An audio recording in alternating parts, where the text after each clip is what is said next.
Arcadia, that will be, you'll be in the, you're all right, you're good. You're not going to have that coming in your direction here. So drifting northward now, I shouldn't say drifting, racing northward at 60 miles per hour. We got another scan in, still a little bit of rotation here. As far as velocity goes, that looks good. As far as looking for any debris, potentially something in here. Cape Coral is the one where I did see some damage earlier today from a tornado, and it seems like these have been the ones that have been coming in as waterspouts right off the water and initially causing the damage and then gradually weakening as they move to the north. So I don't see a whole lot of damage right there. The structure itself is still there. Hail has been a little, we've had a few spots of it, but not much. And you typically don't get a lot of hail in hurricanes. It is warm from the ground all the way up. I mean, obviously a little bit colder up there, but hail is not a major issue with these particular cells. It's just the fact that we got, there we go, finally, that we got an update here. So here we go. There is our warned cell. Platte still in your safe spot. Here's another little cell north of that crossing 72. No warning on that one though. These to me are starting to look more like straight line wind events. This one here and this one here, which is not warned, that top one. So definitely still keep that going in. And then what the warning, well, while I got you, let me just go ahead and draw it because this is the Platte one. Put it up towards Pine Level. That would get into the Pine Level area right around 7:38, 7:40 time frame. So about 10 minutes from now in Pine Level. Platte, you're still in your safe spot. All right. Northport, you're in the clear. Port Charlotte, you're in the clear. Nocatee, you're in the clear. Even though you have a little bit of that rain coming through the area right now, it's not that bad. In fact, Arcadia is getting a really good heavy downpour, even a thunderstorm there. This is the cell that we're watching. All right, Arcadia, that was just a heavy downpour. This one is the other one, but again, I think that's more straight line winds, and I'm literally looking at the one that is warned, and that one doesn't look as impressive to me right now. So, very rural area, by the way, out here, headed mainly west of Arcadia, and chat is not showing too much right now. I don't think they'll basically end this one. They'll probably let it expire, but they're not going to just cut it off. So we have to be watching it. Meanwhile, you know, look, I mean, we're seeing high waters across the area, 5 feet mean high level. So basically, it's about 4.5 foot mean high level water. And this is at Bowleys Creek. That's in Manatee County. So yeah, some high water coming through, and part of it is some of these cells that we're seeing here, right? These are the outer bands where that wind is changing a little bit, and that's what's caused us to even get these tornado warnings that we're seeing. Platte still in the area, so still not safe to come out in Platte. Everybody else is okay. You can see that we're really starting to see less and less rain now, so these bands will become a little less numerous. However, I don't think they get much less than this. It's going to take a while. It's going to take really until the early morning hours of tomorrow morning, 1, 2, 3 in the morning, before these kind of thin out a little bit more. So we're going to keep that chance at least for some tornadoes. I mean, look at this line extending all the way down past Marco Island, right? That I think is just going to continue as this storm continues to move off to the north-northeast. So moving about right now at about 23 miles per hour, I think was the latest that they had it. Let's go ahead and take a look at the latest numbers from the Hurricane Center on the storm. What are we looking at? Category 4, 130 mile per hour winds. It's going to be very close to that at landfall in the Big Bend area. Moving to the north-northeast at 23, and pressure's down again. 945 millibars. That's about 110 miles west of Tampa at this particular point. So the reason I want to show you the bigger picture here is because once we get that center to our north, we slowly start to get these tornadoes out of here, these tornado chances at least. But you can see we still got some rain to come back in there. All right, let's get back down into our warning. Very southern part of DeSoto County right now, south of Arcadia. In fact, Platte just about in the clear. Let's look at this here. Yep, that's still a good rotation though, right there. So Platte, let's hold on. Let's stay in our shelter right now. Although really it's just about out of there. And if you live up along 72 and in between there and Pine Level, you need to keep an eye on this. I don't think Arcadia is going to have to deal much with this one, but Pine Level, it's going to be very, very close. And in fact, just keep your ears peeled for what's going on right to your southwest, because This little area right here, sorry about that, it's showing a little bit of rotation, not that much, but I definitely think it's just some good winds coming through with that particular one. So let's go ahead and do another track on this pine level. That'll be there about 7:39. We've got about 8 minutes for you.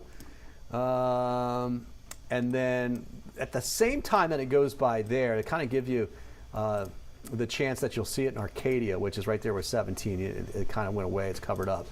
Platte, I think you're in the all clear right now. All right, you're looking good. This is north of you now. It is clearing out. This is our area of concern, and still a little bit of rotation right there, as you can see. As far as debris, it looks like there's a little something here. See all that light orange there? That looks like we could actually have had picked up a little bit of debris all along that path.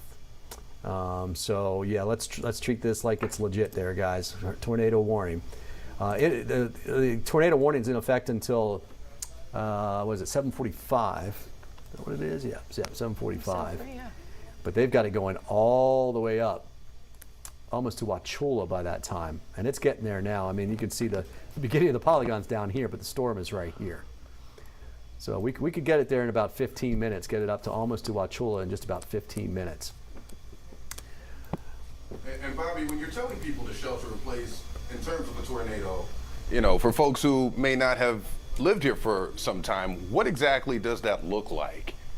So basically, first floor, right? Welcome to Florida. We don't have basements. So you want to be on the bottom floor. You don't want to be on those top floors. You don't want to be out on the lanai. You don't want to be anywhere where you got some kind of elevation. You want to be inside. And when you do go inside, you want to put as many walls basically between you and the outside world. And back in the day, we'd always say, go to the bathroom, because the bathroom has all, the metal pipes and stuff like that. They still have pipes. They're just plastic PVC most of the time now. So it's not quite the protection of steel pipes used to be, but iron pipes. But definitely it's still a great place to be because it's a small confined area. And generally you don't have too many windows on the bathroom. So that's a good place to be. And what you want to do really is you turn up your radio or your TV, excuse me, before you get in there, because that way you can hear us telling you when the all clear is, right? We always tell, especially if you got kids, you want to bring games in there, that type of stuff, give them to do, kind of distract them. Because look, these are legit, and so many people that we talk to when we're on TV that are hearing our voice, and the odds of it hitting that one house that's listening, compared to everybody else is so small, but that's what it does. Right. That's exactly what it does. And talk to the people that had damage from earlier today. And unfortunately, I've not heard of any injuries at this point. Doesn't mean it hasn't happened, but I haven't heard of it. Right. And with a tornado, Bobby, as you know, covering this type of stuff, right? So a tornado can take out multiple homes and not touch other homes right next door. That's the skipping part, right? That's exactly right. Like, oh, we didn't have any problems. We do have a camera, and this is looking north. There we are. That's 75 north. And looking at crossing the river down there, right there is what it looks like to me. And yeah, you're not going to see anything. In fact, look at that. I mean, it's not even raining in that particular picture. Certainly having few and farther, the showers are few and farther between than what we had earlier. But I think what we kind of have right now is pretty much what we'll be seeing for the next several hours or so, kind of waves of rain. Sure. And unfortunately, where these are tracking, we could actually end up seeing them track over the same area and start really adding the rain up a little bit. So far, rainfall totals have been highest along the immediate coast, is what we expected, right? Especially when you get up closer to the center. Right. And Bobby, Sarah and I were talking about this in terms of this storm. Some of these hurricanes, they go over an area and they just sit. And, that makes it all the more miserable. With this particular storm, is this, in terms of comparison to other storms that you've covered, is this something that is quickly moving? We know it rapidly intensified, but is the storm 23 miles quickly? Per hour? Yeah, that movement, that lowers the amount of time that it's going to be in our neck of the woods, right? That's the beauty of that part, because even for inland locations, anywhere that thing is going to move over. So we're just getting brushed here with this. The problem is that it's bringing a lot of wind on the backside, but it will limit the amount of time that we deal with that wind. But unfortunately, it's a larger storm, So it's almost a trade-off. Like, we're happy it's moving that fast, but at the same time, it's still not moving fast enough because it's such a big storm. And then when it gets up into the Panhandle area, those folks, I mean, this thing is going to move so fast inland, it's not going to have time to fall apart right away. So instead of it just weakening quickly as it moves on shore, it's going to weaken 100 miles inland. And those folks that don't get those kind of winds are going to start getting those winds up in the Panhandle in South Georgia. Looking at the placement of where the storm is, it looks like it's latitude to where we are. Are we seeing the worst or the peak of it now, or do we expect more impacts throughout the rest of this evening? It's to our northwest now, or west-northwest, so it's north of us now. We would expect that our tornado chances would go down, right? We would expect, these are tornado warnings in South Georgia. That's where we expect to see them, right? And I think it will get transferred further to the north. But we end up, I'm just telling you, it's just the thing that we end up seeing these this year. Look at the tornado watches all the way up into South Carolina. And that's the polygons that you're pointing Those are the polygons, those red polygons. Those are tornado watches. The brighter ones, the small ones, those are the warnings. Here's our warning that we have here. We still have a tornado watch that extends down to Miami. And it's essentially just covering for this little band here that's part of our warning. We get a little bit closer. And then that band that's off of the east coast of Florida, east of West Palm Beach there.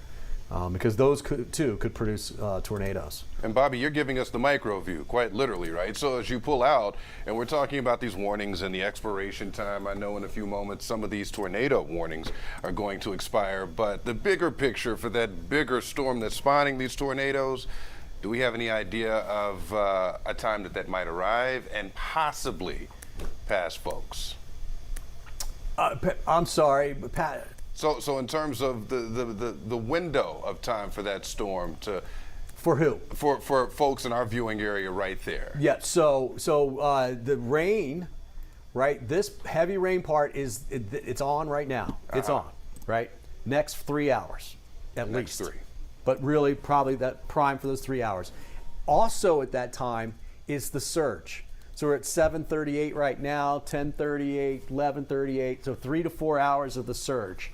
And the high winds too. We've been seeing gusts in the 70s now, and I think those are going to go up. They're probably going to go up to the 80 mile per hour range, somewhere in there. This is prime time right now for just about everything, and that includes the areas that are inland that haven't seen as much. But if you notice, out in the Polk County, we've seen more rain out there, and so that will continue. And unfortunately, what I'm kind of concerned about is this area right in here. Could get quite a bit of rainfall because the angle that this is coming is just going to keep going over the same areas. Bobby, I did want to mention that they trimmed back that tornado warning, so now it's just in effect for DeSoto and Hardee County. Okay. And that goes until 7:45. We kept it to 7:45. Yeah, All right, yep. perfect. Thank you very much, Colin. Yeah, that's it right there. It just crossed into the Pine Level area, right there on 70, west of Lansing. Lansing's east of it. Lansing's okay, but you can see it there, and we still have a little bit of a couplet left over. It does not look as impressive. I get a feeling they're going to let this thing expire in the next 5 minutes. That's the area that we're watching. But Pine Level, you should still be in your safe spot. Give it another 5 minutes, and it will be out of there. It's not even going to be that long, but at 5 minutes would do real good because I want to get this thing across 70. I think it's right here. I think it's right in there, just south of town. So you need to be in your safe spot. Kinsey, I would watch this too. I would get in there. It's crossing through the Pine Level area right now. It's right over Highway 70. It's going to be close enough to you that we need to keep a very close eye on it. And it looks, we potentially could have had some debris there, right there before it got to Pine Level. So respect this storm here. This could certainly be skipping a tornado down there and picking some things up just a little bit. It has looked like it's weakened a little bit to me, not a whole lot.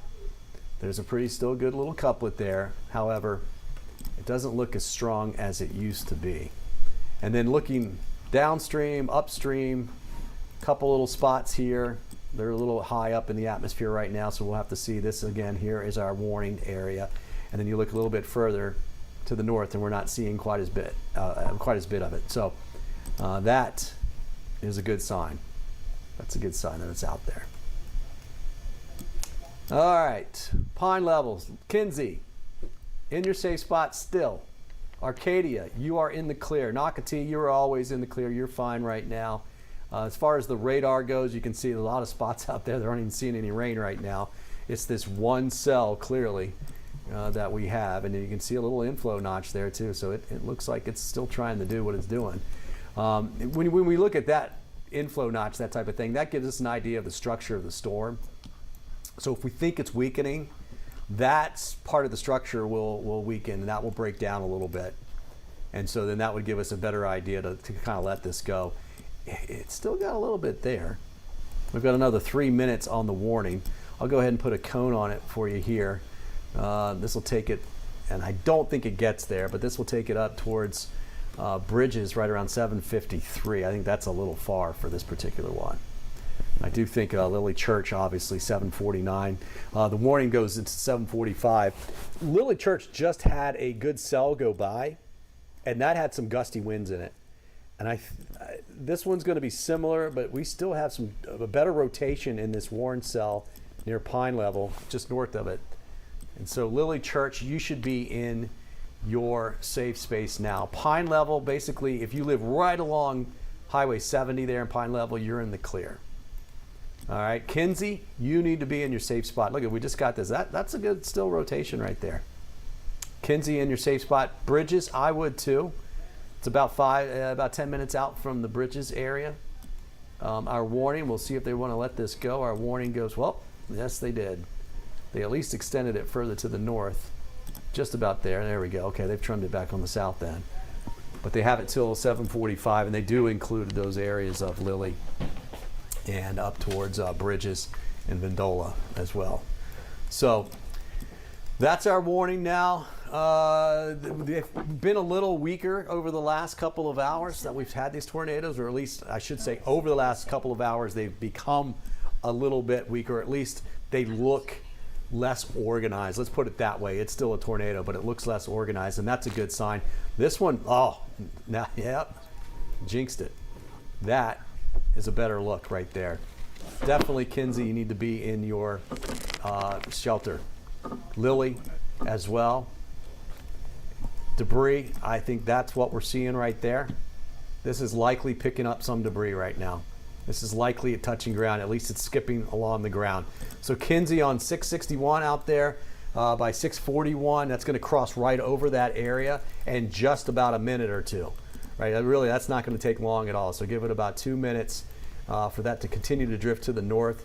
Bridges, you're up next. You want to be in your safe spot. Pine Level, you're good. You're in the clear, although we got to check and see if the newsroom can see if there's any damage reports out there in Pine Level. 911 calls, that type of stuff, because it looks like that did pick some debris. Still a good structure here. You can see this little hook.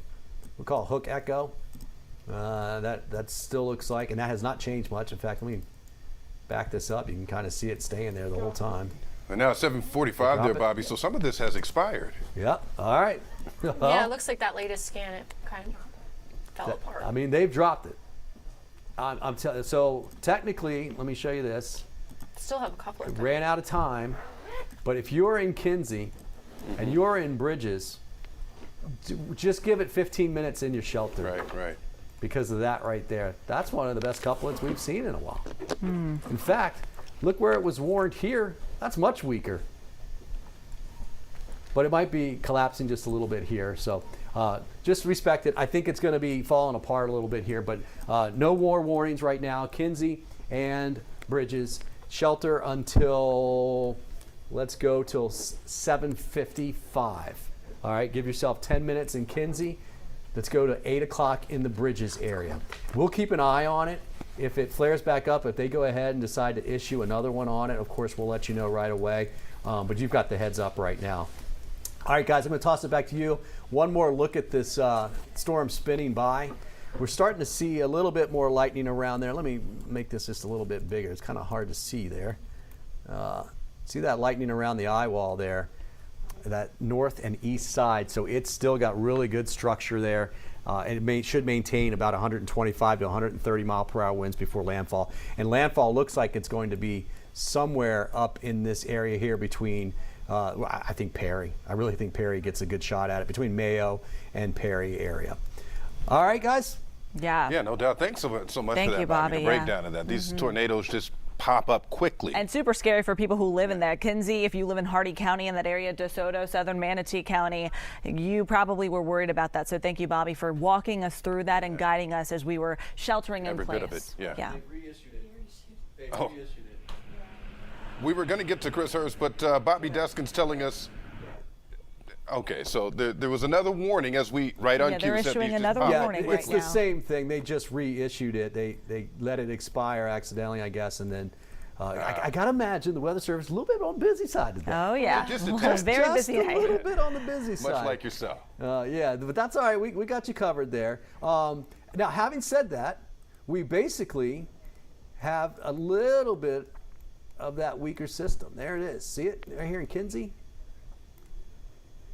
Oh, this is a new one. Oh, so Yeah, it now looks they've like issued a they- new one down yeah. south, 2 new ones down south, and Yep. did not reissue for Kinsey. So, okay, you guys get to what you were going to do. Let me just tell you real fast. The cells are way out here down in Charlotte County, so they're not in our county yet. But if you live east of Arcadia, keep an eye on that one. And there we go. They just they just issued for Sure. the one that we've been watching here in Kinsey and Bridges. Bridges will pop up right Wow. there. All right, Bobby, so we'll tornado let you warning. investigate that.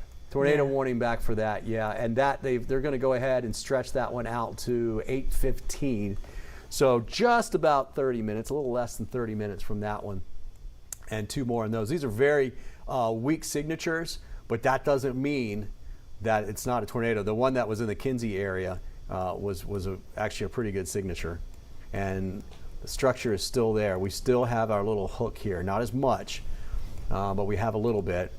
And we still have the velocity showing us the rotation here. So Pine Level, you are in the clear. Lily, I'd still be in your safe spot. Kinsey, certainly, it's moving through right now. And then Bridges, still in your safe spot. And we were shooting for 8 o'clock, and I think that's a good number. I think you're going to likely be good after that, but it's going to take a little while for that one to get there. Let's go further down south to our other warned areas, 2 of them. And you can see they are basically, let's get to the velocities here. One out, well, very broad rotation.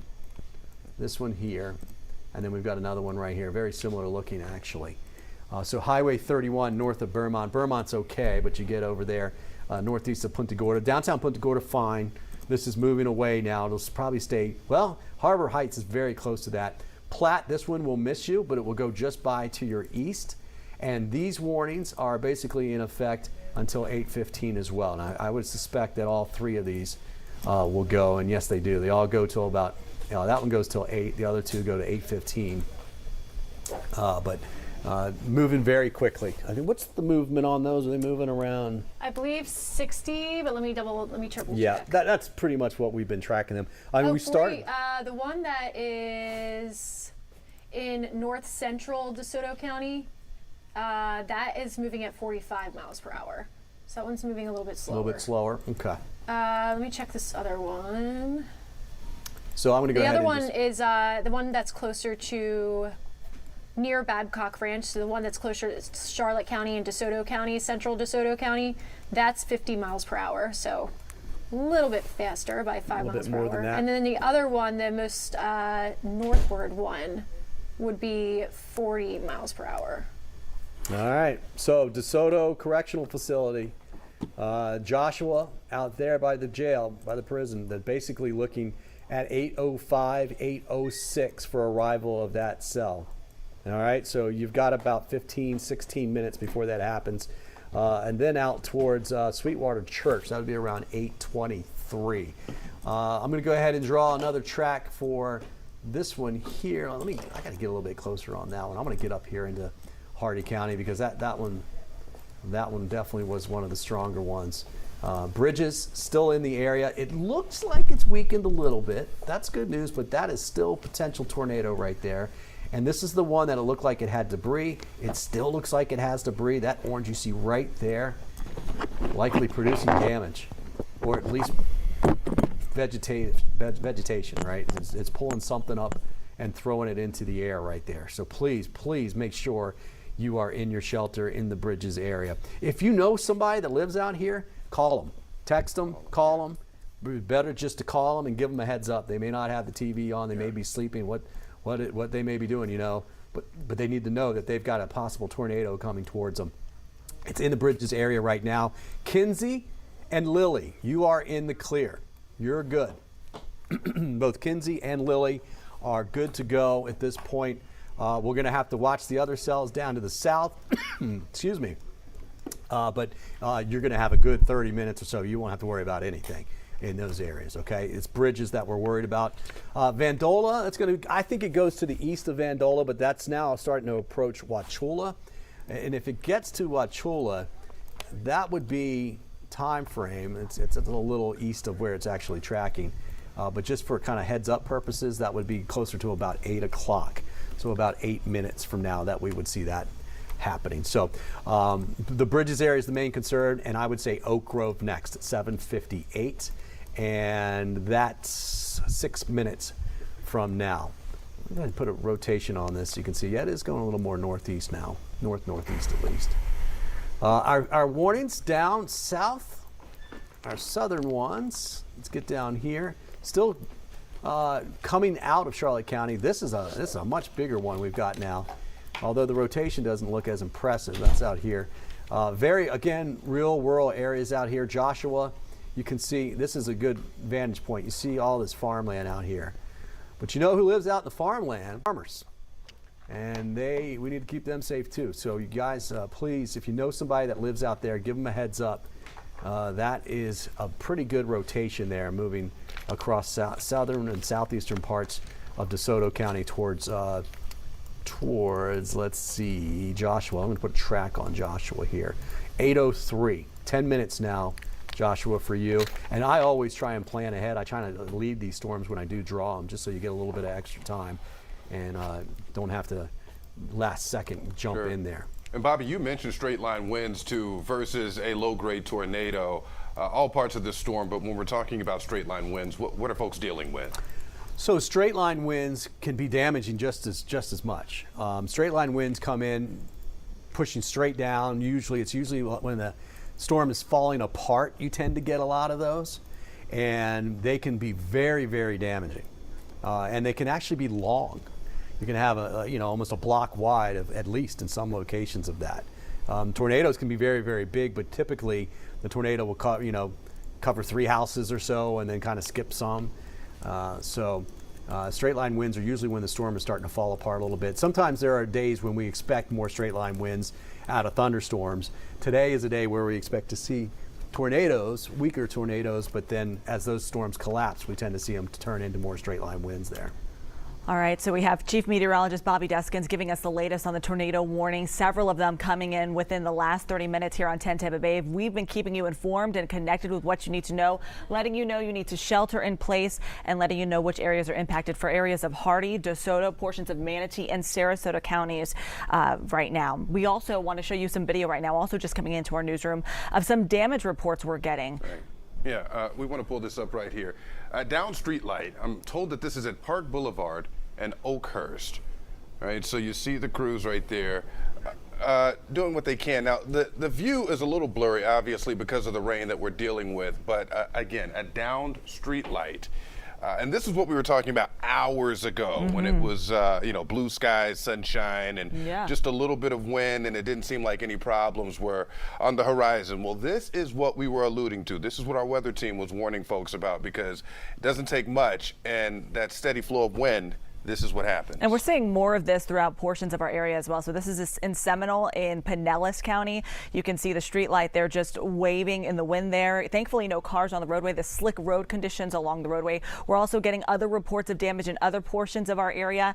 Also in Seminole County, Coffee Pot Boulevard, there's a water lapping up to a wall there, a seawall there. So we've seen that as well. We've seen boats come off of their anchors and also just smash into portions of the pier Clearwater Police putting that information out. So as this storm continues to pass our area, we're seeing the impacts locally, damage, downed trees. I know in Rubonia and Manatee County, they're getting reports of some downed trees there as well. Yeah, it's kind of an up and down with folks getting back into their shelter-in-place form with these tornado warnings. But you see that sign right there flapping in the wind. And we're talking about these high-level winds, too. So, you know, emergency officials telling people at home, stay inside, because you step outside, imagine something like that flying in your direction. Exactly. And within the last hour, we're getting just confirmation of shelter-in-place orders, those in place for Manatee County, Pinellas County, Citrus County, Hillsborough County officials, Mayor Jane Castor and County Commissioner Cohen,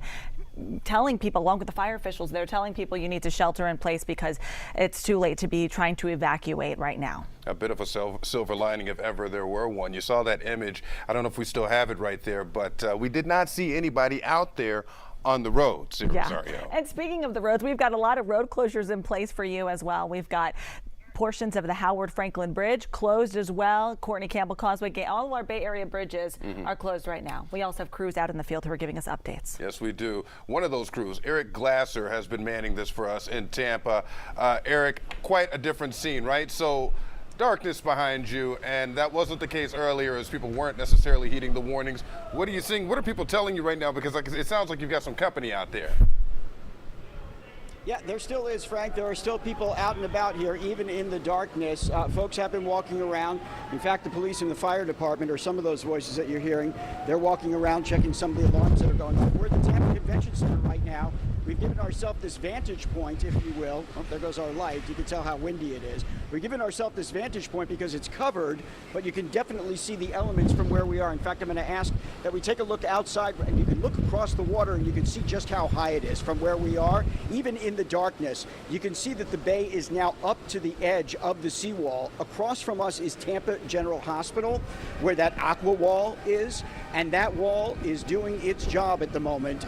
The water is very close to coming up and over the seawall. To the right of that, if you look at the bridge leading onto Davis Islands, there is a high water vehicle that is making its way there. Davis Islands, I can tell you where we were just in the last couple of hours, is definitely taking on water at this point. And to the right of the bridge along Bayshore Boulevard, you can see that the water is up and over the seawall and the balustrade. There are police vehicles at every street leading over to Bayshore Boulevard, which has at least a couple of feet of water on it now, stretching from where we are downtown all the way south into South Tampa.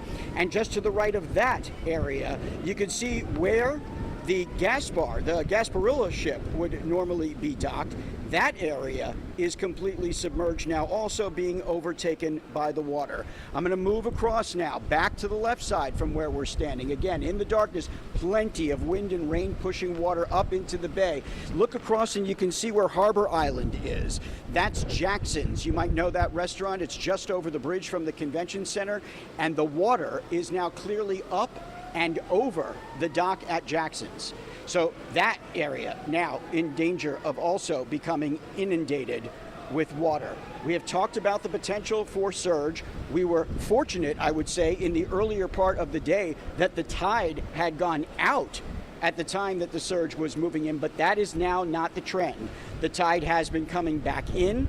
The surge has been pushing up into the bay, and the combination of that shows that the storm surge, which we had talked about earlier in the day, is definitely starting to accumulate. From our vantage point here in downtown Tampa, again, you can see the water starting to push up on both sides of the seawall from where we are. We're on the side where the convention center is. The water is lapping up against where we are, and again across the way at Jackson's, it is actually now inundating their dock area. Across the way, over at TGH, where that aqua wall has been built, you can see that the water is now at the very top of the seawall. And parts of Davis Islands, where TGH sits, are now starting to go underwater. I can tell you that that aqua wall, again, we said it does its job. That is sitting in front of some of the most sensitive equipment that they have at TGH, the generators, some of the electrical equipment that simply cannot go out. They talked to us about the risk of trying to move patients from TGH, and it's actually greater than leaving them there, but ensuring that they are able to self-sustain for a number of days. Again, moving to the right of that, where the Davis Island Bridge is and downtown, you can see that is I believe the 345 building along Bayshore Boulevard. Important, I'm pointing that out right now only because I'm letting you know that they still have lights. Power is still on at that building, as we can see in much of the area around downtown. But in the last half an hour, I've seen a couple of those blue flashes that we see sometimes when it gets dark, and those are transformers that are now starting to blow in this heavy wind. And so I assume that in parts of South Tampa, there are going to be areas now where we're going to start seeing reports of power outages as a result of that. Again, the wind is continuing to pick up. Oh, we just had one. I don't know if you were able to see it as we were moving around. We just had another transformer blow, lighting up the sky in that blue hue. So again, I'm expecting that there are going to be a lot of people in the South Tampa area. That's the direction from where we can see. They're going to start losing power now. As the wind picks up, it puts strain on the system. The limbs come down. It pulls down at the wires. The transformers start to go. It is typical for what we see as winds start to ramp up. We will continue to monitor the situation in the Tampa area and around Hillsborough. I'm also in touch with the Emergency Operations Center. If anything breaks, if anything is happening in the area that they need to let us know, we will certainly relay it to you as quickly as possible. Live in downtown Tampa, Eric Lasser, 10 Tampa Bay. All right, Eric Glasser, thank you so much, live in downtown Tampa. And we are really seeing these things pick up. We're seeing the wind, obviously those power outages, so many people without power. I was just checking in with my family to see, hey, do you guys have it in Tampa? It's very hit and miss. It's kind of haunting when you hear those sirens out there as well during Eric's live shot there. But obviously the surge is the big concern right now. We're keeping an eye on that. It's going to get worse here, so we're keeping an eye in as many areas as we can.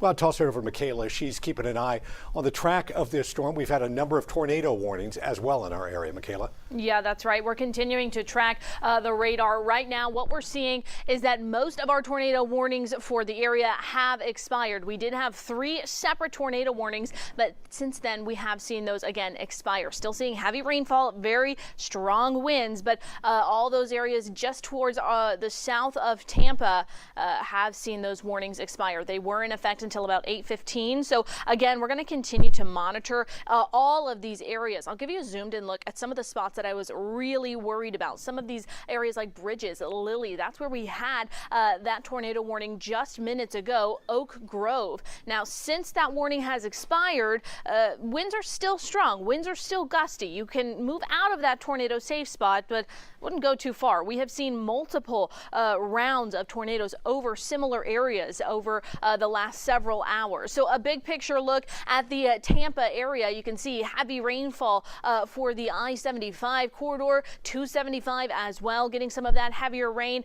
Most of us, of course, not out on the roadways, and for good reason. We're seeing that rainfall, and not only will that rain, but the wind will be causing significant issues. Now, this is a part of the bigger system, Hurricane Helene. Hurricane Helene, it is a Category 4 hurricane that we have been monitoring, and you can see it is getting closer and closer to the coast, and we are expecting it to make landfall over the next couple of hours. I do want to show you this tornado watch. This has updated in the last about 20 minutes. We have gotten an update from the National Weather Service. We do not have this tornado watch in effect until 6 a.m. Friday. It was supposed to expire tonight. However, they have extended that, which tells us that overnight tonight and into tomorrow morning, we all need to be prepared for tornadic activity. If you are anywhere in these yellow boxes, okay, you need to be prepared for some tornadic activity.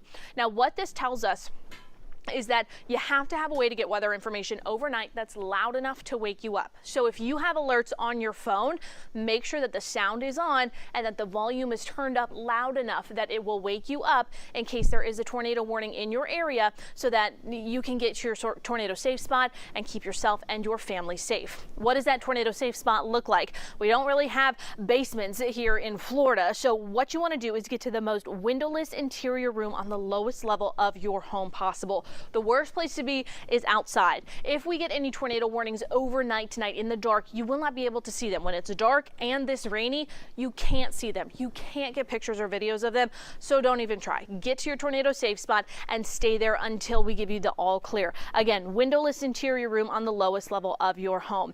Now, I do want to mention this for the kiddos. If you've got kids who have been a little bit on the scared side for today, I know this has been really busy out there. So here's a couple things for the kids. And if the kids are around, this is just for you, okay? I'm Michaela, and I've got a job for you for the next couple of hours. I know it's a little scary sometimes when we hear the big old thunder and we see those flashes of lightning. So here's a few things I need from you.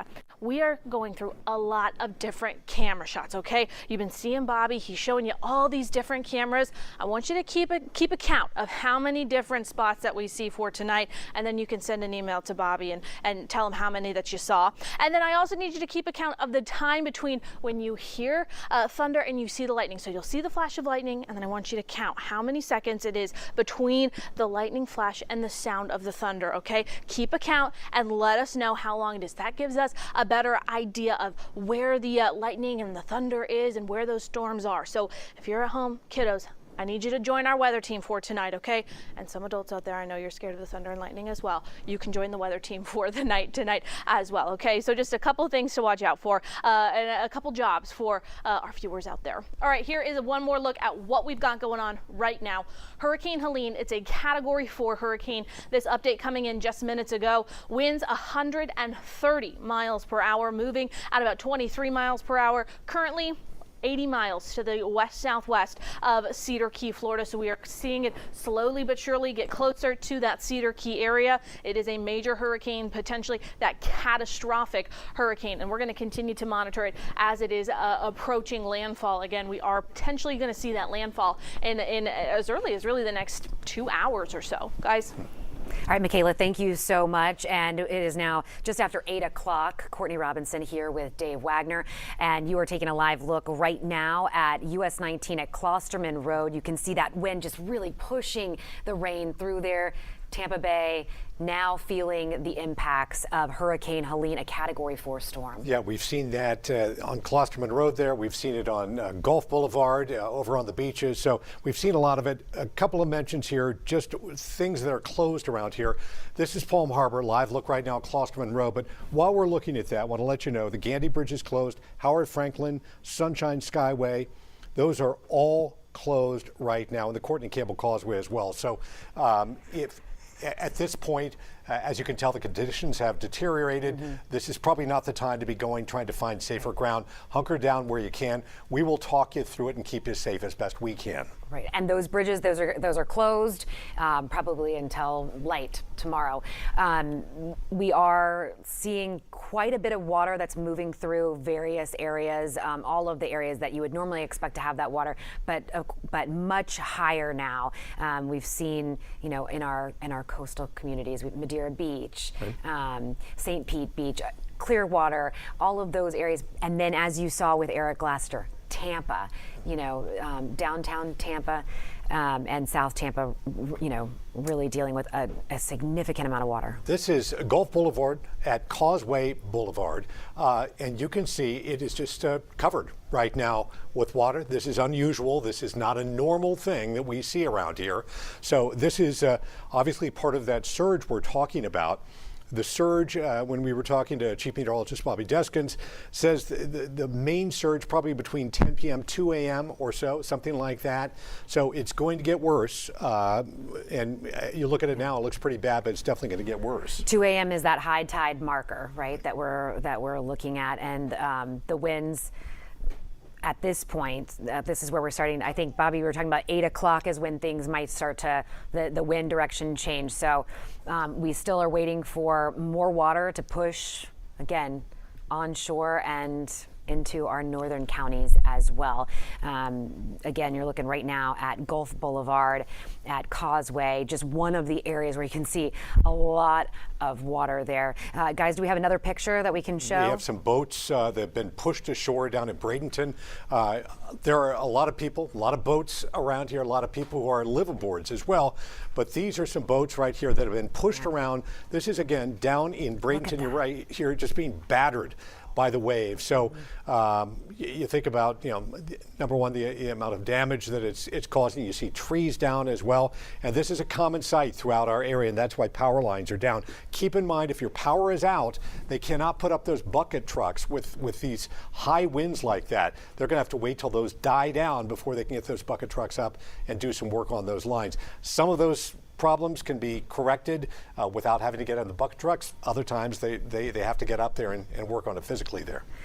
You can just see the intensity of that when bringing things down, and this is just one of the areas where you're seeing trees down. We know that this is happening in different areas in the region. We do have a live look for you right now at, I think, Causeway Boulevard. Is that right? At East End Bridge, so you can see right there, obviously closed off.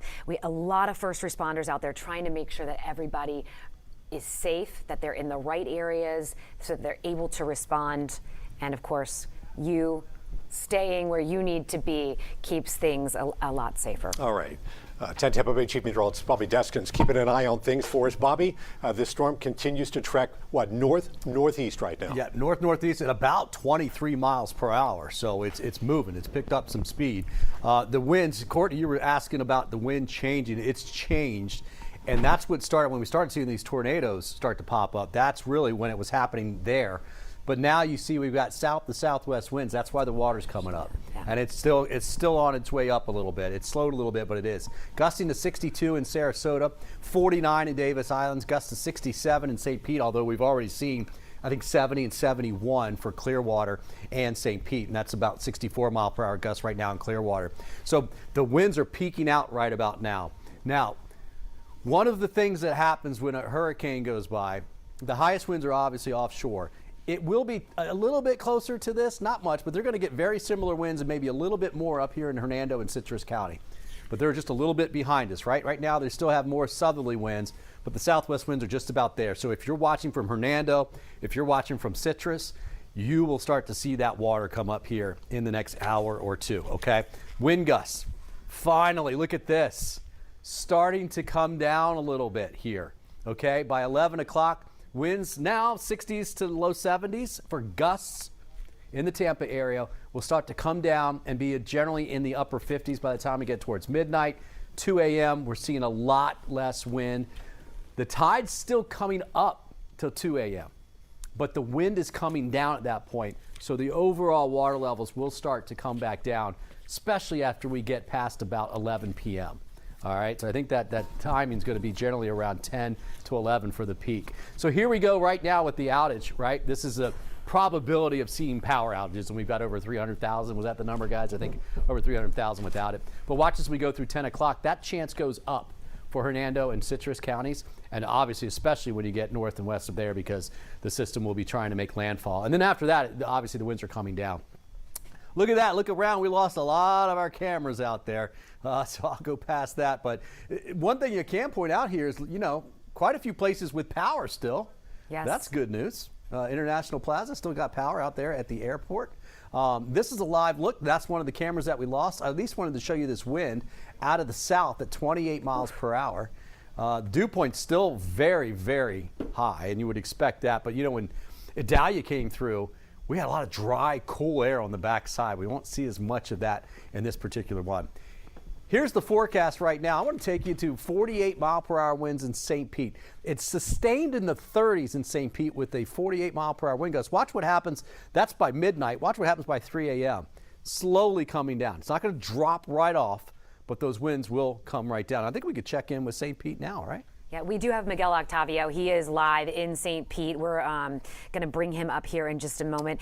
St. Pete, one of the areas where we see quite a bit of water and really an area, especially Shore Acres, right? Snell Isle, where so many people have already been through this in just a year. Yeah, and increasingly other parts of St. Yes. Pete as well. Miguel, where are you right now? What do you see? You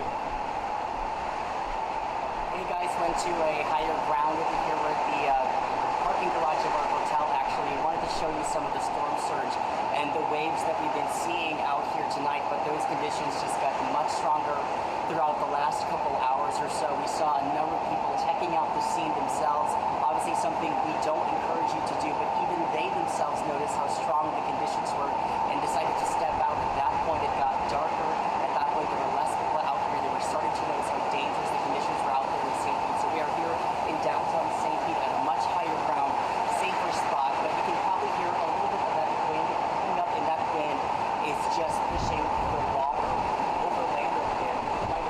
a difficult time hearing Miguel Octavio there. Sorry about the microphone situation. We'll definitely correct that and bring him to you just shortly here. Yeah, you could see that wind. I was looking at those trees in the background. I mean, that wind obviously loud too. We do have a situation that's happening on I-4 West at 21st Street in Tampa. Unfortunately, a crash that has turned deadly. You can see the police response right here. This is not the first crash that we have seen this evening either. No, it's not. And this is unfortunate. We don't know what caused the crash, but we certainly know they're not recommending people be out on the roads right now. This is one of the reasons you're tying up 1, 2, 3, 4, 5, 6, at least law enforcement personnel, at least, on scene there, as well as paramedics. So, and we hope these people are okay. But this is something we unfortunately see on the roads. It's just not real safe to travel right now between the wind and the water. Difficult driving conditions.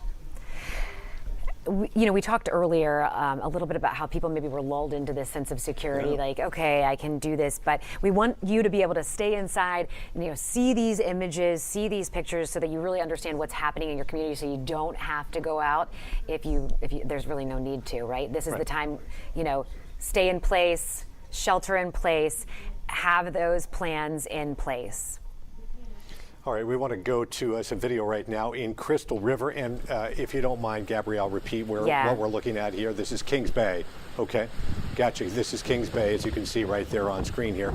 Just some pictures from what it looks like out there in Crystal River right now. As you go north, the storm surge is going to be worse. So if you notice how bad it is in places like Gulf Boulevard, over on the beaches, or in Shore Acres, and you look at this, it's going to get worse, but over the next 4 hours or so. So we're certainly keeping an eye on conditions there, all up and down the coast, and thinking about all these people. I mean, these are people's lives. They're not just buildings. These are people who live in these places and work in these communities, and this is going to be tough for many folks to recover from.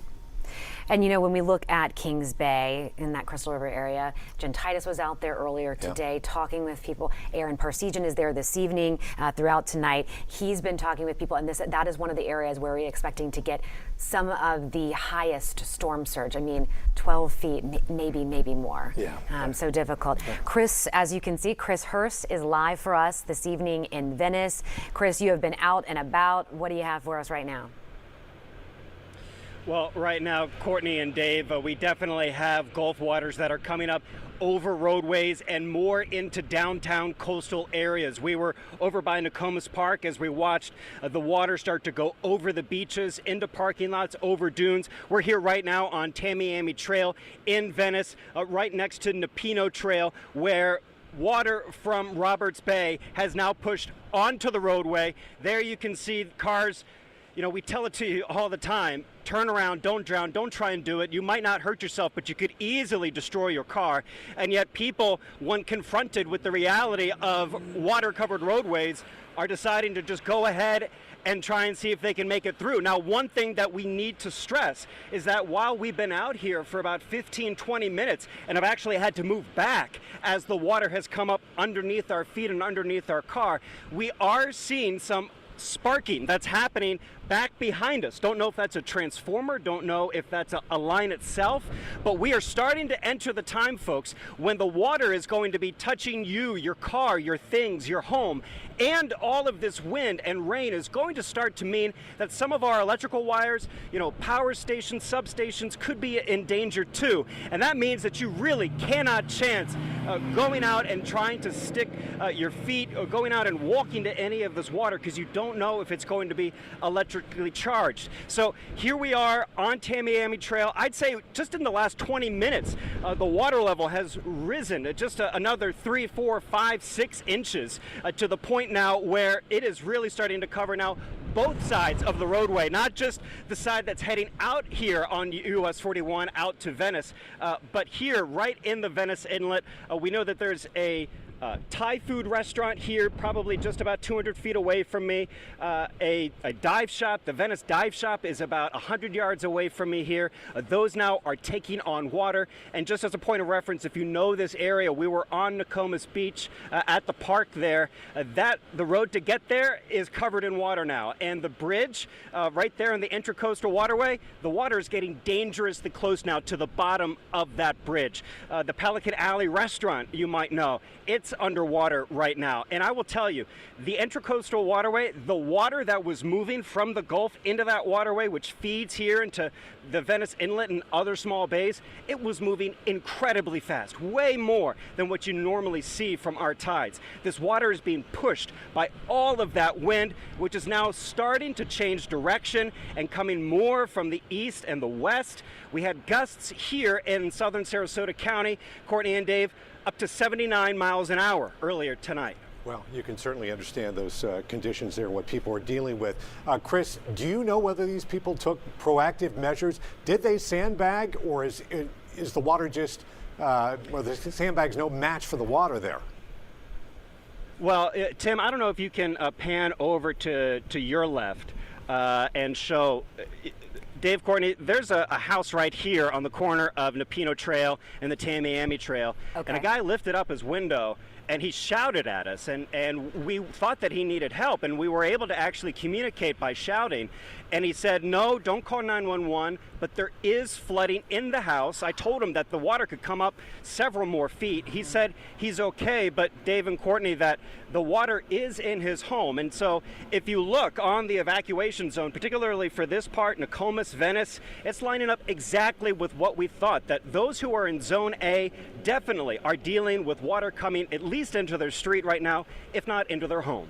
Well, it'd be good to get his number at least to make sure if we need to alert someone, or if you need to alert someone, make sure this guy gets the help he needs and stays safe. I know you're not going to be in that particular location all night. Chris, additionally, we should mention here the danger of the lithium-ion batteries and electric cars coming into contact with salt water, not just electric cars, but bikes as well, and the danger that has of sparking a fire. Well, and you knew that quite well, Dave, and we really saw that firsthand during Idalia last year, when this issue, if you didn't know about it before, you certainly know about it now, and you don't have to have the newest, fanciest electric vehicle for this to be an issue. You know, a lot of ATVs, golf carts, a lot of times people put power tools that are electrically charged that have those lithium-ion batteries, and they don't properly store away and secure those during hurricanes. Lithium-ion batteries and the salt water, they don't mix. A chemical reaction goes on. Fires are very easily started, and we are no stranger to that in this part of Florida during a hurricane season. But if you're thinking that maybe the water is going to spare your garage, well, right now I can tell you it looks a heck of a lot like Debbie and Idalia and Ian and Irma out here right now, where Zone A floodwaters definitely are coming into people's homes. Chris, how deep is that water where you are right now behind you?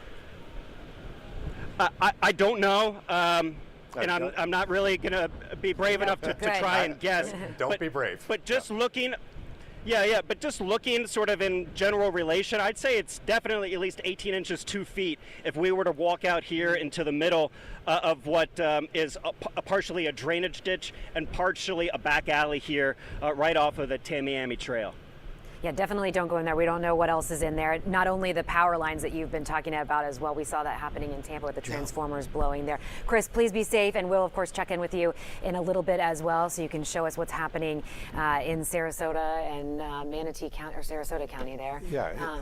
It's really terrifying because you think of all these people, you know, they much of their lives is inside these homes and businesses, and you talked about the one restaurant down there. They're taking on water, and it's just, you think about the future and what that means for them, both financially and emotionally, and it's a very tough time. It's hard to watch. It is hard to watch, and again, 2 a.m. is when we're going to see a lot of this water. Right. I mean, that's not as high as it's going to go. Like you said, get his number in case we do need to call for help, or if you need that, definitely be reaching out as well. We have crews. Aaron Parsegian is live in Crystal River. I know that we also have Hannah Deneen in Spring Hill. I think we're going to go first. Who do we have? Well, I think we have Aaron now. Okay. His signal is in and out. Yeah, so we can that's understand the hesitation. there's a hurricane. Right. Yeah, and sometimes these cameras don't work perfectly, and the microphones don't work perfectly in storms like this. But let's go to Aaron Parsegian right now. Crystal River, what's it looking like there, Aaron? We know the surge is still taking place here, so more to come. What's it looking like right now? Well, Dave and Courtney, you said it right. It's starting to look like a hurricane here in Crystal River. In the past hour or so, this wind has really started to gust. The rain is falling sideways. I'm actually under a covered roof right now to a bar that's closed down here just off Kings Bay. But even if I step closer out, you can see just how powerful this rain and wind is right along the water here. When we're talking about the concerns, though, the concerns isn't the rain so much as it is the potential for storm surge. Right now, we haven't seen Kings Bay level rise too much, so that's the good news at this point, but this is something that they're going to be watching through the night with the forecasted levels, 10 to 15 feet of storm surge, which could cause some serious damage to homes and businesses in and around this Kings Bay area. Of course, this is within the evacuation zone.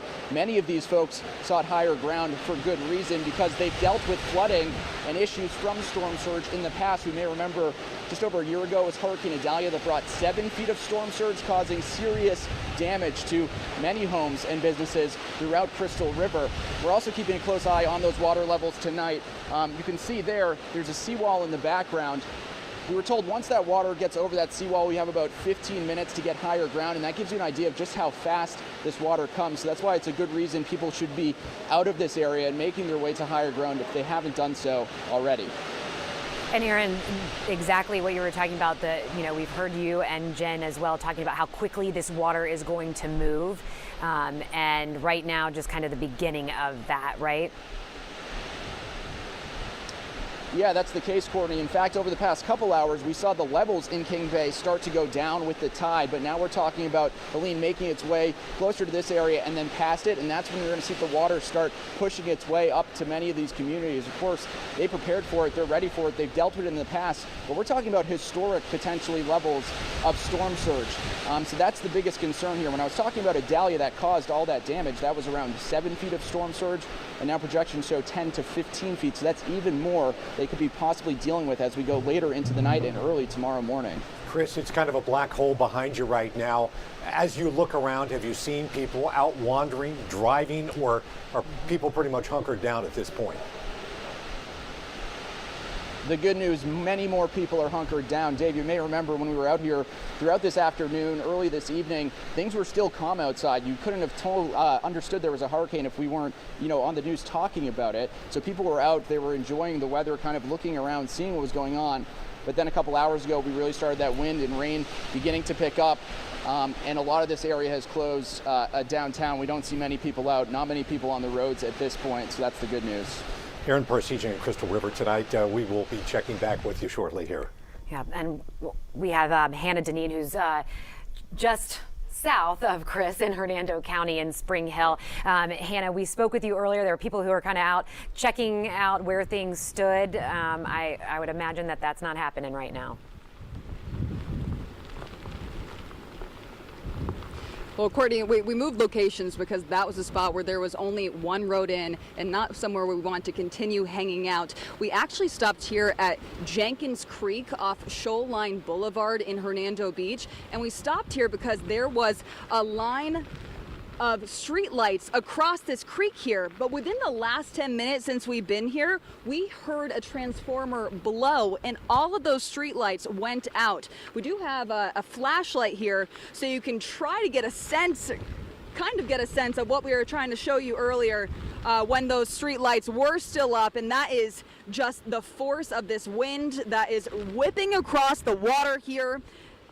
And this is the story that we've seen throughout the past few hours here in Hernando County, which is that the water is still low at this point, relatively low in terms of what we're expecting to see throughout the evening, but we are seeing a lot of strong wind. We have seen debris in the roadway and several reports of trees that are down blocking certain roadways, and we have seen utility crews already out and about cleaning up those trees and that debris. We might have a photo that I had sent in earlier from the Hernando County Sheriff's Office. It's a photo of Steuben Street in Weeki Wachee, and it is a tree that fell on a house there, and we were there earlier as utility crews were cleaning that up. Now, I spoke with a spokesperson for the county earlier. She tells me 36,000 sandbags were distributed throughout Hernando County within the last week, and she says she hopes that's an indicator that people have hunkered down and they have their homes homes as ready as they can be. For now, as we wait to see this water continue to rise over the next several hours, it's a matter of just hoping that everyone is prepared as we pray for the best. In Hernando Beach, Hannah Deneen, 10 Tampa Bay. You think about hundreds of thousands of power outages here in the state of Florida. People left in the dark right now. It's bad enough to be in a storm like this, but really have no communication going on. It's really difficult and really terrifying. I was talking the other day. Go ahead. Sorry, let me ask Hannah, actually, while I have you, because that is a good point when we talk about the power outages. Are you seeing, Hannah, like when your guys are driving around, street lights out, that sort of thing? I mean,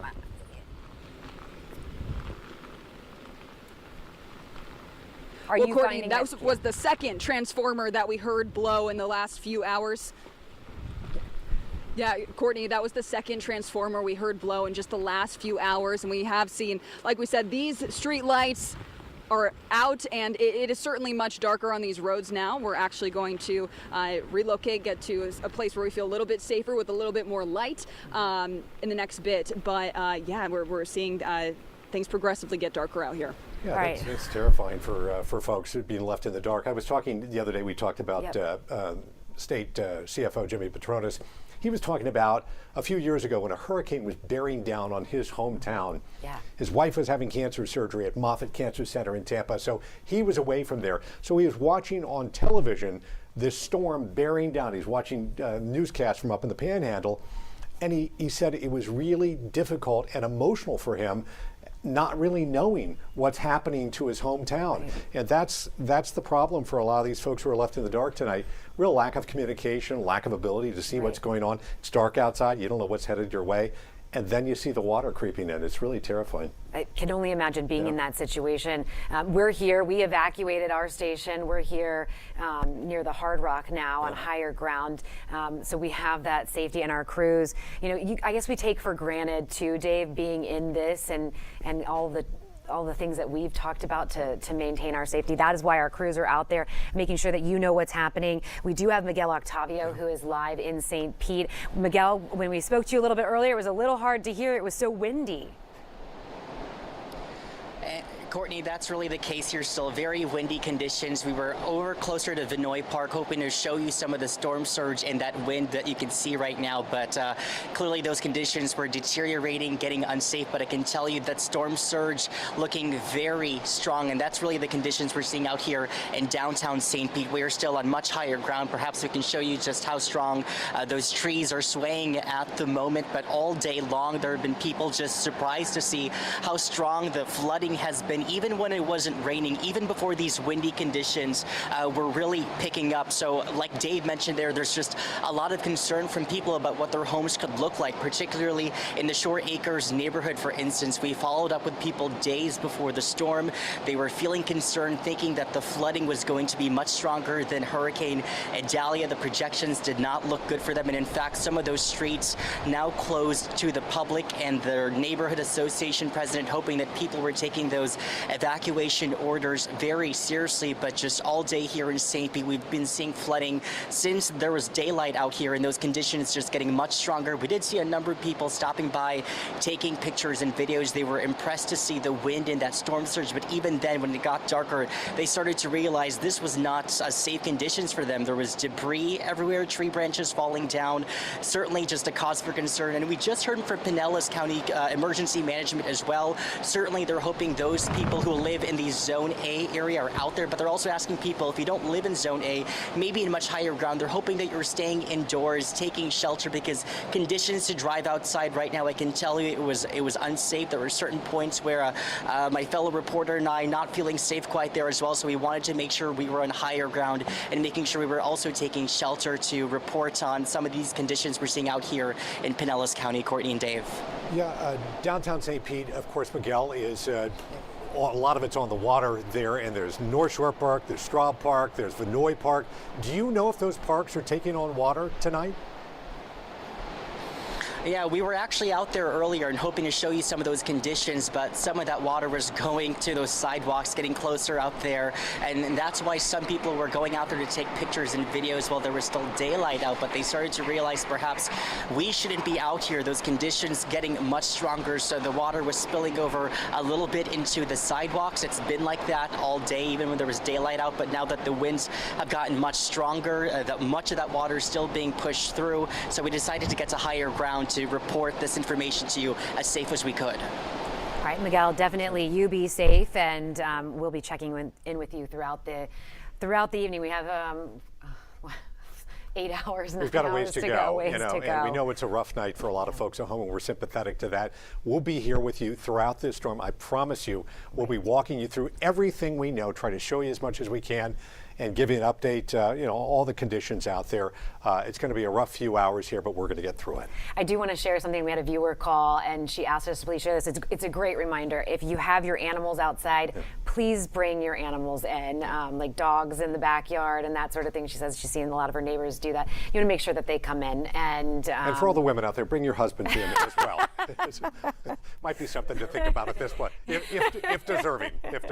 Judy sent you here. Yeah, exactly. Yeah. No, all kidding aside, we do have David Shealy, who turned in sports and has come to the news side for us. You're out in Tarpon Springs getting a lay of the land. David, what are you seeing tonight? So over here in Tarpon Springs, we've been dealing with wind pretty much all day, but the wind has picked up as of late. Rainfall is coming in sideways. You can see the effect the wind is having on the trees right here. We're at the Hampton Inn and Suites right down the road from Tarpon Springs High School. We're trying to give you a good visual of the rain coming in sideways. People are still going north and south here on US 19. They're going both directions. The businesses have been mostly closed. We have passed by some businesses that were open. As for the ones that were closed, they have put sandbags in front of the doors. They've boarded their doors. And one store owner I actually spoke to earlier today said his biggest concern was a power outage instead of flooding. And there has been some flickering lights we've seen at this hotel specifically. We've also seen some flashes in the sky. Can't say exactly what they were, but anytime you start seeing flashes in the sky, you know you should probably head indoors. We spoke to some local police. They said the most 911 calls they've gotten has dealt with down trees, maybe some power lines going down as well, but that's been the number one concern here is the wind having an effect on just about everything around us. So this is something's going on around. This is about the safest place we can be. We were over by Tarpon Springs High School, but it was simply a little too dangerous with the down trees. So what we're doing is we're really just staying right here by the hotel because it's the safest place, the safest spot for us to be, just trying to err on the side of caution. So all we're dealing with really right now in this spot is a lot of high wind. It comes in very high gusts at some points, but it's been windy all day. It certainly has been windy all day. And, David, when we talk about those down power lines, those trees, have they been out there? Have they been making any rescues with having to get people and take them to safety at all? Do you know? I mean, you said you talked to police. No, they didn't mention anything about that. All they've said is a lot of the calls that they got had to do with down trees coming down in backyards and in front yards. We haven't seen any road closures when we were out. They were just telling people to be cautious as you were on the road. That's why we still see cars going in both directions on US 19. So a lot of the precautions have been taken in terms of just staying away from power lines in case they go down and staying away from trees in case they go down, because that is, again, the number one concern for the people here, for the neighbors here. And then we were also by the docks, and their biggest concern too was their boats floating away. So they have roped their boats on the dock just with a couple more ropes just to keep it more secure. We actually just saw a light go out. So there's another example of how the electricity has been one of the other concerns for the business owners that we spoke to as well, is losing power and how that could affect them going forward, just because some of these businesses really rely on that power. And if they don't have it, they're not really sure how they're going to be able to operate, because some of them really do need that. And we have so many people, almost 500,000 people, maybe more at this point. David, thank you so much. I'm going to let you get inside. I know things are really picking up there, so we'll let you, get inside, right? Yep. Take a break, make sure that you're, we have stuff that's out there that can be flying around. We Yeah. talk about all of that. It's a changing situation. Go ahead. Yeah. So I was just checking to see, the power outages, because that is such a thing, it's such a big thing during this, especially when we have this storm surge. And we talk about how storm surge, #1 killer, right? When it comes to these storms, about 500,000 people in the state without power. And looking at the map, it's a huge chunk of the Tampa Bay region. Yeah, and we know it's going to grow as this storm moves to the north. Right. Bobby, we've talked about the ebb and flow of a hurricane, and in this particular case, we've talked about there's going to be some calm times, and then that storm surge comes in. Can you talk us through, are we still on that same kind of timeline, the maximum storm surge that we might see around here between 10 p.m. and 2 a.m., or has that changed a bit? It's going to be a little bit sooner. It's sped up a little bit. I just looked at the numbers. St. Pete right now is running about 5.5 feet above where the normal tide should be right now. We've been running almost a foot above it anyways, but that's a solid 4-foot surge in St. Pete right now. We've probably got a little bit, it's still going up. We've got about another hour or two of that at least because of the winds. Plus, guys, the tide's still coming up. High tide's not until after 2 a.m. So it's coming up, and we could add another foot on top of that just from the tide alone. This is downtown. That's TGH. You know what I see when I see this? It all lit up. I mean, obviously TGH has got all kinds of generators, but look across here. We've got some light, some power on Bayshore, some of the apartments and condos we have there. That's Davis Islands. I know it's tough to see, but again, I do see lights out there, so at least they have some power in that area. 86 degrees. Michaela was like, does it really feel like 98? I'm like, yeah, it's Tampa. Oh. It's even in the middle of a hurricane. Not Idalia. Remember, on the backside of Idalia, we had 60s. We didn't even believe the data at one point because I was like, what? I had to go outside. I don't think we get that. We are seeing winds in the upper 20s to low 30s still. And so I wanted to talk a little bit about that. Let's kind of reset and start from the top. Helene is still Category 4. It's right here. It's west-northwest, almost northwest of Tampa right now.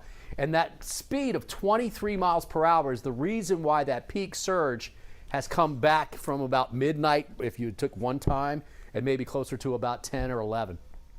That's about 80 miles west-southwest of Cedar Key, okay? Now, those are the 8 a.m. numbers. Look at it here on the map here, and you can see it's going to move quickly off to the north and the northeast, and then start that turn back to the north and northwest, all right? Because it's moving so quickly, they have now issued hurricane warnings further up. Atlanta's right there. There are almost hurricane warnings for Atlanta. They could see gusts in the 70s. 74 and up would be a hurricane force gust. That's because it will fall apart when it moves over land. But number one, it's warm, it's muggy right there, right? Because of all the feed that's come in ahead of it. And it's moving so quick, it just takes time to fall apart. And it's not going to have that much time to get that much weaker by the time it gets that distance. So that's why it's going to go a little bit further. You can see an eye wall. I don't think it gets that much stronger, and I'm not seeing a lot of lightning around the center of the eye. Let's take a look at the radar now, and you can see there it is. Look at that northern part of the eye wall. It's been consistently strong, and especially the last 3 to 4 hours. And you can see the bulk of the rain is actually moving through our neck of the woods right now. This is about 85 miles out. It's actually a little less than that now since I made this graphic. So it's about 80 miles. It's moving about 23 miles. So that's less than 4 hours for landfall. All right, so what time we got? 8:45, 9 o'clock. So we're talking 12:30, midnight, 12:30 for landfall. As it moves up towards the Big Bend area right now. This is still the center line from the hurricane center, and you can see it's a little east of there. So Perry to me looks like one of the ones that they'll call it, right? When it makes landfall, sometime around midnight or just after, it's where the center of the storm goes. And you notice it looks like, watch, it almost looks like it goes to the right a little bit there. That's a little bit of a wobble. That's what they do. They wobble. But I still think Perry is going to be, a little bit east of what the forecast track has right now. Now, our neck of the woods, here's the rain. The heaviest rain now right along the immediate coast. And then this little band you see here in eastern Hillsborough and Polk County. So Bartow, Plant City seeing a ton of rain. And now that's moving out of there. It's going into Lakeland. And Lakeland, we're going to see a really good amount of rain for about 40 minutes, 30 to 40 minutes or so. And that can add up pretty quickly. But you notice a little bit further to the south, we've got more breaks in the rain, and that will be what we get for the rest of the evening hours. So steady, heavy rainfall up and down the immediate coast, US 19 all the way up through Citrus County. Some breaks as you get into Pinellas and Hillsborough, but look how fast these things are moving. I mean, these clouds are moving 75, 85 miles per hour. That is really quick. And the ones up above it, of course, the lower ones are moving just a little bit slower. Man, we've still got some very heavy rainfall. So when we were talking about this the last several days, it's kind of like, here's what the model thinks it'll look like. But the devil in the details is, where do these rain bands line up? And that's going to determine who gets a lot of heavy rainfall. So not going to be a Debbie situation. That's the good news, right? Especially not widespread like we had with all that rain in Manatee and Sarasota County. But we will have some rain. Now, we were talking about the tornado watch, the chance for tornadoes. They killed the back end of this one, right? They cut it off. And they started a new one that starts from just north of Sarasota and goes all the way up. That whole thing's in effect until 6 a.m. I don't think it lasts here until 6 a.m. I think they'll start trimming this thing back over the next 3 to 4 hours. Okay, so we'll keep you updated on that. Bottom line is, we still have to watch for a chance of tornado. Okay, that's going to be continuing. Now, there's the lightning now on the northwest side. Look right in here. You see that north and northwest quadrant of the eye wall. If that thing keeps wrapping around, it can easily maintain 130 mile per hour winds. Our winds really peaking now. Gusts in the 60s. We've had gusts in the 70s. 49 mile per hour gusts at Davis Islands. But look at the steady wind at St. Pete and Sarasota in the 40s. And that's what's driving the water. We're still seeing winds up here out of the southeast in Hernando and especially Citrus County. But they're getting ready to get this. And they're going to get a little bit more wind than what we got. And that's why that surge is going to be so high up there. So they really need to keep an eye on it. Now, these are high wind reports from earlier today. 81 mile per hour gust is what we've seen so far at Egmont Channel. That's right, basically the mouth of the Tampa Bay. Longboat Key had 78 mile per hour winds. Clearwater Beach, 74 mile per hour winds. 70 at Albert Whitted Airport. That's right there in downtown St. Pete. Skyway Fishing Pier, 69. St. Pete Clearwater International, 68. And Sarasota Bradenton, 68. That was really last 2 to 3 hours, really, more than anything else. And some of these were closer to about 3 hours ago. Here's the forecast as we go through midnight. Still have the onshore winds, about what we're dealing with right now, but a little less, just a little less. But look what's happening up north. They're going to get that wind coming in here. It's 8, is it almost 9 o'clock yet, guys? What do we got? 10 minutes to 9. So we are looking at about 10:30 for those heavier winds to get into northern Hernando and Citrus County.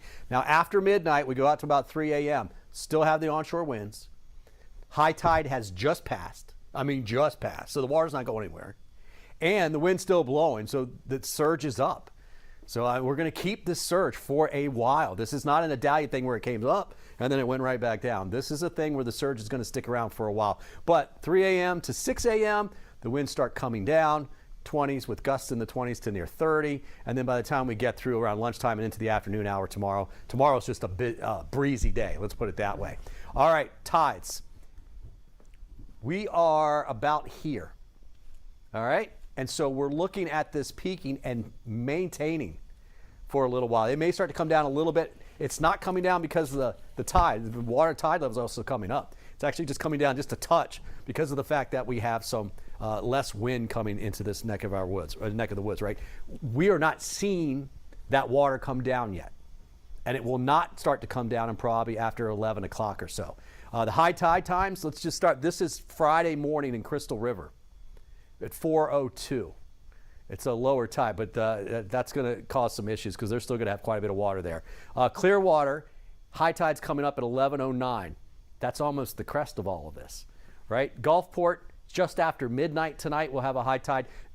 Just all right in the same ballpark here, really. And the wind will be very similar for all of these three places, Clearwater, Gulfport, and St. Pete. High tides around 158. Depending on where you're looking at, it's between 158 and about 220 or so. So, still have the water to go. You can see all these forecasts that they had. It's probably going to end up being on these lower ranges, probably for most areas.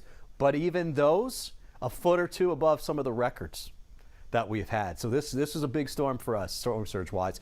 You can see the center right now. I mean, it's taking aim right there on the on the coastline. All right, storm surge forecast. So this is what the numbers looked like. Remember I was telling you it was better than records? So those numbers for the forecast are the top end. So subtract about 3 feet from those numbers and compare that to the record. So Cedar Key, about 8 feet. That's a foot better than the record. Clearwater, about 5 feet. That's a foot better. And that was 1993, the no-name storm. St. Pete, about 5 feet. That's about a foot over. And that's just preliminary kind of forecasting that I'm doing here, but that looks like it's going to be pretty close to what these numbers end up being. Guys, we're getting it out of here.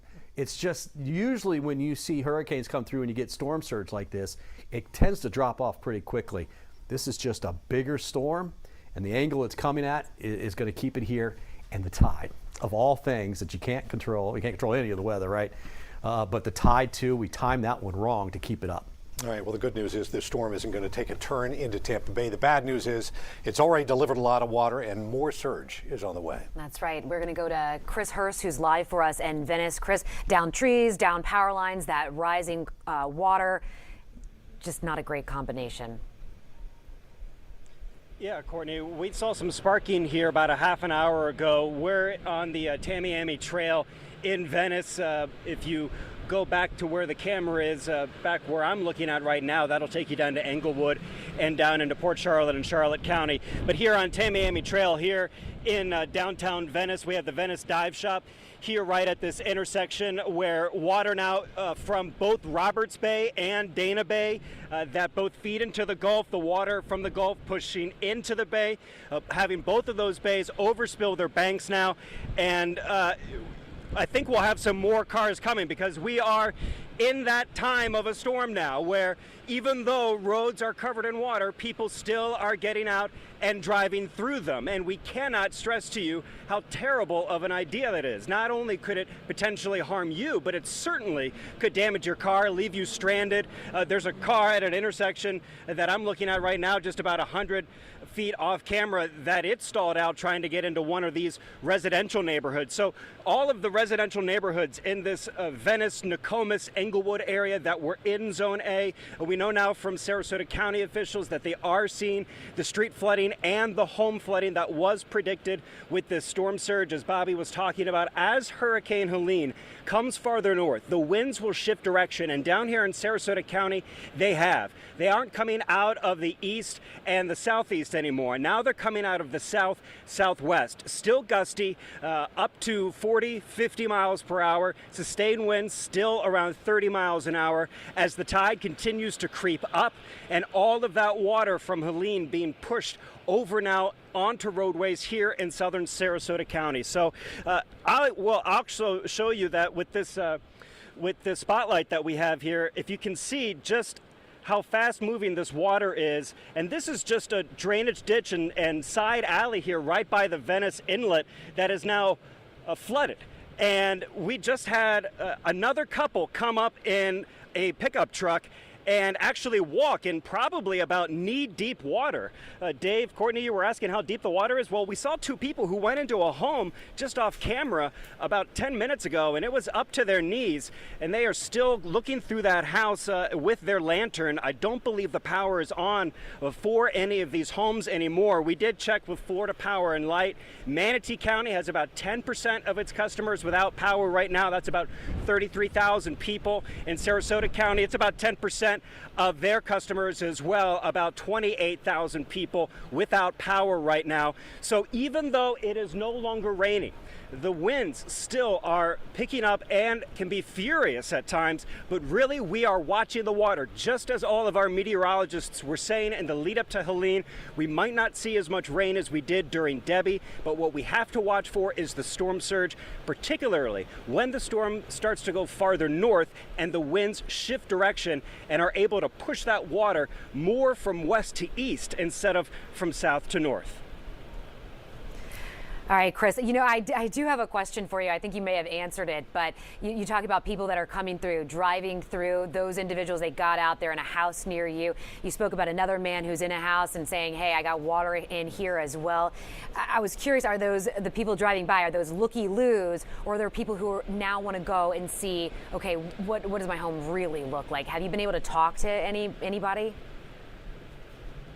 No, we have, the people that were right here, we thought they were going to turn around and leave. That's why we thought they were turning in. But then, before we could even really shout out to them, they were already, about 20 feet into the water that was knee deep. But honestly, Courtney, Dave, we're just watching Tamiami Trail right here in Venice right now, just waiting for the first car to stall, because it's not like this water is going to recede anytime soon. It's going to be several hours before we even crest.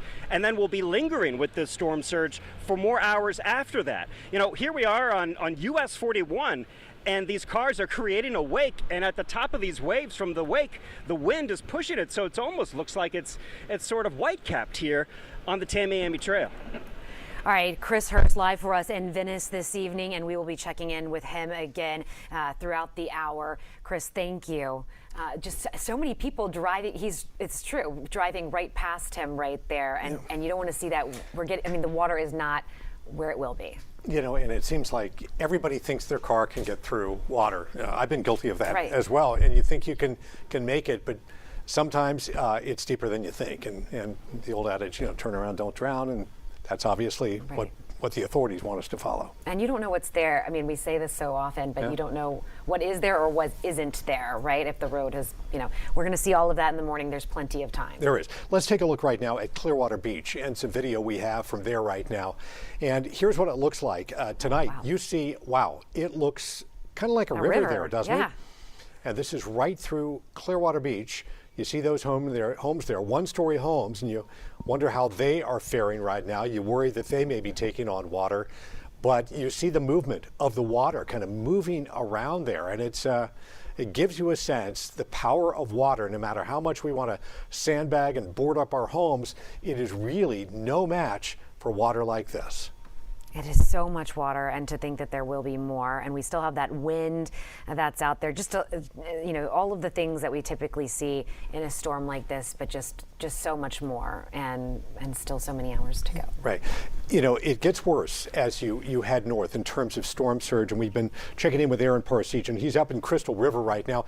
Aaron, what are you seeing right now? How has it changed over the last few minutes? Well, Dave, we're really starting to feel the force of the storm even off the coast of the Gulf here, because that wind is really starting to pick up. Some of these gusts are so strong you have to brace yourself against it.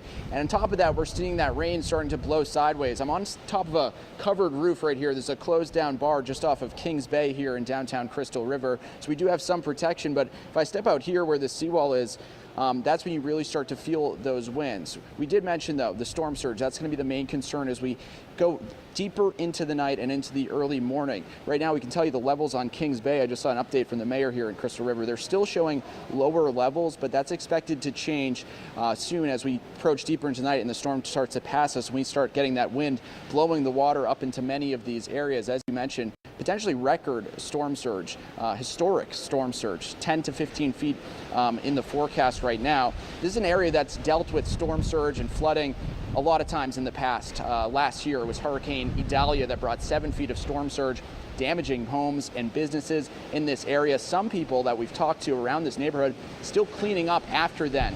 One woman who evacuated the Kings Bay area here to stay at a hotel about 20 minutes away in Lecanto said she's been living on the second floor of her condo for the past year because of the damage caused by Idalia when a couple feet of water went inside her home. So they're watching this anxiously through the night, hoping it's not as worse. But as we're mentioning, right now it's being forecasted is worse than what they've seen in several decades here in Crystal River.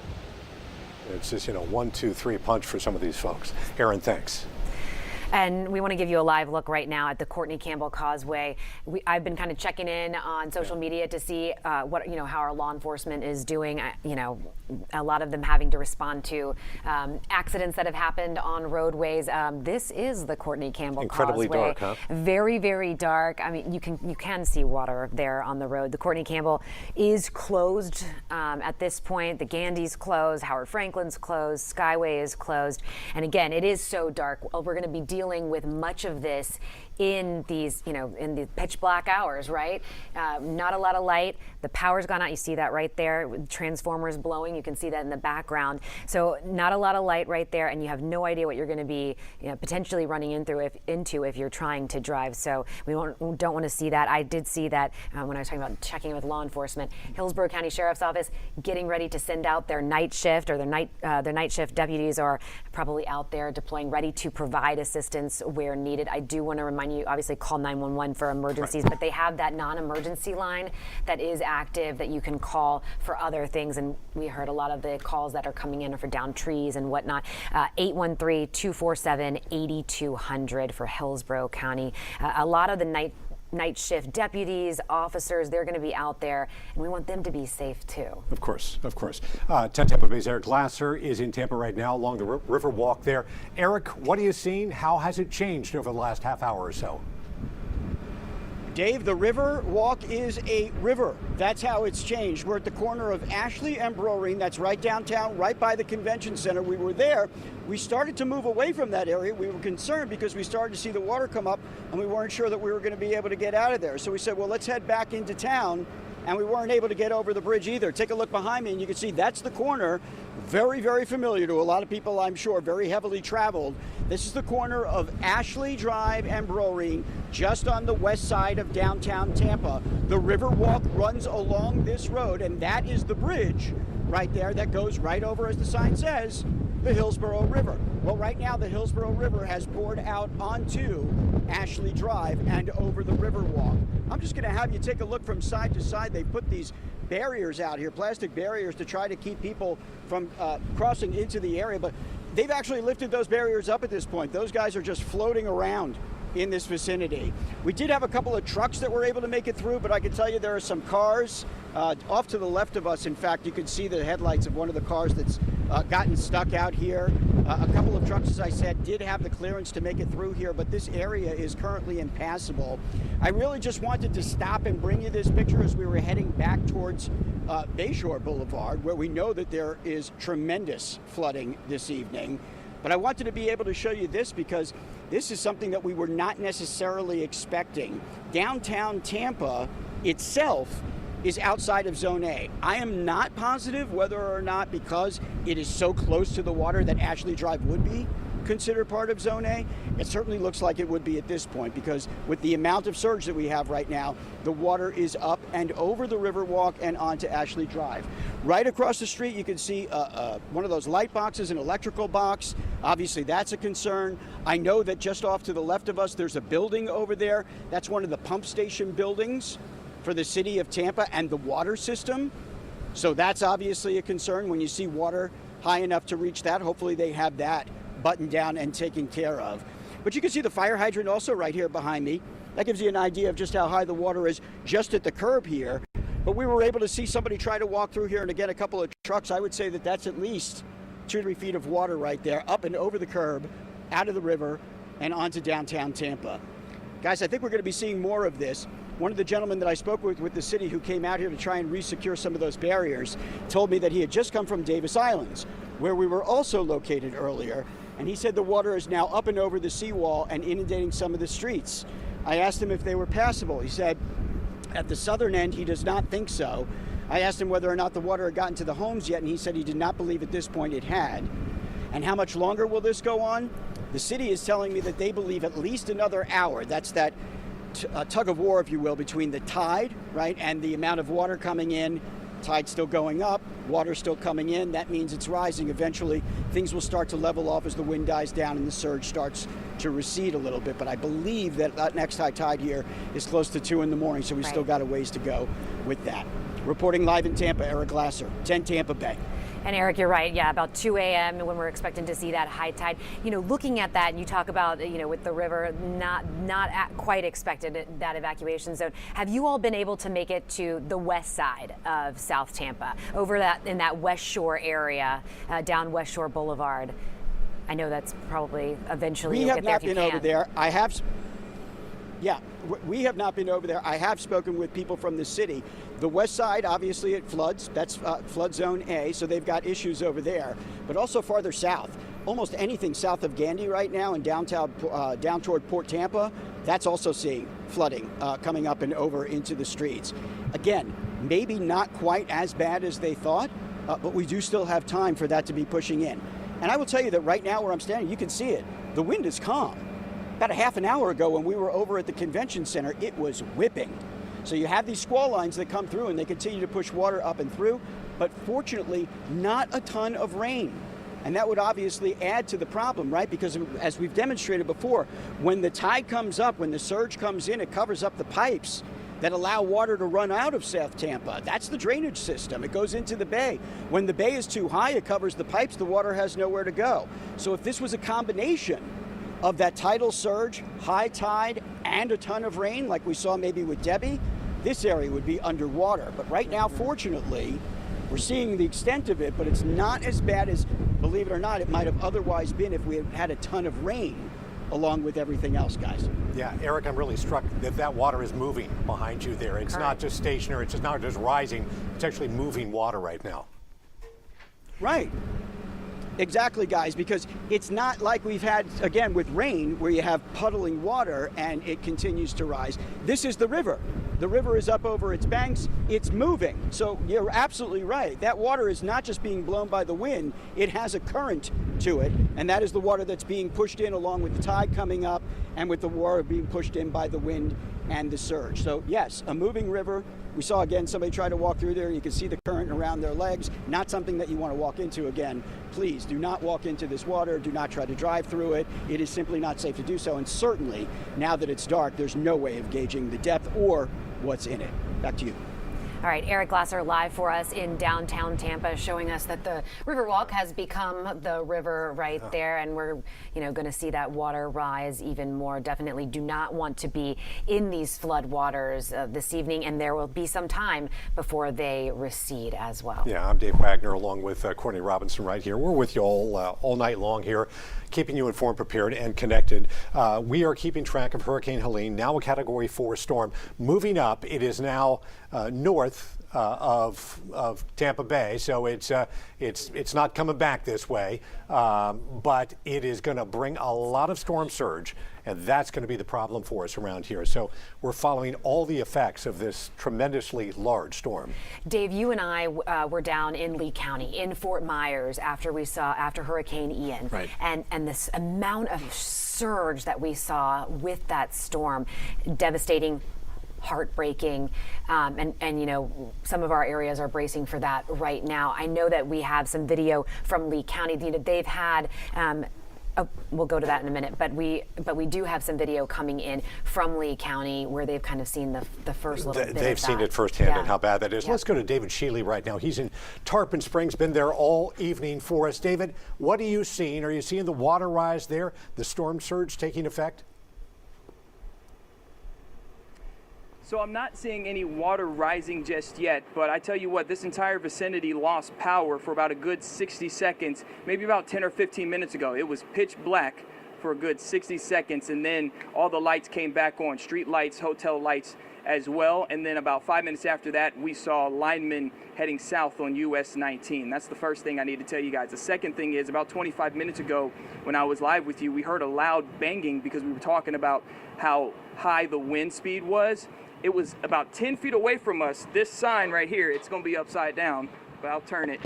This sign hit a bench. It flew off wherever it was, and it hit a bench about 10 feet away from us because that's how high the winds are right now. And so I know here we like to keep you informed, prepared, and connected. I'm going to add 3 words to that: valued, loved, and precious. You are valued, loved, and precious. And I want to tell you right now, if you hear weird noises while you're outside, don't try to turn those question marks into periods. It could be a sign like this flying. Please head inside. It is not safe to be outside right now. We're in the safest spot that we can be. We are right by the entrance of our hotel. We've seen trees go down about a couple miles up the road near Tarpon Springs High School. This is the safest place we can be. But right now it's still windy. Rain has slowed just a little bit, and power outages have started happening here in Tarpon Springs. David, keep in mind behind you is a billboard for a personal injury attorney if anything should happen to you out there. Right behind you, directly back there. We're keeping you informed, prepared, and connected. And David. safe. I see it. I see it. I like his smile. Yeah, no doubt about That's it. how he's smiling. Yeah.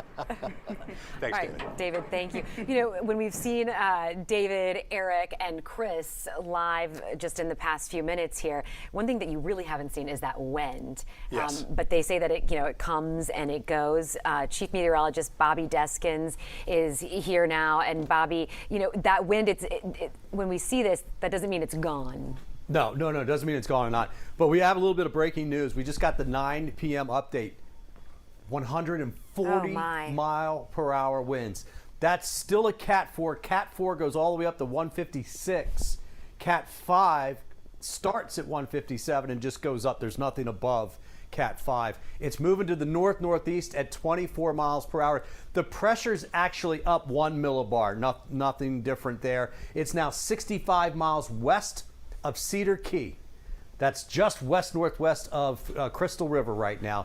You can see it right in there. Obviously, you can see it's very close to landfall. I'm still thinking might be about 11:30 now time frame for that to happen, for official landfall for that to happen. Now, what's going to happen is this will continue to race, I should say, to the north and the northeast. But that basically means that it will end up on shore and still moving quickly. And so as a result, it's going to be pushing into the Panhandle and Georgia as a hurricane. There's that forecast, and you can see the turn. And this was what we were questioning. When does this happen? I mean, it looked like it was going north-northeast across the Gulf the whole time. But then hurricane warnings all the way up almost to Atlanta. That's just amazing. And then it does a little loop up there, just kind of comes back out as it's falling apart, be a rainmaker for parts of the Carolinas and up north. So there you go, 140 mile per hour winds. You can see the eye wall. It's been wobbling a little bit. That's what it does. But generally, it's been in really good shape. And that's what's allowed it to strengthen. That's why we've been seeing those lightning bolts, those strikes right around the center of the eye. I don't have it turned on here. There's still some lightning out there, but you can see it is pushing a lot of heavy rain up into northern Florida now, especially as you get north of Citrus County. Because Citrus County, we're still getting it, and we will for another hour or so. So this puts it about 60 miles from landfall, moving at 24, two and a half hours or so before landfall. So yeah, it'll basically be right around midnight, maybe between 11:30 and midnight it has landfall. Look at all the lightning around it. That is, you know what, Ian did something similar when it had all that lightning right before landfall. So what you have is a Category 4 hurricane strengthening at landfall. I didn't think it would get to 140. We were thinking 125, 130. And kind of surprised to see it to get to 130 just about an hour ago. Now to see 40. But when you see all of that lightning, that's it. That is a super strong eye wall. And that is a good structure for this to have a lot of wind in it. It's hard to believe it can go any higher than that. Very warm water still underneath it. But regardless, the right side of this eye wall, where it goes on, Cross City to Perry, that's going to do a ton of damage with that wind. Now, not all of even that eye wall has 140 mile per hour winds. That's some of the highest that they could find. But 120, yeah, there's a lot of that in that eye wall. For us, obviously, 30s and 40s and 50s and gusts in the 70s to near 80. Those winds are going to slowly start to come down. Look how much the rain has really thinned out. And you can see it here kind of taking off and going off with the storm. And that's the good thing about it moving pretty quickly. The rain is still steady for Crystal River all the way down Sugar Mill Woods, Pine Island still. Brooksville, we're starting to get some breaks, and I think we'll kind of be on and off with the rain. More off, to be honest with you, especially over the next 3 hours or so. But you can see this is what the nature of it will look like all the way through. And this will pretty much continue for 3 or 4 hours. The heavier bands will tend to push their way further out. But how far out do they go? And they're not going to go too far. That's when you start piling up the water. Thank goodness that outer band right there you see in eastern Hardee and DeSoto County towards Sebring to Lake Placid. That one's still moving because that one's putting down more rainfall than anything else. If it were to stall and not move further to the east, it would really start flooding things. They made a new tornado watch. They just cut off the south end. This one goes all the way up into Georgia until 6 a.m. I don't think we have a tornado threat through 6 a.m. But I mean, look, there's a little cell right here. Look at that. That's a good cell. That's going to come swinging on in towards Pasco County, I think, here in about 45 minutes or so if it holds together. So we're going to keep that for a while, but we'll let you know as they start to trim that back. The current winds are showing gusts to 64 in Clearwater, 58 in St. Pete, 69 still in Sarasota, right? And the highest winds still to come. And the other part of this is when the center goes onshore, you got the highest winds right around the center. But as it starts to weaken over land, those higher winds come down, but the whole system spreads out. So you think because it's pulling away, and it's really unique to us here because of our geography where we're located. When you get a landfall and storm up there, you think that high winds, higher, right? And then as it's going away, you get less winds from the south to the north. But what's happened is the storm structure spreads out a little bit. The wind does come down, but then if you're in this one particular area, you're going to keep a solid wind for several hours. And that's prolonging our surge. So those gusts in the 60s will likely continue. I showed you this earlier, 81 mile per hour gust at Egmont Channel. We've got about 5-foot surge at Port Manatee right now. That's right by Egmont Channel. And that gust was hours ago, about 2 hours ago now at this point, right? And the forecast throws that through even midnight tonight, we're still going to be seeing gusts in the 40s and 50s. And key to all of this is now it's still blowing onshore. That's what drove, I mean, we were showing you earlier this afternoon, Paso Grill, St. Pete Beach from our Bellwether beach camera.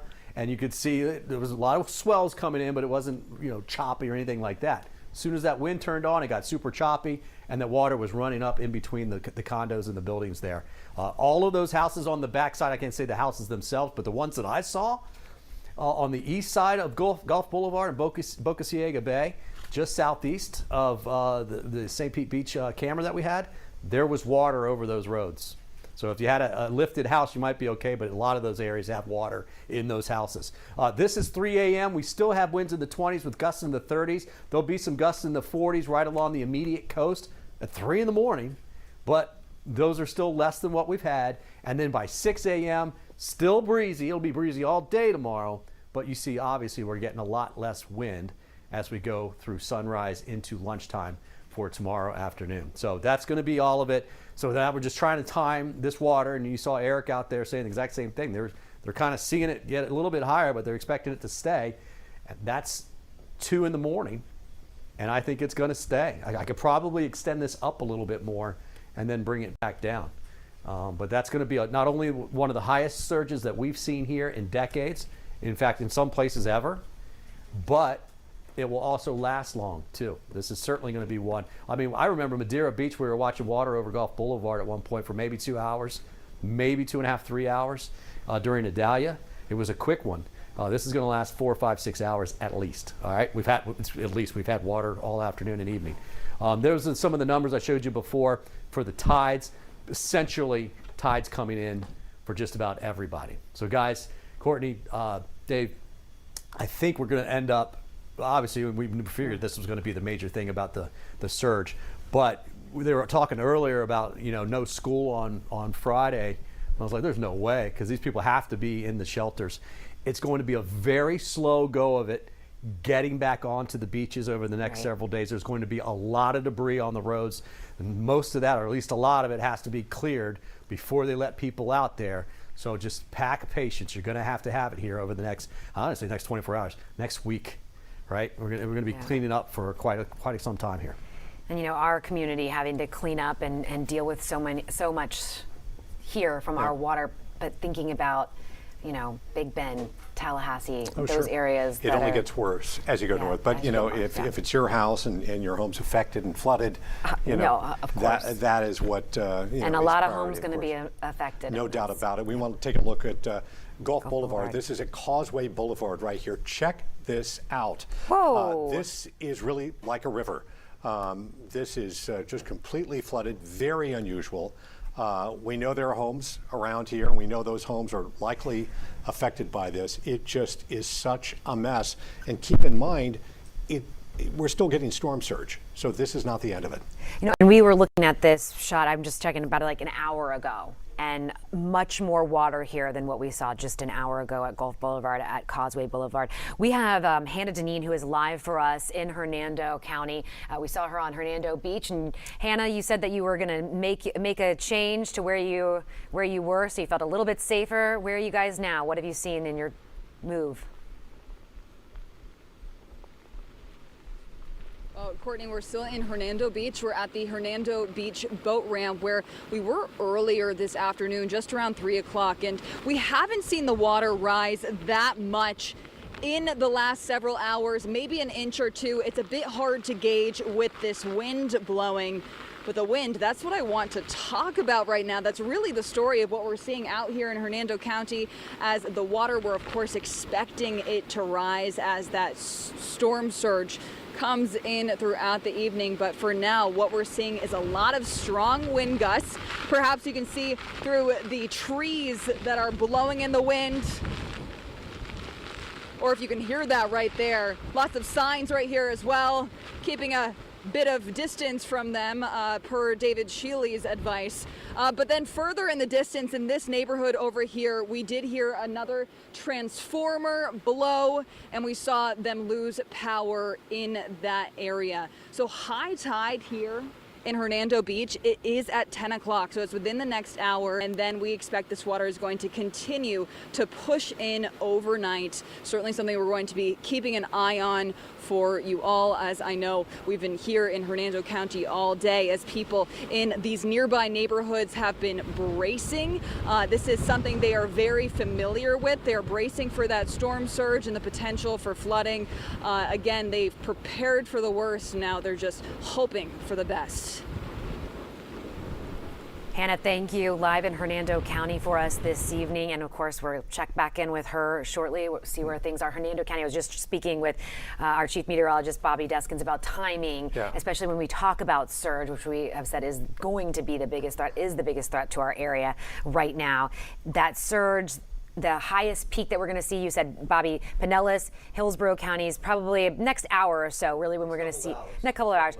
Hernando County and Citrus, as we start to move forward into the evening, the overnight hours, we're going to start to see that early morning, so 2 a.m. It's going to vary based on where you are, obviously, and of course the amount of water that you're going to get. But it's not, so when we say 10, that's where it start to get there for our southern counties. Yeah, and so much depends on where you were during this storm and where you are right now. We were talking about Lee County and just how devastated that community was south of here during Hurricane Ian. And let's take a look. We have some incredible video right here.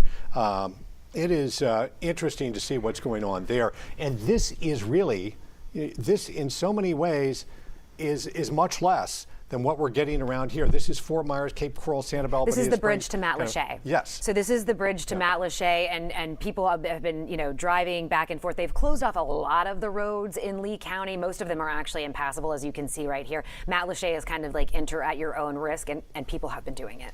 Yeah, you see the waves lapping up on the road right there, and it is when you talk about communities devastated, they have still not recovered from Ian, and so many people are really struggling. And look at this vehicle. I mean, this obviously is not recommended. Sometimes people get in there and start moving and just realize they've gotten themselves in way too deep.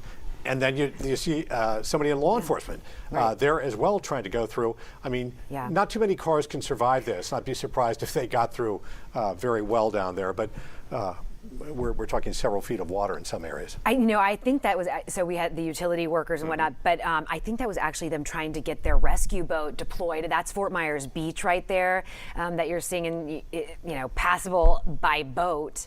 This is an area where so many people just lost everything in that Fort Myers Beach community. You couldn't even get on to Fort Myers Beach in the weeks that followed Hurricane and that storm, there was so much wind associated with that storm too that, windows were blown out and all, and this storm, every hurricane is different, and this particular storm, it's a lot about storm surge, and storm surge, as we've talked about, kills more people, and that's the most deadly part of a hurricane. And so it's a real concerning thing, and those who are in harm's way right now, and it hasn't even struck, the outer bands have, but the bulk of this at 140 mile an hour winds has not even struck up around Tallahassee, North Florida at this point. Right, and it's west of us now, northwest of us, but still feeling all of those impacts in those waves. Chris Hurst is live for us in Venice right now. We want to check in with Chris. Chris, you know, that is an area where you said you've shown us, right? We've already seen that water rising, and you've talked with people in their homes who are in that, and they say that the water's coming in.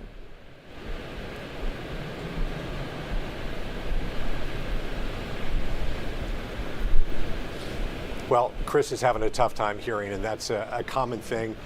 Rain and microphones and earpieces don't always mix well.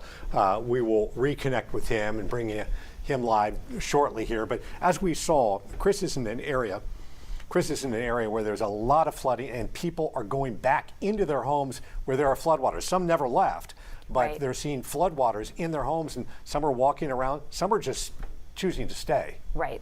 And it's, you know, look, it's a hard decision to make, right? To leave your home and leave all of your possessions. Many people have made that choice, you know, wisely, and others have chosen to stay. And we've heard from law enforcement saying that they have gotten some of those calls. Adure Chumba is live for us right now in St.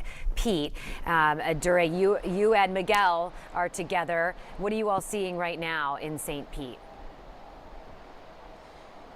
Hi, the conditions here in St. Pete continuing to progressively deteriorate throughout the day. We have been on the streets since 2 p.m. with daylight, seeing the storm surge at the seawall over by the St. Petersburg Pier just breach that seawall there. And you could just see the water just kind of like swelling and gathering momentum. And then by the time it was dark, it was already breaching into the sidewalk into the park there at Vinoy Park. And at that point, we determined that it was no longer safe to be in that area, and we retreated to this parking deck here at the hotel in downtown St. Pete. Now, the winds again picking up. You can still, you know, feel every now and then that gust kind of like pushes me like that, but then you can still hear that howling to give you a sense of the intensity. And like you said, we haven't really gotten the height of the hurricane. Now, reports from Pinellas EMS telling us around 100,000 people have now lost power. They are starting to do some water rescues, as well as we told you the water's beginning to take over the streets and take over some homes. Access to those barrier islands have been shut off since 6 p.m. today. So again, those people sheltering in place, needing to be rescued. Law enforcement now is saying that they are already carrying out some of those rescues. We're also getting reports of structure fires and transformer fires as well. So those are things to keep in mind as we go through the day. But of course, the biggest concern here is that surge, that storm surge of about 5 to 8 feet still being expected. That's the biggest concern, because that's going to elevate that flooding level that we're worried about. For us in St. Pete. Adure, thank you. And that storm surge, it is the biggest thing. And that surge is what, you know, the domino effect. We see all these fires, we see these accidents, and just so many more things. It's responsible for so much. We want to take you out to I-4 again, some of the video that we have from earlier here. We talked about this particular accident out here. We're getting more details about this. We will bring those to you shortly here. But again, a person was killed out on I-4. We have a few more details that we'll share with you. But let's go to Chris Hurst, who is live right now. He is to the south of us. He's been in the Venice area. Chris, are you seeing some changes there? Well, the change is that the water continues to get deeper and deeper over Tamiami Trail. That's US 41 here in Venice. That takes you down to Englewood and Port Charlotte. We still have cars that are trying to pass over this road, but not nearly as much as when we last talked to you about 20 minutes ago. We believe that they've, or at least are trying to shut down the road in both directions. Back where I can see where there's an interchange 441 with Venice.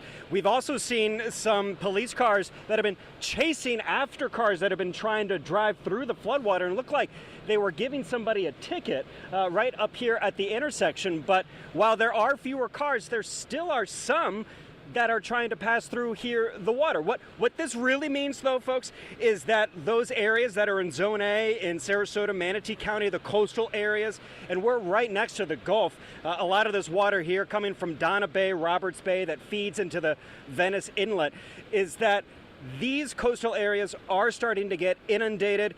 That couple, and Tim, why don't you just pan over? I know it's really not going to show anything, but at least you'll know that this car right here with a Purple Heart veteran license plate and a Purple Heart sticker and a Marine sticker here, man, I hope they're okay. It looks like they own these two homes that are just off camera, and when we saw this elderly couple get out of the car to try and survey some of the damage so far for these two homes that are just off my shoulder, it was about knee deep for both of them.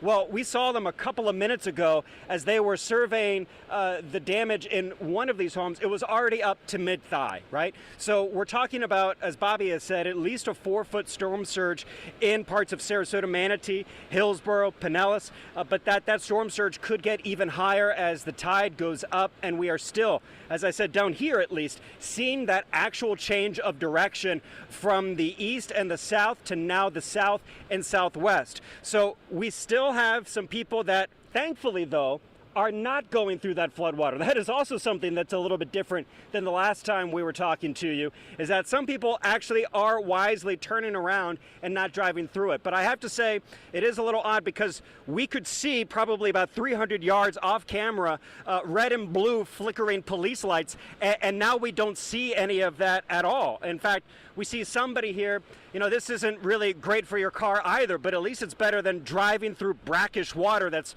caused from a cat out here at all if you don't have to. We're out here, you know, as paid observers here to take a look at this stuff, make sure that the conditions are lining up with how the forecasts were and are doing so in a safe way. But we have seen some sparking now, electrical sparking near this water that is now almost about to cover the median two here of the Tamiami Trail. And of course, we know that some flooding issues could be farther up north on these barrier coastal islands, Siesta Key, Longboat Key, up into Anna Maria Island. We have not been able to survey that part of the damage in South Bay, but if Venice is any indication, and generally with these storms that come in through the Gulf, we are the leading edge for what you might be able to expect at points farther north. The storm surge is higher. The winds are still sustained about 50 miles an hour, gusts over 60, and we still have not reached the peak of the surge or the tide just yet, Courtney and Dave. Chris, I'm concerned about this couple you mentioned. Is there anything we can do on our end here to make sure that they're okay? Is there something you can do on your end to make sure this couple's okay?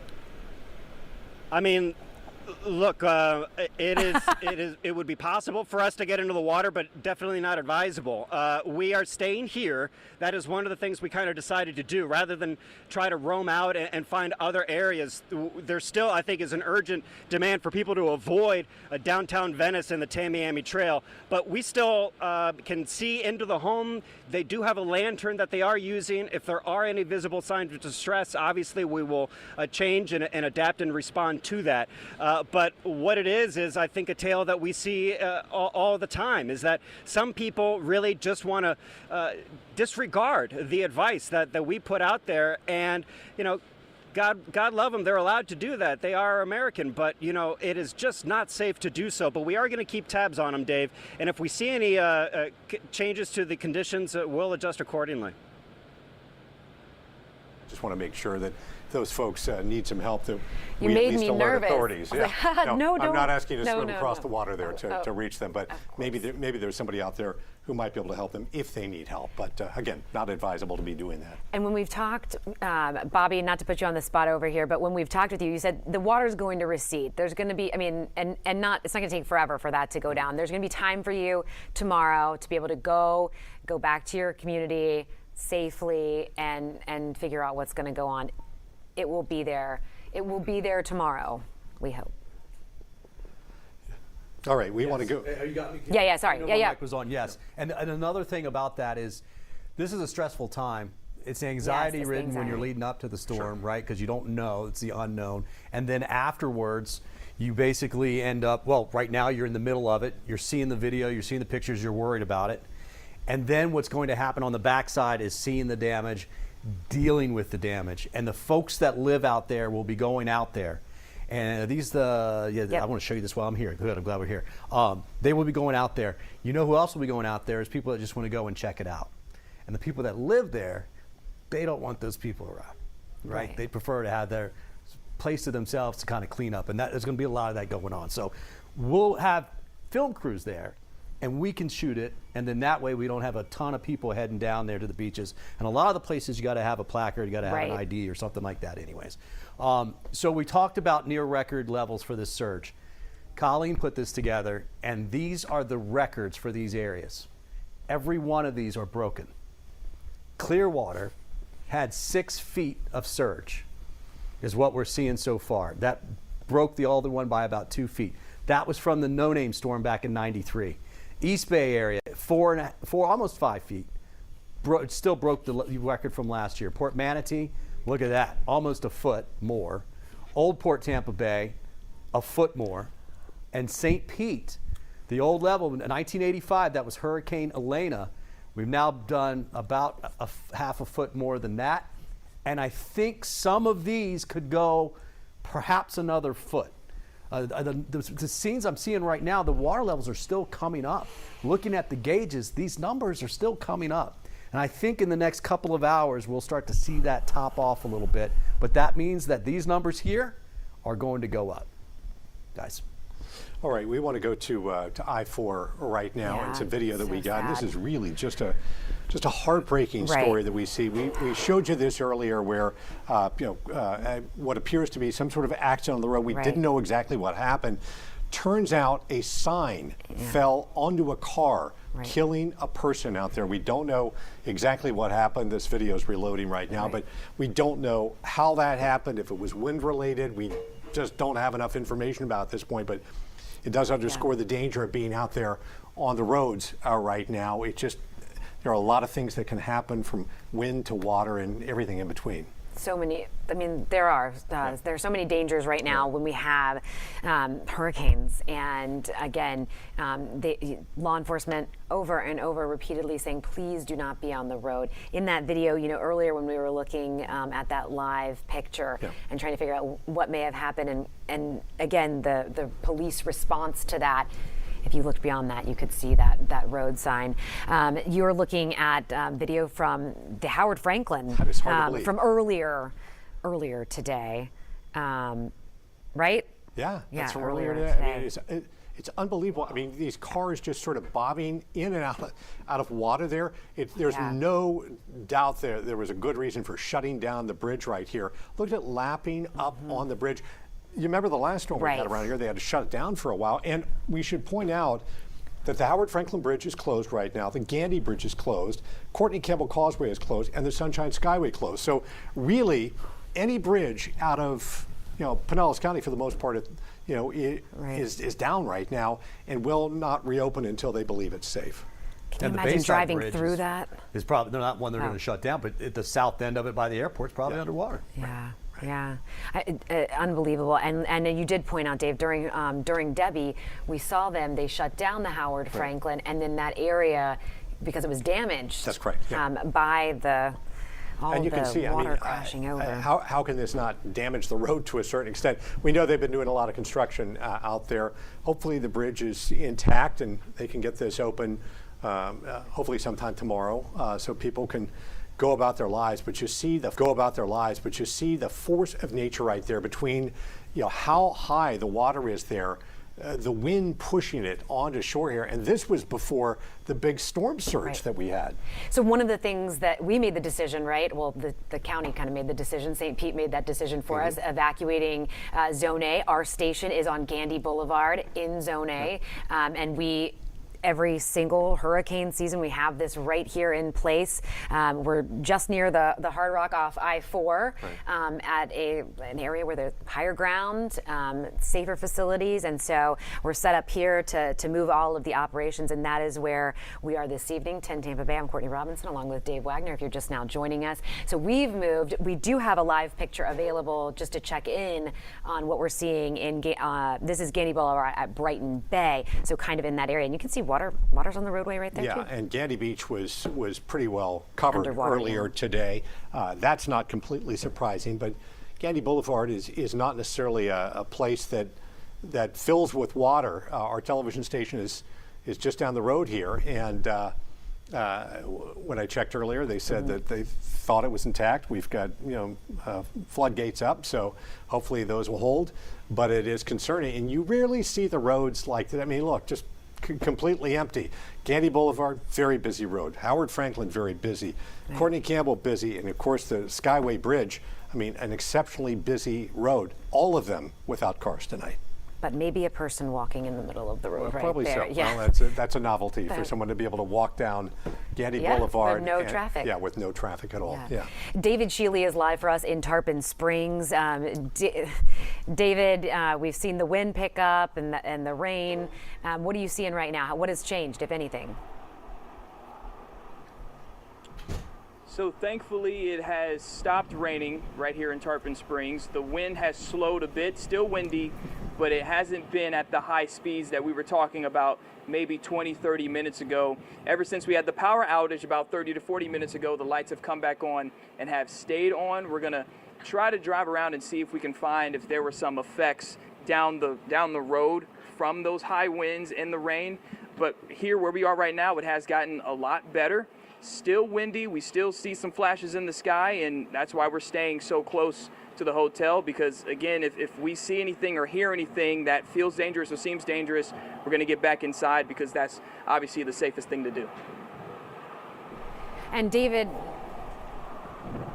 were you able, before this, were you able to make your way down to the sponge docks? That's an area where we always see a lot of water coming up. Earlier today when you guys were around, were you able to get down into some of those areas, and did you already see the water kind of coming up?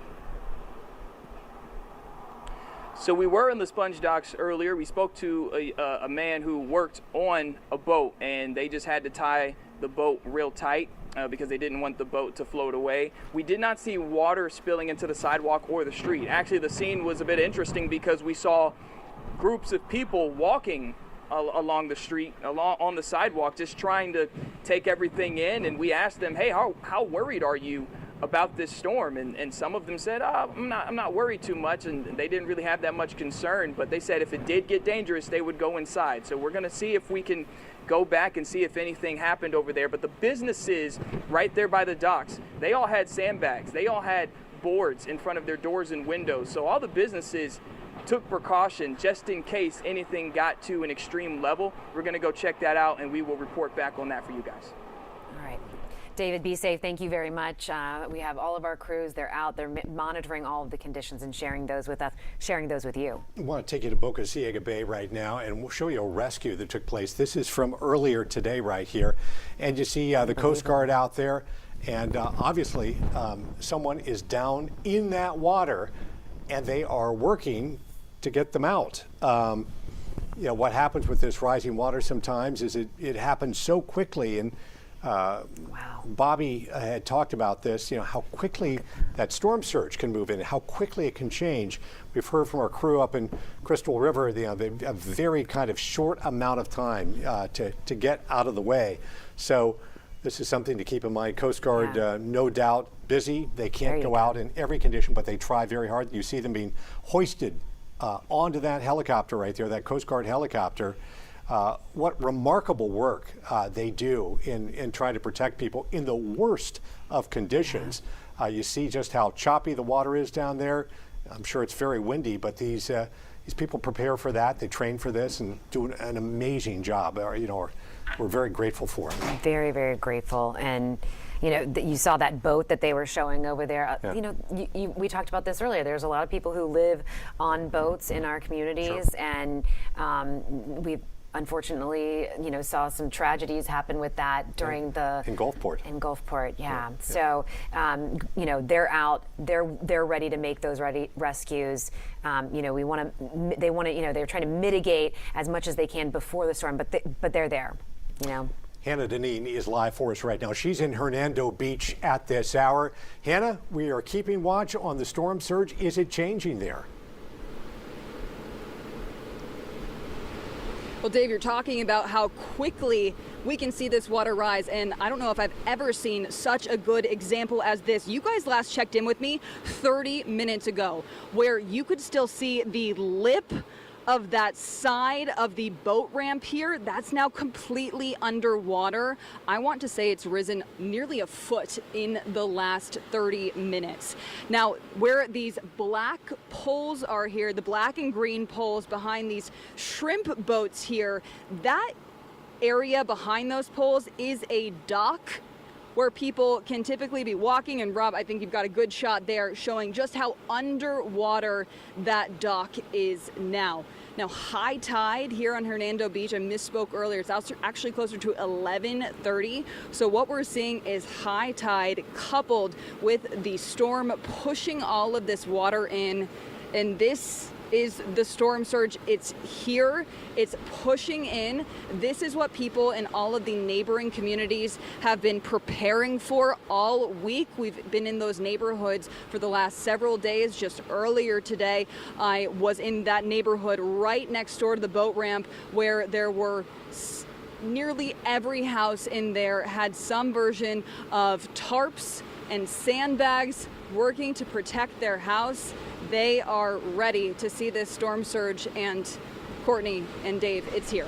Yeah, no doubt about it. I mean, I guess my question is, have you been able to tell whether or not those measures that they took have actually helped? Because, you know, when you see this level of storm surge, it doesn't matter if you put up, you know, sandbags or tarps, whatever, that water often finds a way in.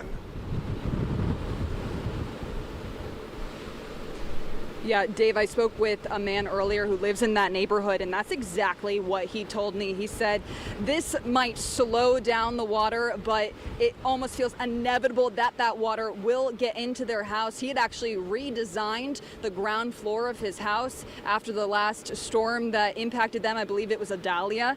And he said, I no longer have carpet in my ground floor. I'm not dealing with that again. We put down concrete, something that I'm going to be able to throw on some fans after these storms instead of having to redo my ground floor, because again, these storms and the impact that they have on their homes, they're becoming more routine. And again, he felt that the storm surge coming into his home, it was a matter of not if, but when. Yeah, and you know, the sad thing about this is these people, you know, you look at insurance. Insurance will not cover everything that's damaged, often doesn't cover, you know, nearly as much as has been damaged. So these homeowners are faced, you know, with having to clean up, pay out of pocket for a lot of this stuff. And it takes time, it takes money, it's stressful.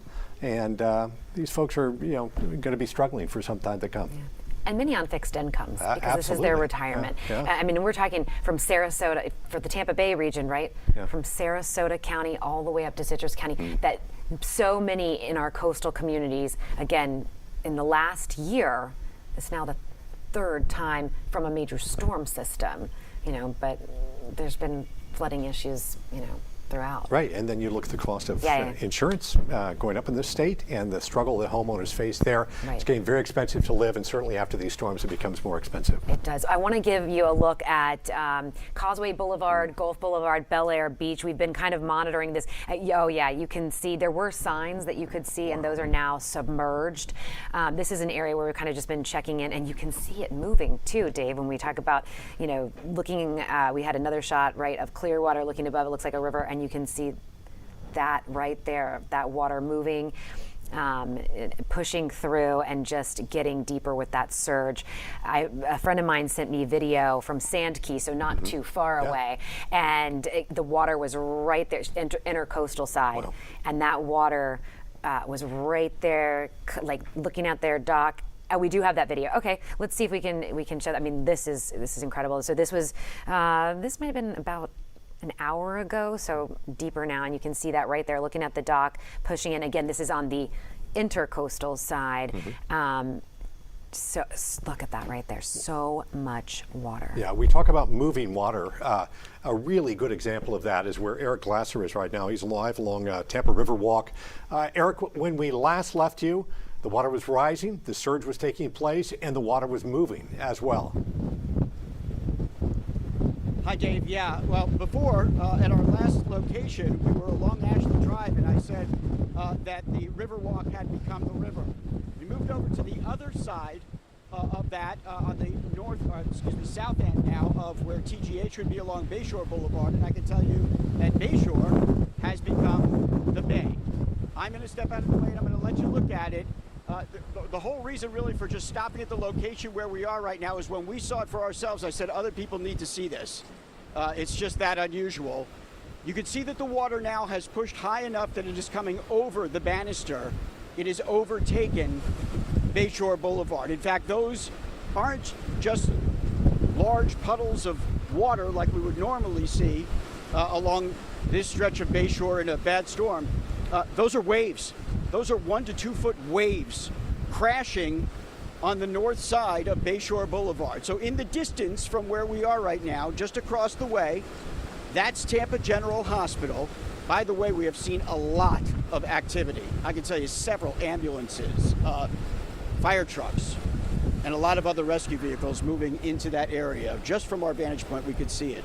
But take a look at the water, the way that the surge that we were talking about when we could see the water pushing up over the Riverwalk. Now, again, we're on the south side of that. And look at the waves crashing onto what is just simply the sidewalk on the north side of Bayshore Boulevard. Not just impassable because of the amount of water, but you couldn't possibly drive anything through this because it's got wave action. The waves are crashing on Bayshore Boulevard as we speak, whipped up by the amount of wind that continues to seem to come right out of the south, blowing on, I can tell you, very, very windy out here now. We've probably seen the strongest gusts of wind that we've experienced all night. So I know that the storm has kind of moved north of the parallel that it would be with Tampa. But the wind that's whipping around it and the squalls that are following it, that tail effect, are absolutely whipping up the water and the wind in downtown Tampa.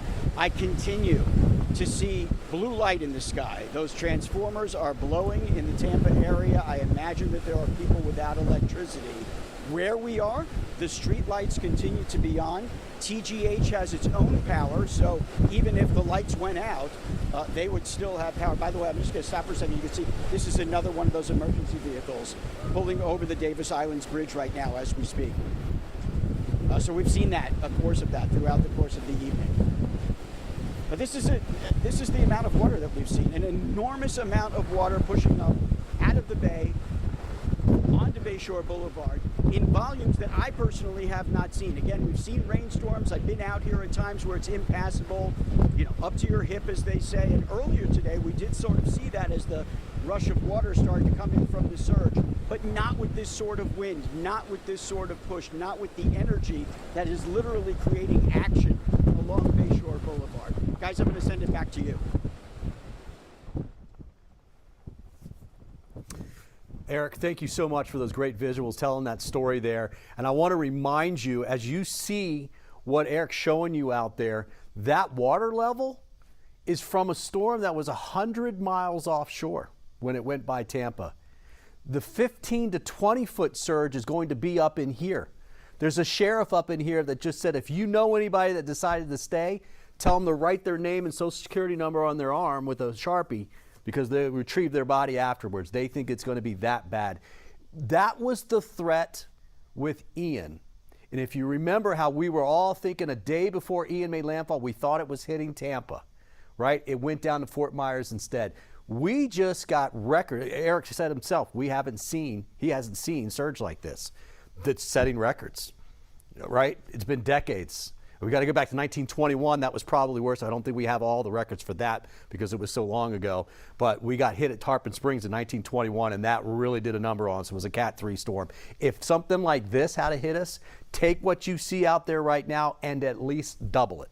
At least. So here we are. We're setting records. We're going to go about 4 to 6, 4 to 7 foot amount of surge out there. We had 2 to 4 with the Dahlia, and we actually dodged a bullet, believe it or not. So these poor folks up here, about an hour and a half. Well, actually, it's getting a little bit closer than that right now. I think that's going to be less than an hour before it makes landfall. In fact, let me run over there right now because, I just kind of looked up. That was quick, Colleen. I didn't. Our eye wall is starting to move onto the coast now. It's getting there right now. Yeah, look at that. Yeah, I'm going to put a measuring tool in here. So from the center of the eye we're talking less than 30 miles from the center. And the worst part, here you can drive on that one there, the worst part is going to be this area on the right side, right here. Horseshoe Beach area, and then up towards Perry, which is right about right there. That they're getting the highest winds right here on this northeast quadrant and a little bit on the top. It's actually because they're moving 20 some miles an hour and the wind's blowing the opposite direction there. There's the center. You can see about 28 miles from land. It's going right up about there. Draw that one. And so that would put it less than an hour. That's probably about 30 miles or so. And it's moving 24. What's it still moving at now? I think it's 24 miles per hour.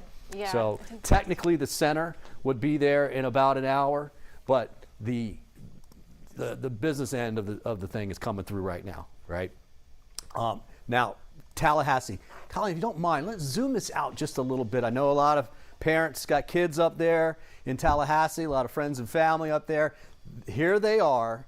They will be on the back side of this, but they are going to get a good hurricane coming through there.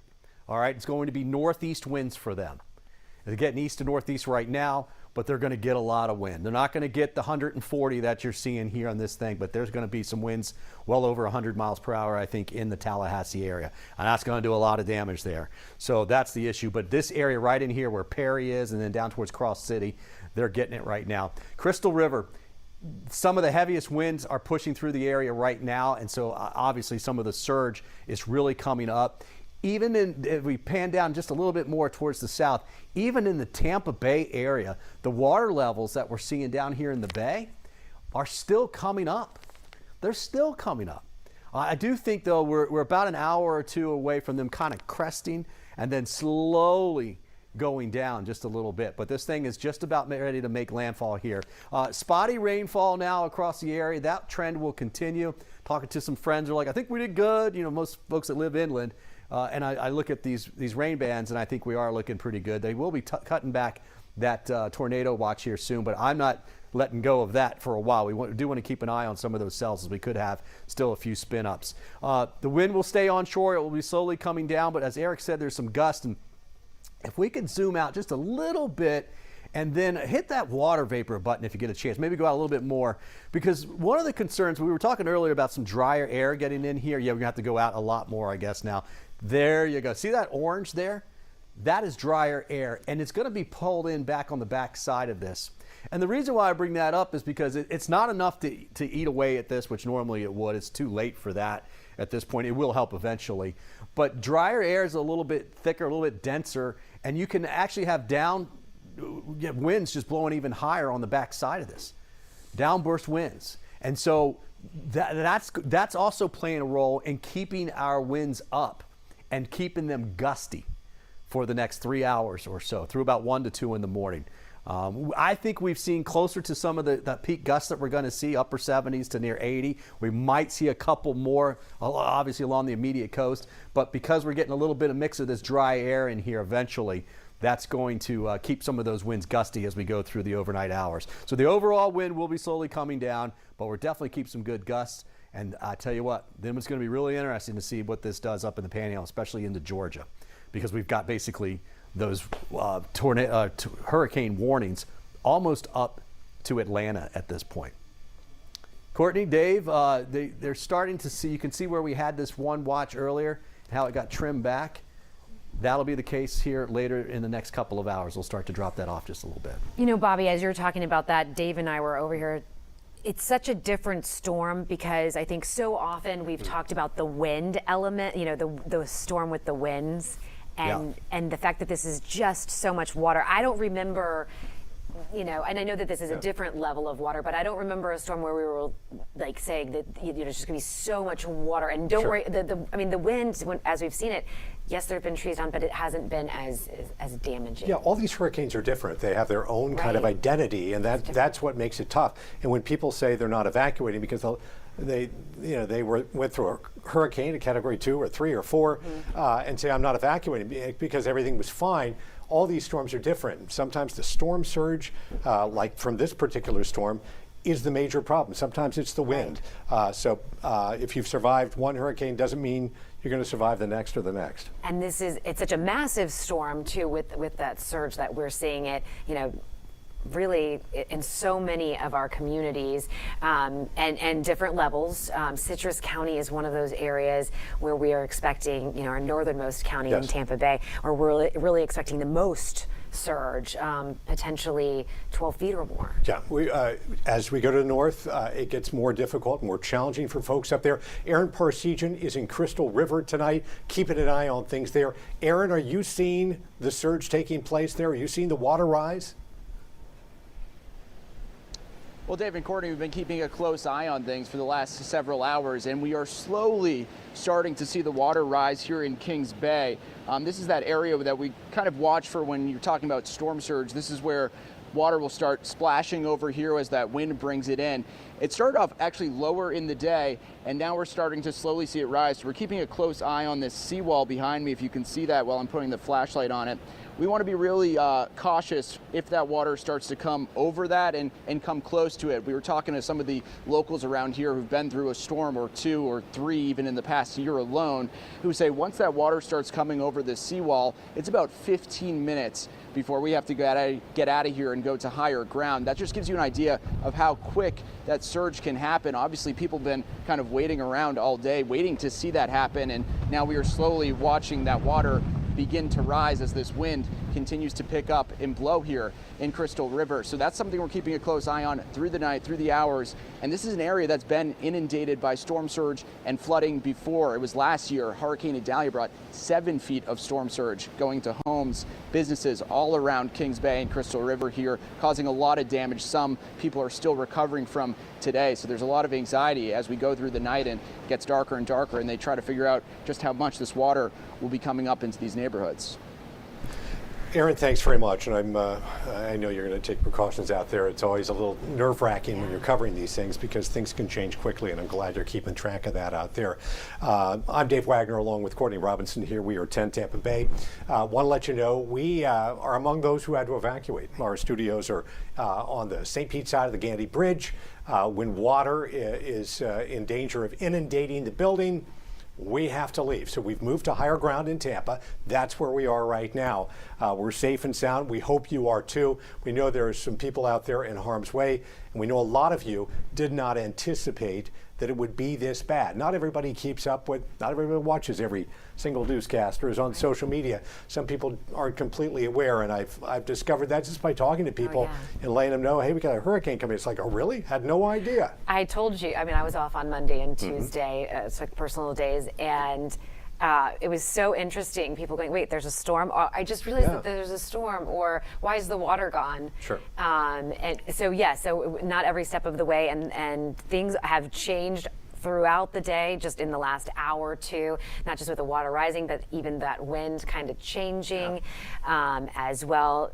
And really, since this morning with Hurricane Helene waking up with a Category 2, then a Category 3, and now we have a Category 4 storm in the Gulf of Mexico. Right, and the storm surge is continuing to rise right now. So the water levels are going to get worse in some areas, which is unfortunate. I want to give you a unique view right now of this hurricane. This is from above. This is from the International Space Station, about 250 miles above Earth right here.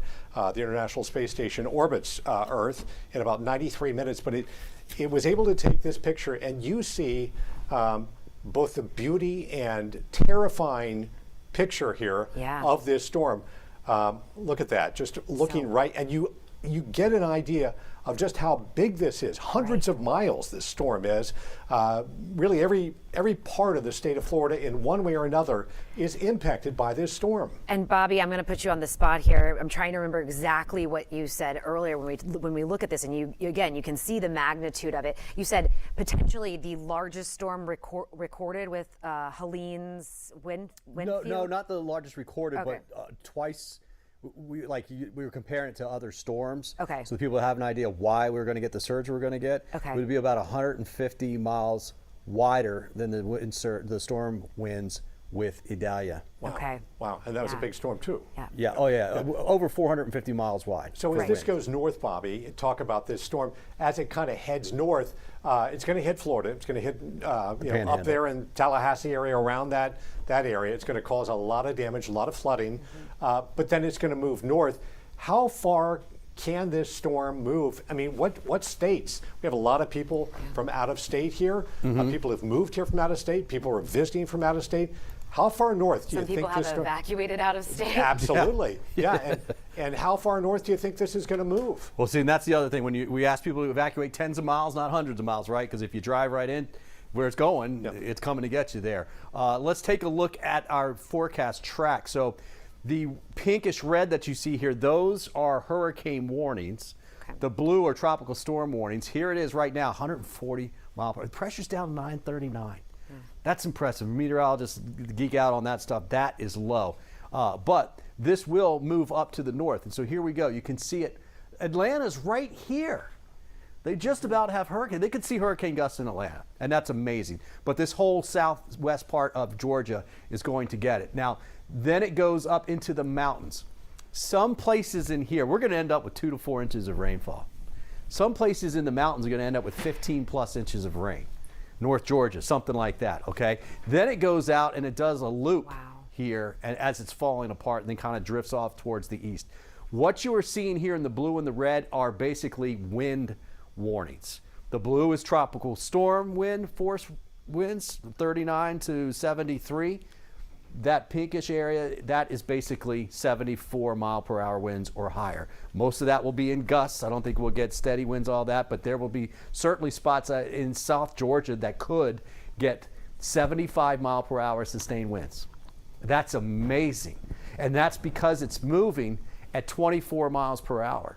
So it'll start to fall apart as soon as it goes over land. But if it's not spending a lot of time over one spot, it's just going to continue to move and fall apart at about the same rate, but it's going to be falling apart further inland because of that move. So a lot of friends, a lot of family up in the southeast will be dealing with this. There's also that tornado threat all the way up through here as well. Haven't said much about South Carolina, but the high country of South Carolina, they're going to get a ton of rain too. And it could be pretty bad as far as the flooding goes. And then in these areas, first, initially you get the heavy rainfall in the mountains, and that causes flash flooding because it's the relief, right? You got the valleys, and it rains on the sides of those mountains. It all goes right down to the valleys, and it just rips down through the bottom there. That's the initial thing that happens in the mountains. That water's all going down to the rivers and eventually trying to make it down to the coast. The rivers in South Carolina, not only in high part of it, but the low country is going to start to fill up eventually. That takes 2-3 days after the storm goes by. And Carolina Beach right here where the N is in Wilmington just got 20 inches of rainfall with that system a week and a half ago. So potentially some spots in North Carolina, it could be 2 spots in North Carolina, Carolina Beach and somewhere out there northwest of Charlotte that see almost 20 inches of rainfall in about a week and a half. That is a ton of moisture, and that is affecting a lot of people. And again, you've got just about the entire state of Florida with at least a tropical storm warning in it. And you see all of this red on the backside. That's a lot of wind still. That's a lot of rain, and that's just going to be feeding out over that warm water even after the center is on land. So it's just going to take a while for all of this really to fall apart. And by a while, I would say about 24 hours before it really comes down. In fact, let me go back and show you what you got. I was just going to say, we just got the 10 o'clock update in, and the pressure dropped from 941 to 939. So a slight little change there. Yep. And so look at this wind here by tomorrow morning at 2 a.m. I mean, it's just a few hours. 105 mile per hour winds over top of South Georgia. Right? And then tomorrow afternoon, it really drops down, but it's over East Tennessee with 45 mile per hour winds. So just kind of do the math, and you're going to get those highest winds right in there. Yeah, that's why it's going to affect so many people and I want to say, it's a hard thing to say. It's not taking a lot of time. It's just moving so fast. It's going to cover a lot of geography and bring hurricane force winds to a lot of people that don't typically see it. Guys, the other thing about the wind that we're seeing right now, that will stay up a little bit. But generally what's going to happen is some of these rain bands are going to stick around, and the overall wind will slowly start coming down, especially after 2 in the morning. But when you get these rain bands, we will keep some good gusts. And I'm talking gusts in the 30s, perhaps even in the 40s. They won't last long. It won't be a steady thing. But because we have these rain bands and they'll keep streaming through the area, we will see some of that last into the, I'd say, early dawn hours or so. And Bobby, you know, looking at that right there, we said around 10 o'clock we would see that landfall. Where are we looking timing-wise right now for people who are looking for family up in the Tallahassee area? Landfall's probably going to be closer to about 11:45 midnight. Okay. That's technically the center, but the northern eye wall is coming on right now. That area right there is moving on shore. So they're getting 100, 130 mile per hour winds, I would say, in some of those spots. They're just about ready to get that, especially over here on the right side.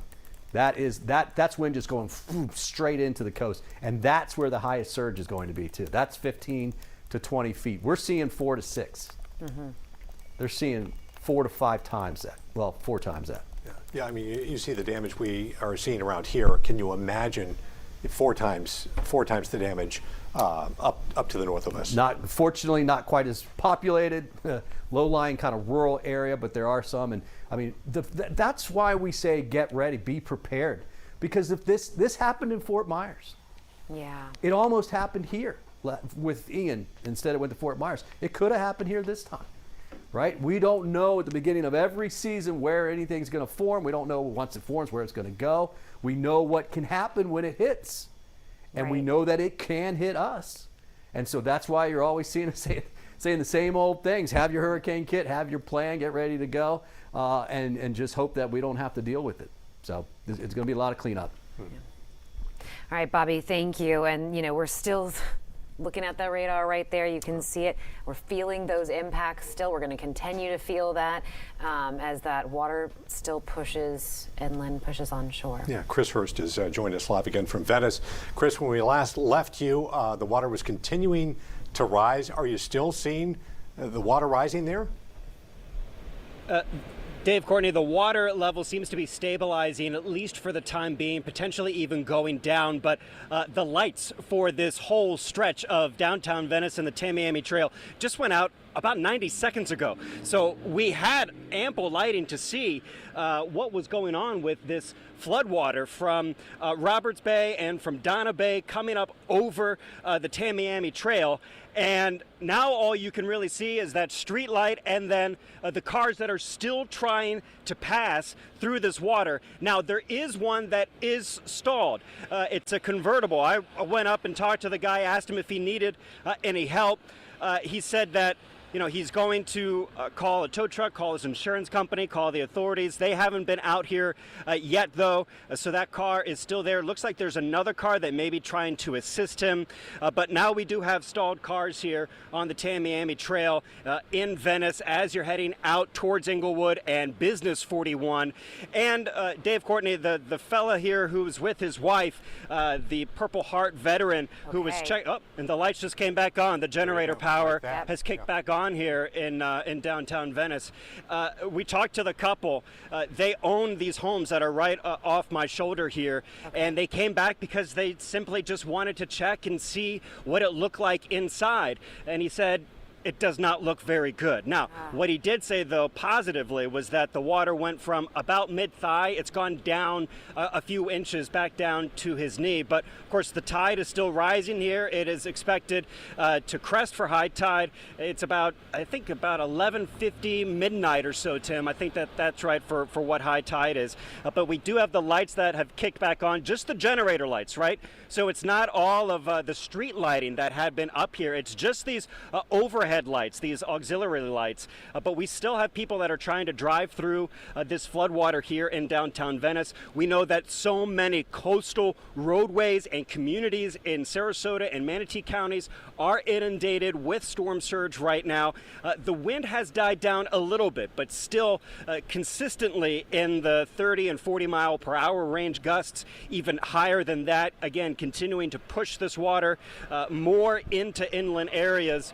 But at least for right now, the water level, Dave and Courtney, seems to be stabilizing, maybe even going down. We'll see how much as we approach high tide, maybe that water level comes back up again. Yeah, and thank you for checking on that couple, Chris. That's very nice of you. I know that's 2 people, and a lot of folks are in harm's way tonight, but we want to make sure as many people as possible are safe and accounted for. Yeah. I don't know if we still have Chris. If we do, I'm curious. Chris, we still have you. You've been through several of these storms, and I think Longboat Key is one area where you've been out. We were not able to be out there. Have you been able to check in with anybody that you know, any sources out there to see kind of how these areas are doing, what it's looking like in terms of that surge? Well, so we do know that Longboat Key, particularly on the bay side, is very vulnerable and susceptible. We would expect that any similar flooding, we heard this from Sarasota County and also, I believe, Venice officials, that if you had flooding during Idalia, if you even had flooding during Debbie, you might expect that there would be some flooding as well. We know that St. Armand Circle and areas that are up farther north of that in Manatee County. Here, I'm going to step out a little bit just as we continue to have more cars. Actually, wow, so they're dragging this convertible out. Wow. The Good Samaritan came by in this big Jeep and is carrying the first car that got flooded out here on the Tamiami Trail. And so at least we are able to move this car out of the way. And the driver is in the car, and he's okay. I talked to him, but obviously he's very upset. He had this car for about a year, he said, and now he might just have to try and strip it or salvage it for parts. So one thing too, Dave and Courtney, that I also forgot to mention is that there also were a couple of people that were here in the median.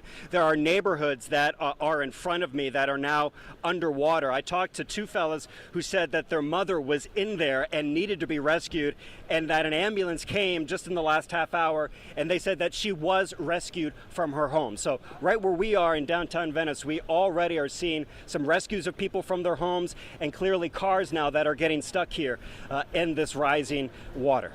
Yeah, whether or not it's a simple home out there or a nice Mercedes like that, everybody's concerned about their property and making sure they get through this okay. So tough time for a lot of people. Yeah, and we're going to see more of those rescues and more of this moving forward as well in a lot of counties. And they have the teams that are out there ready to deploy as soon as it's safe, or if it's safe right now, they are going in and helping where they can. One other area where we've just seen a ton of water, Dave. I mean, I texted Eric Glasser earlier. Yeah. My jaw dropped looking at Bayshore Boulevard. We've seen the water there, but it was the washing machine that I talked about right there. And I think we have that. Do we have a live look there at Bayshore Boulevard? Yep, there it is. You might recall earlier, Eric Glasser was down, just past the balustrades as it dips in, the steps that lead down into the bay. And I remember him saying, here I am, and just imagine, 5 feet over my head. Look at this right here. And look how it's moving there. I mean, just the challenge of, there's just no way that water is going to go where it wants to go and find its way. You just hope that you're not too close to that right now. You just wonder, and you see the lights off in the distance. I believe that is Tampa General Hospital right there. So we were told by Eric that he saw a lot of activity, a lot of ambulances, fire trucks, that kind of thing going into Tampa General Hospital. We also have Miguel Octavio, who is in St. Pete right now. Miguel, you moved to higher ground to avoid some of those floodwaters there. What are you seeing right now? What's it like there? Well, Dave and Courtney, you both mentioned how strong the wind sounded outside, and I can tell you those winds are getting much stronger. We can really hear the howling of those winds, and we can only imagine what the storm surge looks like closer to the water, where we spent most of our day at Vinoy Park, North Shore Park, and some of those areas that were already flooding when there was daylight out, including Shore Acres. In fact, in this hotel in downtown St. Pete, we'd met a number of people who evacuated from those low-lying coastal areas, including Shore Acres, a lot of them keeping track of their homes right now through their door cameras and the inside as well, and their heart just breaks seeing the flooding going inside, water going inside once again, because it was just more than a year ago when a number of those people were flooded out because of Hurricane Idalia, and they're back here at the same spot. And Pinellas County is warning we still have not reached the peak of the storm surge quite yet, expecting about 5 to 8 feet, and already more than 200,000 people have lost their power. They've gotten several 911 calls over flooding as well. So right now they are just hoping those who evacuated from Zone A evacuated. There's a lot of concern over the barrier islands as well. I just want to show you how strong some of the conditions are over here, but you can really see those trees swaying from that wind. And of course, we can only imagine how the water looks like as of now when we were there, when it was earlier there during the day. But I've been talking to people over text, just checking in with them. Some of them have not evacuated from some of those zones. They wanted to keep track of their homes, but it looks like the water had reached about waist-deep level right now in some of those neighborhoods, including Shore Acres. We also spoke to those living in the Edgemore neighborhood. They've been sending me pictures of how their streets looked earlier this morning and how it looked days before. When we checked out some of those streets, they were already flooded, so we can only imagine what those streets look like with the strength of this wind, with the strength of the storm surge as well. Just speaking to some neighbors who evacuated to some of these hotel rooms closer inland, I can tell you their heart is just breaking seeing the water going into their homes once again, and they're just hoping that as we continue to see these conditions, the amount of damage they see is just minimal. But right now, a lot of people just heartbroken at these conditions right now, and first responders are just hoping people are hunkering down somewhere safe where they can be away from the storm surge and the water here. Dave and Courtney. All right, Miguel, thank you so much. And Miguel, live for us in downtown St. Pete. We want to give you a look at what we're seeing in Gulfport. We've had viewers that are kind of sending in photos throughout the evening, and we have one of those pictures, I think, from Denise.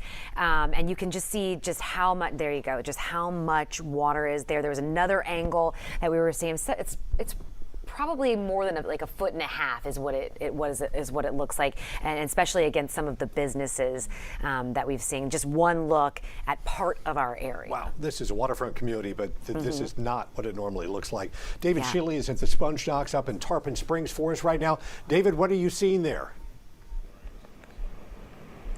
So we were able to make it safely to the docks, and this street is indeed flooded.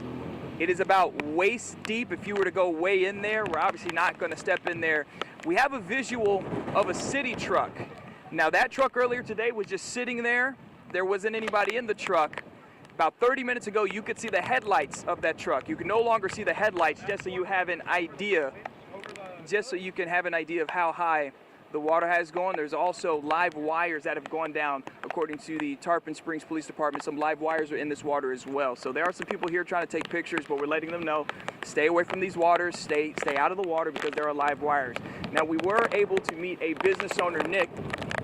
I'll bring him in here. He's one of the business owners. And Nick, how did you prepare for this storm, and from what you can see, how are things looking for your business right there just behind us? I mean, you can't really prepare for it. You just gotta ride it out, being that we are in the Sponge Docks area. It's been going on forever, so people try putting sandbags in front of their businesses, and they try to tape up, they try to do whatever they can. Pretty much just be better if everybody would stop driving by the businesses and with their big lifted trucks and pushing the water further and further into the businesses. Best thing you can do is pretty much just wait it out. I mean, it's typical if you're a Tarpon Springs business owner, in the Sponge Docks especially, that when the storm comes, Tropics never goes underwater. It is completely underwater, so that just goes to show you guys how bad everything's going right here, right now. That white truck was there to prevent people from driving through. It's a city truck. They sacrificed it. And the only thing we could do is ask people to, care about the businesses and try not to push wake further and make things already worse than they already are. So this is about the worst you've seen it here on this street. Absolutely. There was a no-name storm probably in the 90s, I think, that had shrimp boats on top of the bridge over here. But besides that, this is the worst I've ever seen it. Tropics never gets flooded, ever.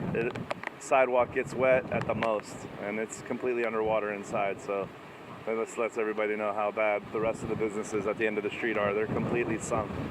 We'll continue to wait it out, Nick. Thank you for your time, and stay safe out here. You too. Thank you for Take your care. time. Thanks. Again, Tarpon Springs, right here at the Sponge Docks. This is a flooded area. Please avoid this area. There are live wires that are down in the water. So if you are trying to be like some folks here, some of our neighbors here are trying to take in the sights of the flood, do not go into the water because of the live wires. For now, in Tarpon Springs at the Sponge Docks, David Shealy in Tampa Bay.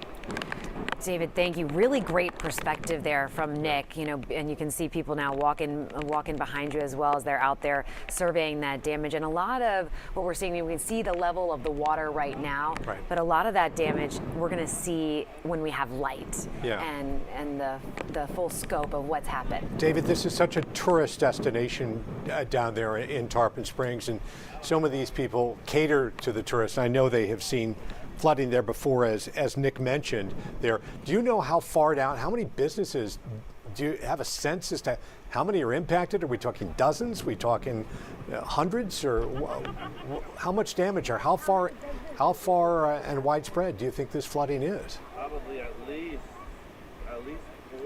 So just overhearing Nick just now, he said it's about 40-ish businesses right here in the sponge docks, and they're all dealing with this flood right now. Now, we have seen sandbags in front of their doors all day. They boarded their windows, they had sandbags in front of the doors. Some of the businesses way down there had some metal barriers as well, so they prepared.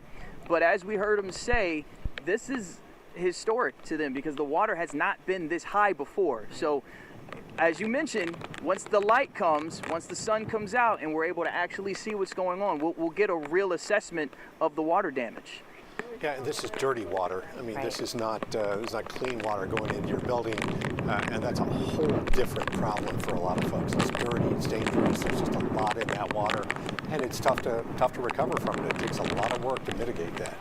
And the damage that salt water does to a lot of things, including, we talked about that, right, Dave, the lithium ion batteries. It could be a Tesla. It could be your kid's hoverboard. All of those things can be corroded by that salt water. That is to say the least about the damage that we're seeing. We do have, I think, a look live at Siesta Key right now. This is an area, to get a view of that, 10:25 right now, and look right there. Grainy picture, but you can see that water pushing in. Yeah, and this is just multiplied by many, many communities across the Tampa Bay area, and it's difficult to tell when you look at a picture like this or a live shot, just how much water that is. But you can see it moving. It's moving water, right. And we've been seeing moving water up in Crystal River as well. Aaron Parsegian is up that way, keeping an eye on things for us there. Aaron, is it? I think last time we checked with you, maybe it was kind of stabilizing just a bit. Is that correct? Yeah, it was pretty medium level at this point when we're checking the water levels here on Kings Bay, but we can start to see it slowly rising in this area, and that's because of some of these big gusts of winds we're seeing. If you can check out this little inlet behind me, this goes right out to Kings Bay. On the other side is US 19. Water not approaching there yet, but you can see how choppy this water is back here with some of this wind blowing. So this is obviously the time of the night where we start to get concerned for that level of potential storm surge that this area could see. When we're talking several feet, that's definitely enough water to go up onto the road, start to go into businesses and some of the homes that live around Kings Bay. That's why this is part of the evacuation zone. Leading up to this storm, emergency officials here in Citrus County were talking about the need to evacuate because of how life-threatening storm surge can be. And in fact, we were staying at a hotel in Lecanto about 20 minutes away. Most of the people there are evacuees from this area of Crystal River because they're not taking any chances. They've been through a lot in the past year and some change. We're talking about 3 different storms dating back to Hurricane Italia, then Hurricane Debbie, and now this one. So this is what they've been keeping a close eye on. It's that time of the night where this concern for storm surge here in Kings Bay, where a lot of this water ends up filtering out into the streets and these surrounding neighborhoods, is really coming into focus. Hey, Aaron, we see the lights on behind you there, and I'm not sure if that's a generator back there or what. As you look around, we have hundreds of thousands of power outages across the state of Florida right now. How is power in that area? Does it appear they've lost a lot of their power? Well, there's definitely some outages. We took a drive around town probably about an hour ago. Many of the street lights were off. And at one point in the night, we definitely heard what sounded like a transformer blowing. So that definitely is a concern. Some tree limbs here and there just from the sheer strength of the wind. But of course, the main concern here is going to be that storm surge as we approach later into the night and early tomorrow morning with these areas all around Kings Bay. All right, Aaron, thank you so much. Live in Crystal River, and we've been checking in. It's it's interesting to see the things that have changed and how quickly they've changed and kind of where we are. It gives a really nice perspective of what we're, kind of that baseline of what we're seeing.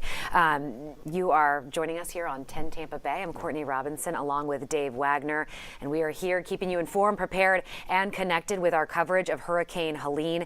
10:30 now. We are, about an hour, a little bit more than an hour away from potential landfall of Hurricane Helene as a Category 4 storm in that Big Bend area. And we have been showing you the surge that we have seen in the Tampa Bay region, all of that water. It's also caused a lot of power outages as well. Yeah, I mean, that storm is well past us at this point, but there's quite a surge of water left behind and a lot of power outages as well. Hundreds of thousands of people in the state of Florida right now are without power, many of those in the Tampa Bay area and north. And as that hurricane makes landfall, there will be an increasing number of people in the state without power. Right. Looking at numbers, and again, those power crews, they're out right now. There's also many on standby in the state, to get to the hardest hit areas where that, there are so many with the wind that they're going to see north of us that will be without power. Duke, 207,000 customers without power. Tico, almost 90,000. And when we look at Florida Power and Light, Sarasota's got 42,000, Manatee 35,000.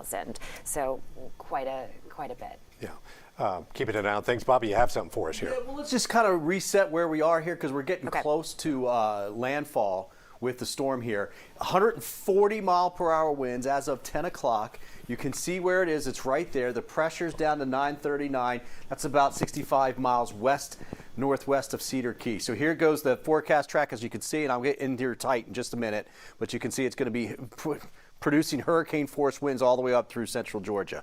All right, then it will fall apart. Now, let's talk surge. So these are tide levels. This one is at Cedar Key, and this is amazing. They are going into major flooding right now. The red line that you see here is the actual measured level of the water in Cedar Key, and they're very close to that eye wall. They're actually a little bit to the east of it.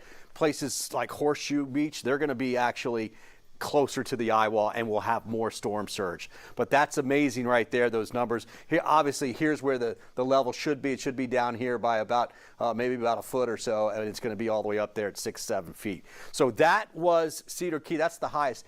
This one's important too because this is Clearwater Beach, but look what's happened. It started to crest a little bit here and will slowly start to come down. See the tides? The tide's not going to let it come down a whole lot. But the part that's being driven by water, which has gotten it way up here, that part will start to come down.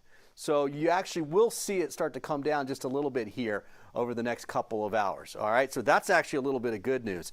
There's the eye wall on the satellite. You can see it's just about there. See all the little wobbles that it does? And you get those really because we're looking at it on radar. It's likely doing that even when we don't have it, when it's down in the Northwest Caribbean, right? Because we just don't have much radar there.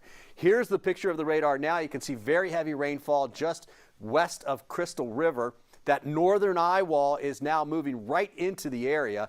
This is the radar from up there. And look at the still thunderstorms, still lightning around this on both sides of the eye now. And that's an indication it still probably has about 130 to 140 mile per hour winds. They've got it at 140 right now.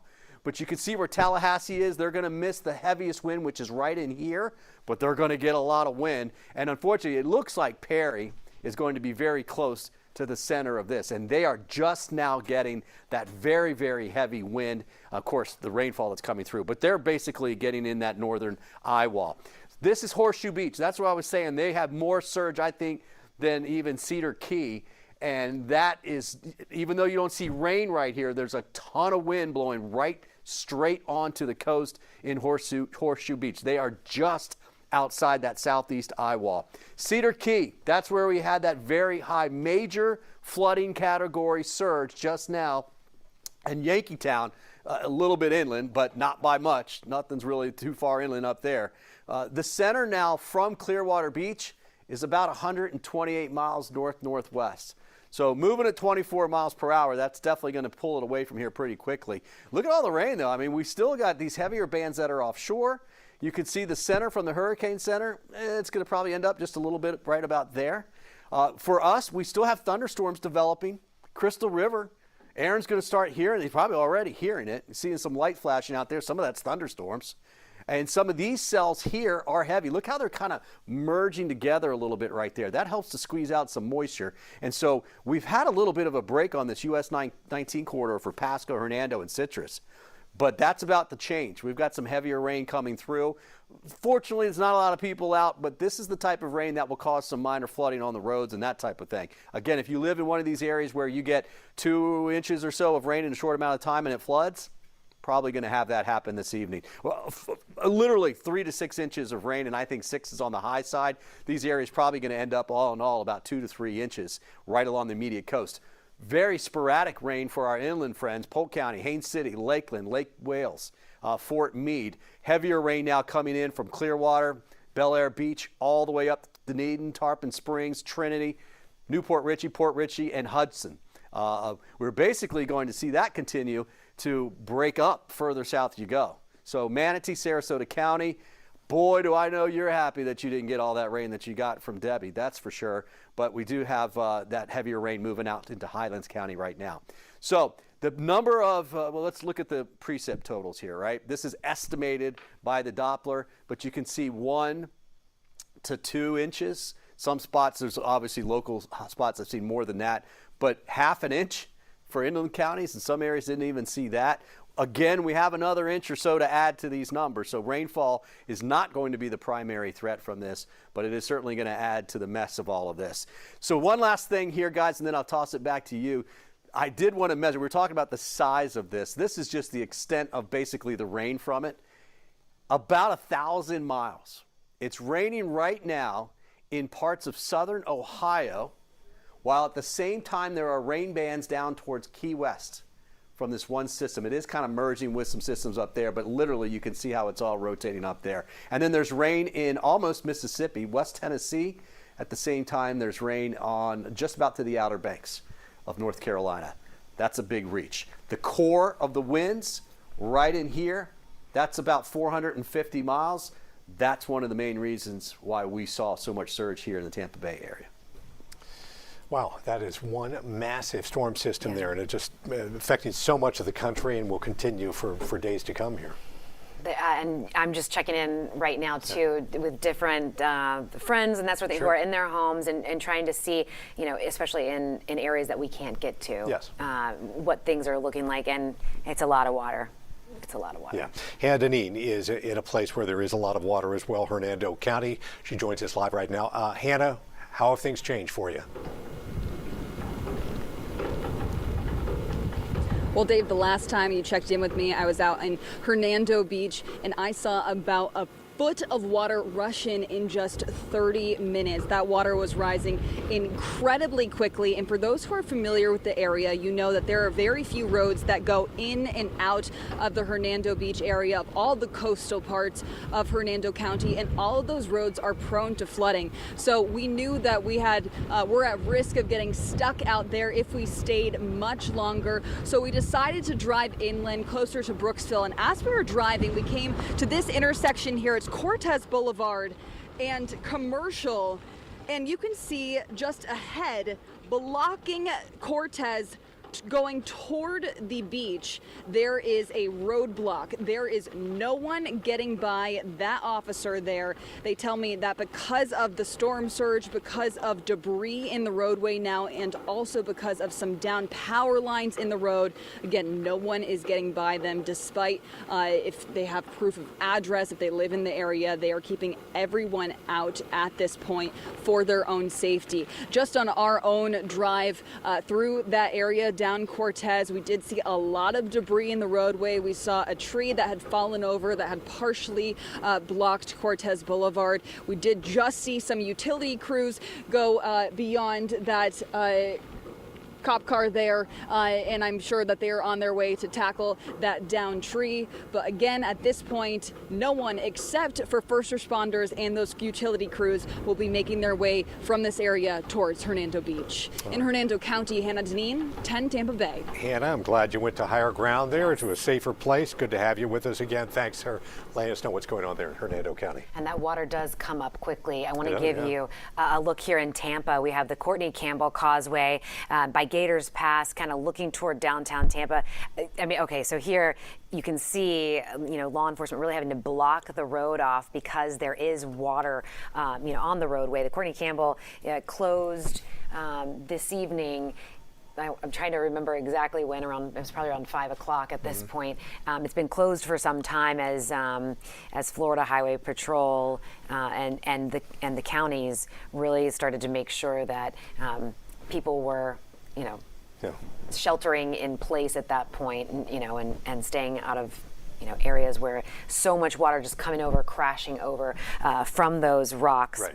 And all the bridges, all the major bridges, the Courtney Campbell, the Gandy, the Howard Franklin, the Sunshine Skyway Bridge, they're all closed. Keep in mind, we do not have a time as to when those may reopen. I've been seeing people talking online. Do you know when the Gandy Bridge is going to reopen, or the Howard Franklin? Yeah. We don't know at this point. They won't be reopened until they're deemed to be safe. And hopefully that'll be sooner than later. We also don't know. We saw all those heavy waves rocking the Howard Franklin. Right. We don't know if there's any damage this time around because it has been damaged in the past. So that'll have to be dealt with if indeed there are problems there. And also, priorities. Yes, it does cripple the area in terms of being able to get from Pinellas, get from Tampa. Yeah. But there are also people who are going to need to be rescued. We've heard from each of our reporters saying that they have been in touch with law enforcement or officials in their communities, and that there were rescues that were happening, be it fires, be it high water, car crashes, that sort of thing. Yeah, Aduria Chumba is in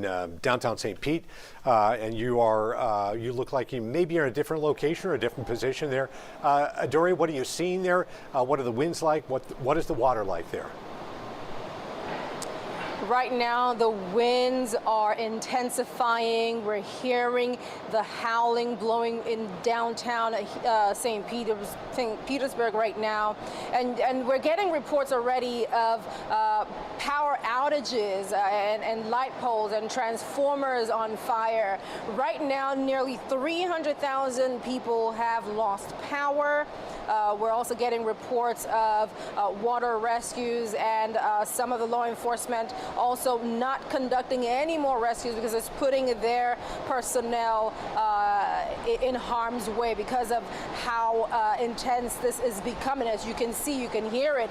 The wind is really picking up on this side, and you can see the trees being swept around because of just how intense those winds are. Now, earlier in the day, when it was still daylight, we were over by the St. Pete Pier, and we watched as the storm surge was slowly building up and throughout the day, and we saw that the water start spilling over and breaching the seawall there. And at that point, people started clearing out of that area. Again, the prediction of upwards of 8 feet of storm surge. We know that some places like Clearwater have already seen 6 feet of storm surge as well. Again, we are still not at the height of the storm and what it's supposed to bring, what it's predicted to bring.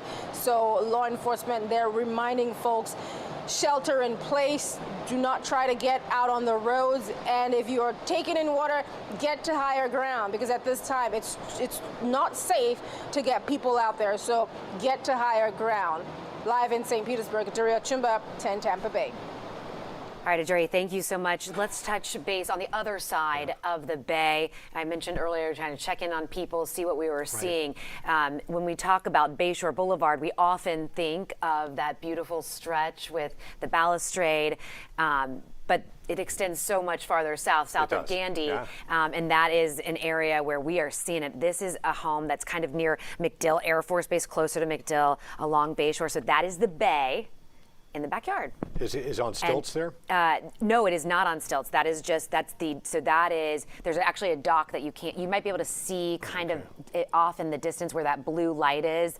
That right there is kind of that boat dock. And anyway, so it's coming in, and you can see the planter right there, going up over several steps. There's also right there with the fire pit that you can see. So I would say standing there, probably up to my kneecaps, Oh my goodness. which would be maybe 1.5 feet right now. Oh, I'm so sorry for your friend and her family. I know that's really just an awful, awful thing to deal with. You know, it's sort of the beauty and the curse of living in a place like this, and we certainly have seen changes in these storms over the past few years. So it's been a challenge for anybody who's even remotely close to water, and a lot of folks who aren't close to the water as well. Yeah, and you know, in this situation, right, heeding that evacuation, so you know they're safe, they're kind of nearby. But then checking in just a little bit farther inland with like the Inner Bay area. No water right there. Yeah, kind of hit and miss. Hit and miss, but no power. Tropicana Field also hit by this storm. Take a look right here if you can.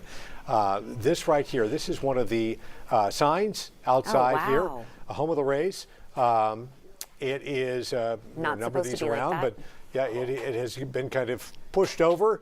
Don't know whether or not, I'm assuming that is wind, and hopefully that's something that can be righted there. But, you know, this is just an example. It is, you know, sometimes it's the most kind of bizarre and random thing that gets damaged in these storms, and that's one of them right there at Tropicana Field in downtown St. Pete. Gusts in the upper 70s to near 80 in St. Pete. Makes sense. So, I mean, you would think some of these things would be able to withstand winds, but they haven't really been tested sometimes, some of these things. So hopefully they can fix that down there. Let's take a look at TGH. Eric Glasser, when he was live just a bit ago, sharing that there's a lot of activity happening at Tampa General Hospital, and you can see right there, that's that ramp.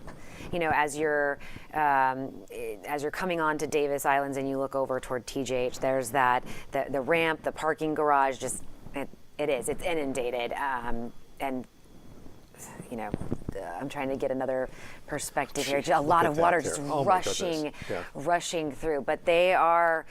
Look at the cars in there, wow. Vehicles in there, yeah. And this building is surrounded by kind of this water barrier, this new thing they spent a lot of money on to try to contain it and keep the floodwaters out. Obviously, there are generators for the folks there, but this rushing water is just so devastating. You just wonder how many cars are in there. Hopefully not that many on the first floor. Right. But it says visitor parking, and we just, you know, people are going through enough when they're in the hospital. They don't need this. Right. And Mayor Castor, I can't remember if it was earlier today or yesterday, at this point, they opened up the parking garages for the city for people who needed to move there, people who lived on Davis Islands or, you know, lived in some of these low-lying areas in the city of Tampa to, you know, put their cars in that. There you go. Look at this. This is US 19 at Curlew Road. This is in Dunedin.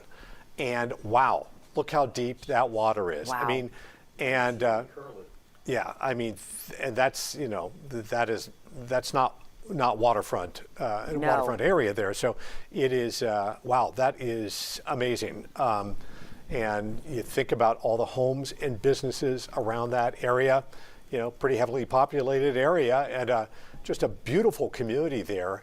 You just wonder how much damage there is, but we've seen this scene repeated and repeated and repeated throughout our coverage area.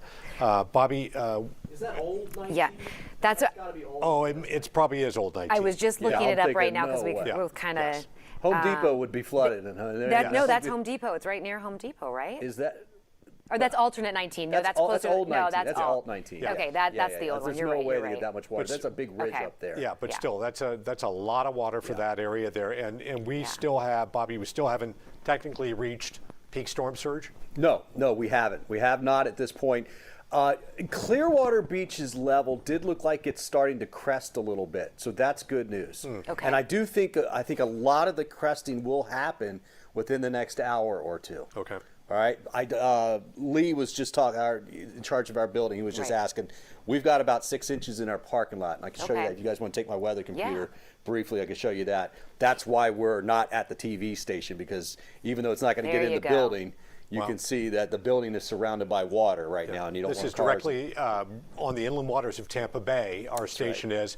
This little building, that's not our television station right there. That's actually what used to be our landing pad for our helicopter, but it's now kind of a picnic area. Became the Dodge Jeep Chrysler Weather Center for my some goodness. time. Yep, absolutely. Now it's Yep. home to otters. Yeah, that's right. And no seams. Yes. And we normally this is not covered in water there normally, No. but it's got Even in heavy rain, it's not like this. No. You know. And So it's Lee's question was, if it comes like another 1 to 2 hours before it crests, which I think 2 is probably long, maybe another hour, is it enough time to get another 2 foot of water there? Because that would be his concern with that level, and I don't think it is. I don't think we'd see another 2 foot of level anywhere, especially in the Tampa Bay area. Perhaps up into Crystal River area, because they still have a little bit more time than we do. But I think that. I mean, if we even saw another foot, I'd be surprised. So, we don't want to focus too much on ourselves because Right. there's so many people out there who've lost so Oh, much. this is just a marker. No, Yes, yeah. but Bobby, Literally I wanted just to a marker. ask you, looking at this video here right now, how long before this is likely to recede and it would be a dry parking lot? That's probably going to take, I'd say, 2, 3, 4 o'clock in the morning for that to happen. Because what's going to happen is, and it came up quick, it won't go down as quick. But I think we were talking to Aaron. Aaron said it was this high, but then it actually did start to come down a few inches. He was talking to somebody up there. That'll be kind of the nature. Meanwhile, at Port Manatee, we had it come up 1.5 feet in 30 minutes earlier. That's not going to drop 1.5 feet in half an hour, right? That's not going to happen. It'll slowly come down. Remember, we've got high tide in this area, and this is Feather Sound, this is Gandy Boulevard, this is Shore Acres area, right? In that part of central Pinellas, southeast Pinellas. We have high tide there around 2 in the morning. So the moon's pulling the water up anyways, but the amount of wind that went on top of that lunar tide is coming down, and so the water level will come down just a little bit, but it's not going to be a whole lot. It'll be more so after we get past 2 a.m., 3 a.m. for most areas. Then it'll start to drop off. Yeah, and we know what's oftentimes in the waters there beyond the fish and whatever. There are snakes in the area. There are all kinds of little critters. So when you're getting out there, keep in mind that the area that you're walking in, animals may have sort of drifted your way. It could be alligators, it could Red be ants snakes, float. red ants, all kinds of things. So it's and certainly we're not even talking about some of the toxic chemicals and the oil and everything else that you could be exposed to. So just be really careful in the water. You don't want it to have contact with your skin. I know some people want to walk around in it, and that's not a good idea with moving water. But I understand the temptation. But just keep in mind that some of the stuff in the water is pretty dangerous. Well, and speaking of that the Northeast sewer treatment plant that is now offline. So listen, if you live north, if you live or if you work north of 30th Avenue North and kind of east of 275 Haynes Road in St. Pete, you're going to be impacted by this. So we're talking, you don't have, water for your toilets, showers, all of that. All that stuff. And again, the sewer treatment plant offline. Yeah, So Fort Myers really took a hit from Ian here, and I want to show you some video right now, if we can, of some of the wind. This is from earlier today, and some of the problems they had as a result of that wind. If we have the video, maybe we don't at this point. they're working. Okay, maybe working on it here. So we'll just sort of talk. Bobby, yes. That I wanted to point out something that what Courtney was just talking about. That city of St. Petersburg, the Northeast Sewage Plant. Yes. Some of the things that they were saying is, do not drain water in any part of your house. So don't take a shower, don't do laundry, as you said, don't flush toilets. That water that you try to drain down there will back up in your house. Yeah. And that is the reason why you can't do that. No. Yeah. And then, we talk about after storms move through, right? Like you don't want to be, don't do in your washing machine, doing your wash. Drinking the water, taking baths. Turning on the bath, exactly. We do have a live picture. I don't think we have Fort Myers right now, but we do have a live picture of the downtown Tampa camera that we have, and it is looking right now at Tampa General Hospital. So this is a live look for you there, and you can see the camera's still shaking, and look at the water right there kind of going up. That's that flood wall. Is that that flood wall? I believe. Yeah, and what are the wind speeds, Bobby, right now down like around Tampa General, downtown Tampa? Do you have a sense? Yeah. Let me he's going to pull check on those that up for us. for But you. That flood wall is getting a workout. Yeah, they put sort of this vapor barrier, water barrier there, and newfangled kind of thing that seems to have worked well in the past, but this is an unusual storm. Obviously, we saw water getting into at least the first floor of the parking garage there, so we know we saw at least one vehicle's damaged, and we assume there probably are more as well, but hopefully some of those have been parked a little higher. Bobby is checking on wind speeds down there. It's just, the camera's shaking, so you kind of question what we're talking about. They're blowing 37 miles per hour, gusting in the mid to upper 50s right now. Oh, wow. Okay. 37 to upper 50s. What we can't often see, right? When we look, we can see the water and you can see it moving, but to get those speeds, it's not calm out there. Yeah. Chris Hurst is joining us live right now from Venice. He's been keeping tabs on people down there and the floodwaters down there. And Chris, boy, what a different scene behind you than we saw maybe a half hour ago or so. I'm assuming you're in the same area. Is this the same area? You haven't moved? Where that got towed, the car? Yeah, we haven't moved. We did see another car get towed. It's about 20 yards in front of me, a Chrysler that also got flooded out. So we've seen two cars here along Tamiami Trail, US 41, downtown Venice, a couple of miles south of here. We are just outside of Nokomis, where you can still see that we have the Tamiami Trail here covered in both directions. People still are trying to move through this floodwater in their cars, some successful, some not successful. We were talking last time, Dave and Courtney, about the water level here in southern Sarasota County. It still looks pretty consistent. It doesn't seem to be rising up any more at the moment like it has been for the past several hours, but still the water covering roadways. There was a paramedic who was actually here just a little while ago, and then he left, but he was going to check on that car that was flooded out, that second car that I didn't have a chance to get to show you. And I asked him, what is it like? And just from what he said they're backed up right now with 60 calls for service that they're trying to get to. I said, why haven't law enforcement closed down this road? And I just simply don't think that there are enough units to go around right now. They are attempting to do swift water rescues, not only here in southern Sarasota County, but apparently also there are calls for aid in Charlotte County. Some fires that have occurred here as Helene has moved through our area that they still have not been able to put out because of the rising water. And the last time I talked to that EMT, he said they're trying to get a boat out here to maybe be able to go home by home to see if the folks here need to be rescued, if they have an ability, if they didn't evacuate, to maybe ride it out. I can say that at least the wind has definitely died down from the gusts we saw crossing over 80 miles an hour, sustained winds into the 60s we had for much of the afternoon. But the wind has died down, and certainly the rain has not been here in any way that could have contributed seriously to what is already multi-foot storm surge, and a storm surge that is still covering a lot of roadways and going right now, Courtney and Dave, continuing into people's neighborhoods and into people's homes. All right, Chris Hurst live for us in Venice. We're coming up here on 11 o'clock. We do want to, I think, take a look at where things stand with Hurricane Helene at this moment. Yeah, Bobby's keeping an eye on things for us, has been all day, and as we have for several days now, Bobby. Yeah. Cone of overtime, we call that, right? We want to be making sure that we're watching outside for those water levels to start coming down just a little bit. I want everybody that's worried about those water levels to know that they are going to be cresting here shortly in the Tampa Bay area. All right, here's the latest on Helene. 140 mile per hour winds. It's moving to the northeast at 24. 939 is the pressure. That hasn't changed much. What has changed is it's just about ready to make landfall. It's very, very close to that happening right now. It's 65 miles west-northwest of Cedar Key. I'll show you. That's about 90 miles from Crystal River. There it is.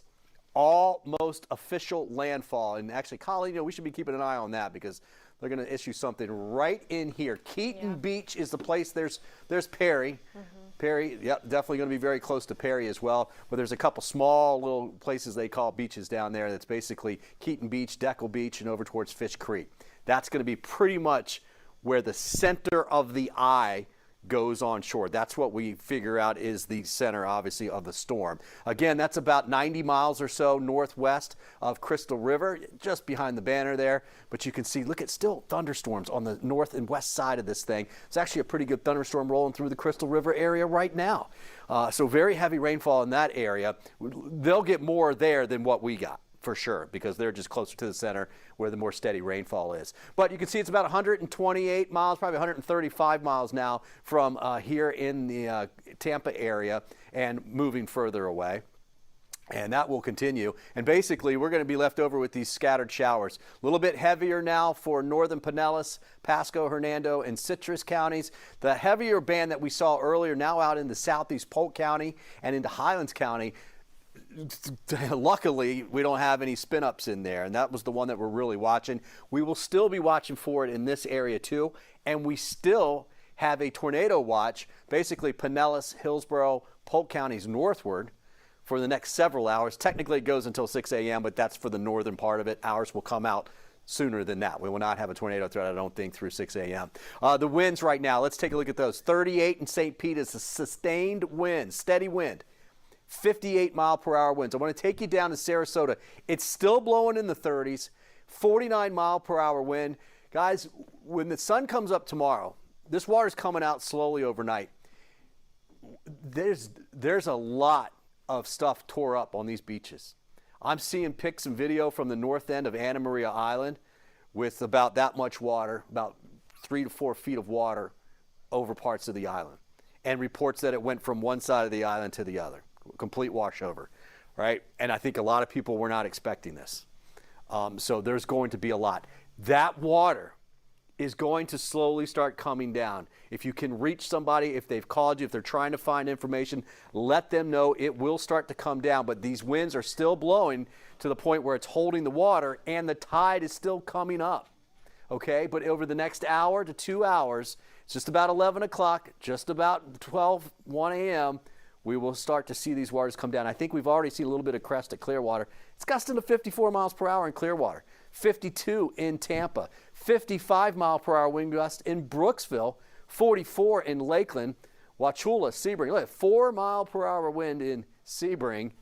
Wondering what all the fuss is, right? And Newport Richey and Port Richey not really coming in with too much data, but generally they're in the 30s with gusts in the 50s. Here's the forecast for the wind gusts through midnight. See them coming down? But not that quickly, right? Gusts well into the 50s. These are basically severe thunderstorm warning gusts, although you have to get that to 58, but that's in the ballpark.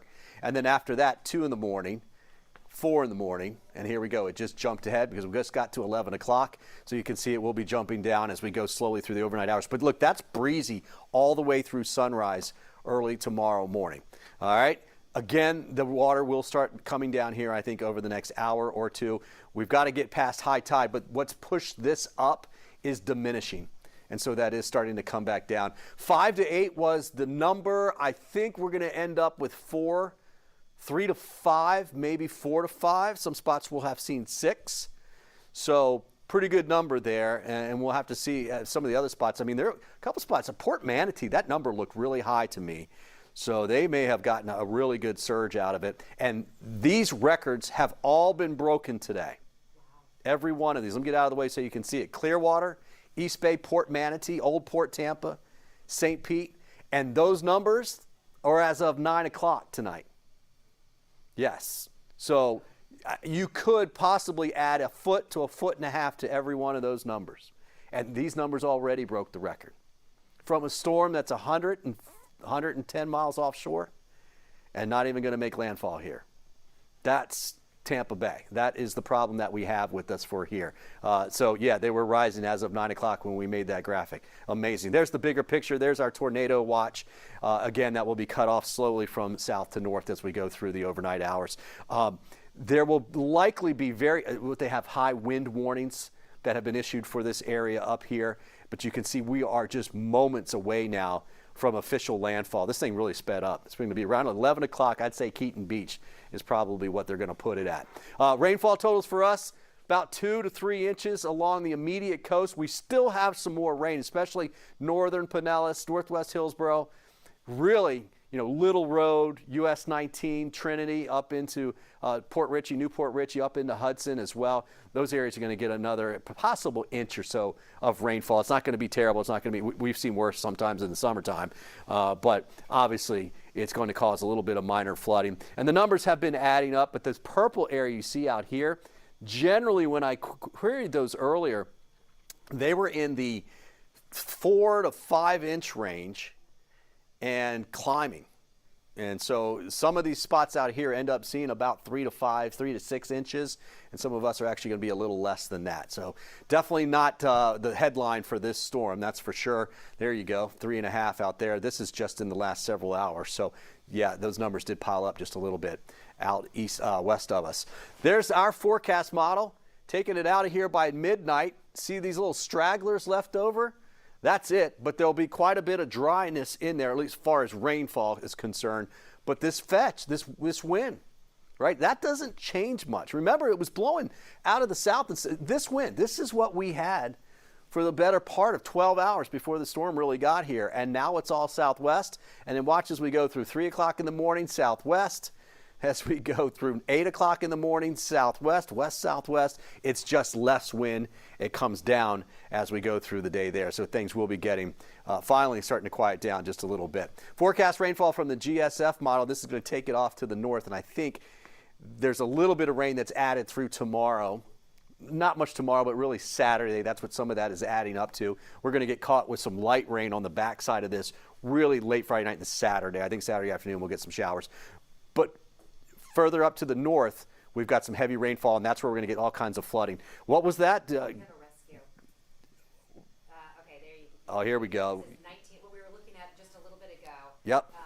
Right there, alternate 19 at Curlew, and you can see they've gone in and got somebody. First responders, yep, going in. It looks like a family now coming out to it's like safety. they got that couple there. They're getting off the boat.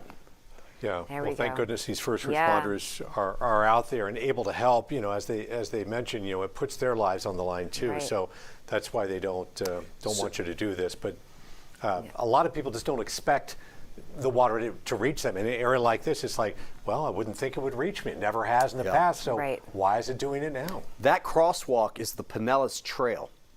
Okay. So this camera is across the street by the McDonald's, and there's that pirate. It's like a stop and go shop. Gotcha. In Palm Harbor, yeah. Yep, and so that pole is probably sitting actually in more water than what they're standing in. But just to the right of the screen is looking northbound on Alt 19, and that's a very low-lying area. There we go. Now we're looking up towards Publix right there. That's the staging area. You can see all that. That's the Publix parking lot. If you look to the right up, that was the water tower that has the it looks like a sea turtle coming out of out of its shell. That on the right-hand side, you see another boat down there. See that? They're zooming in there. Yeah. Wow. They've got another. Looks like they've got somebody else in the bow of that boat. Yeah, and you can understand how people get trapped in water like this. I don't know how deep it is. I mean, it looks like a couple feet there, but it's moving water, and that's the scary part of it. It's difficult to stand sometime in moving water, and who knows where that moving water is taking you. They're driving a boat with the motor in the water on Alt 19, going in that direction. I think it's Pirates Cove is the marina down there. That's a wild place because of the low tides there, but they also get very high tides. And obviously you can see what they've got now. It gets dark, it gets deeper over there. There's a driving range on the left-hand side there, and that's looking towards Dunedin. Right, so the causeway. No. This is looking, you get bearings, that's looking south. Okay. That's looking south on Alt 19 right there, heading southbound. To the right would be the causeway going out to Honeymoon. Got it. If you just went right to the right there. Wow. This is the live rescues that we're seeing right here in Palm Harbor this evening. Again, 11 o'clock right now. This is one of several that we know about in communities in different counties, and you imagine just how many more are going to happen throughout the evening and of course early morning hours. And it's dark. You're dealing with that surge on top of that, not being able to see. We've talked about the power outages. Dark, dangerous. We've seen the Coast Guard rescue. We've heard from Eric Glasser in downtown Tampa. A lot of rescue units coming into TGH. We don't know what that's about, but certainly, people have emergencies and people have health issues during these storms. Yeah, Chris Hurst talking about similar issues down there in terms of, people need to be rescued. So it's, unfortunately, these first responders, there are medical calls that are even unrelated to the storm itself. So they're trying to get people to medical care as quickly as possible. But boy, we certainly appreciate the job they're doing. I will point out, Dave, that's an evacuation zone. That's level A. Is a level A. Okay. And that's the reason why they were asked to evacuate. If you stay and you have some kind of medical issue, you've got to call 911. Those guys in those boats have families. Right. And now they got to go get those people because they stayed. Sure. That's the idea. And some people don't understand that, and that's why we try and educate people that all year round to get ready for this time of the year. But again, who knows? Those people have been there forever because we haven't seen this. Right, and people rationalize this, and I understand why they do. Some people want to stay in their homes because they're afraid maybe somebody will break in or somebody will take something. They want to keep an eye if the water is coming into the house. Maybe I can do something to protect or fortify my house while this is going on. The reality is, when you have this much water, there's virtually nothing you can do. Tampa General Hospital has that barrier there, but the vapor barrier, which may help it from getting to the hospital. But as you saw, parking garage completely, inundated with water. So water will go where it wants to go, and these folks are paying the price tonight, and I feel so badly for them. We also have tremendous number of power outages in our area. And you can see we've seen power flickering on and off. Yep, Power's still on. Duke Energy statewide, more than 300,000 at this point. TECO, about 95,000 right now, but those numbers are going to go up as this storm makes landfall to our north. It may not be as highly populated of an area as the Tampa Bay area, but there's still a lot of homes up there, and then it's going to move to the north. It's going to go into Georgia. It's going to go to Tennessee, Bobby, right? Yep. Tennessee, the North Carolina mountains, 15 inches, and 10 to 15 inches of rain. Even Ohio. It's going to hit Ohio. It's raining in Ohio right now. Yeah. In South Ohio from the northern part of the storm. Well, a massive storm. So, and this is just look at how it's. Oh, you can see the wind picking up right there. Yeah, and you can understand how people could get stuck in there. It's like, I can't get out. And I think people are oftentimes well-intentioned in staying in their homes. It may not be the smartest decision, but it's hard to make a decision during these storms for some people. It's very difficult to leave something that feels comfortable and safe. Well, and not even that. We don't know what the circumstances are, and I understand that. One of those rescues that we saw during Idalia in Hernando County, they were trying to leave. The car wouldn't start. Right. And then by the time they got it going, it was. They couldn't go forward. They couldn't go back. They got stuck. And looking at these, almost 1 million people without power in our state. This is a different. This is US 19 as well, and Dunellen. Okay, and Dunellen. Okay. Still a lot of wind there. Yeah, you can really see the wind kind of whipping up the traffic light there on your right, and it's why people shouldn't be out on the roads tonight. It's just it is just a changing landscape. I mean, earlier this afternoon, when you compare, people were out along Bayshore Boulevard and just taking it all in, out on the beach, and just really kind of enjoying this amazing experience of Mother Nature, and then suddenly it takes this dramatic turn and becomes not just a fun situation, really a dangerous situation. And Aaron Parsegian is up in Citrus County for us. I was messaging with him earlier and kind of said there's not a ton going on right here, but it's a waiting game. That water's going to come up. That water's going to come up quick. We've seen that happen. And here, that water pushed through, and you can see or maybe they're going to a different headed back out. Headed back out. I thought, Yeah, you wonder if they're, you just wonder how many people, are around there whose lives are impacted, business people and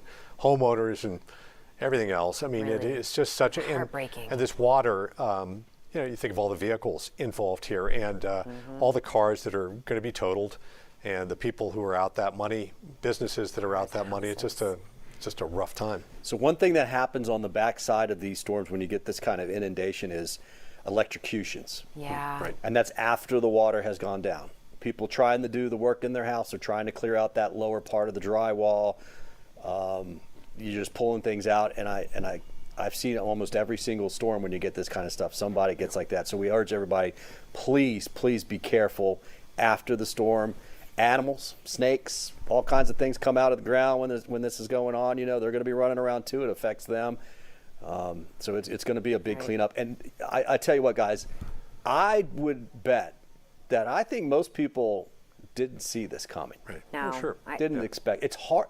You can't picture it. Well, since it's never happened, really, like You this. can't picture The other thing I might mention, you know, you talk about the predators that end up in the water.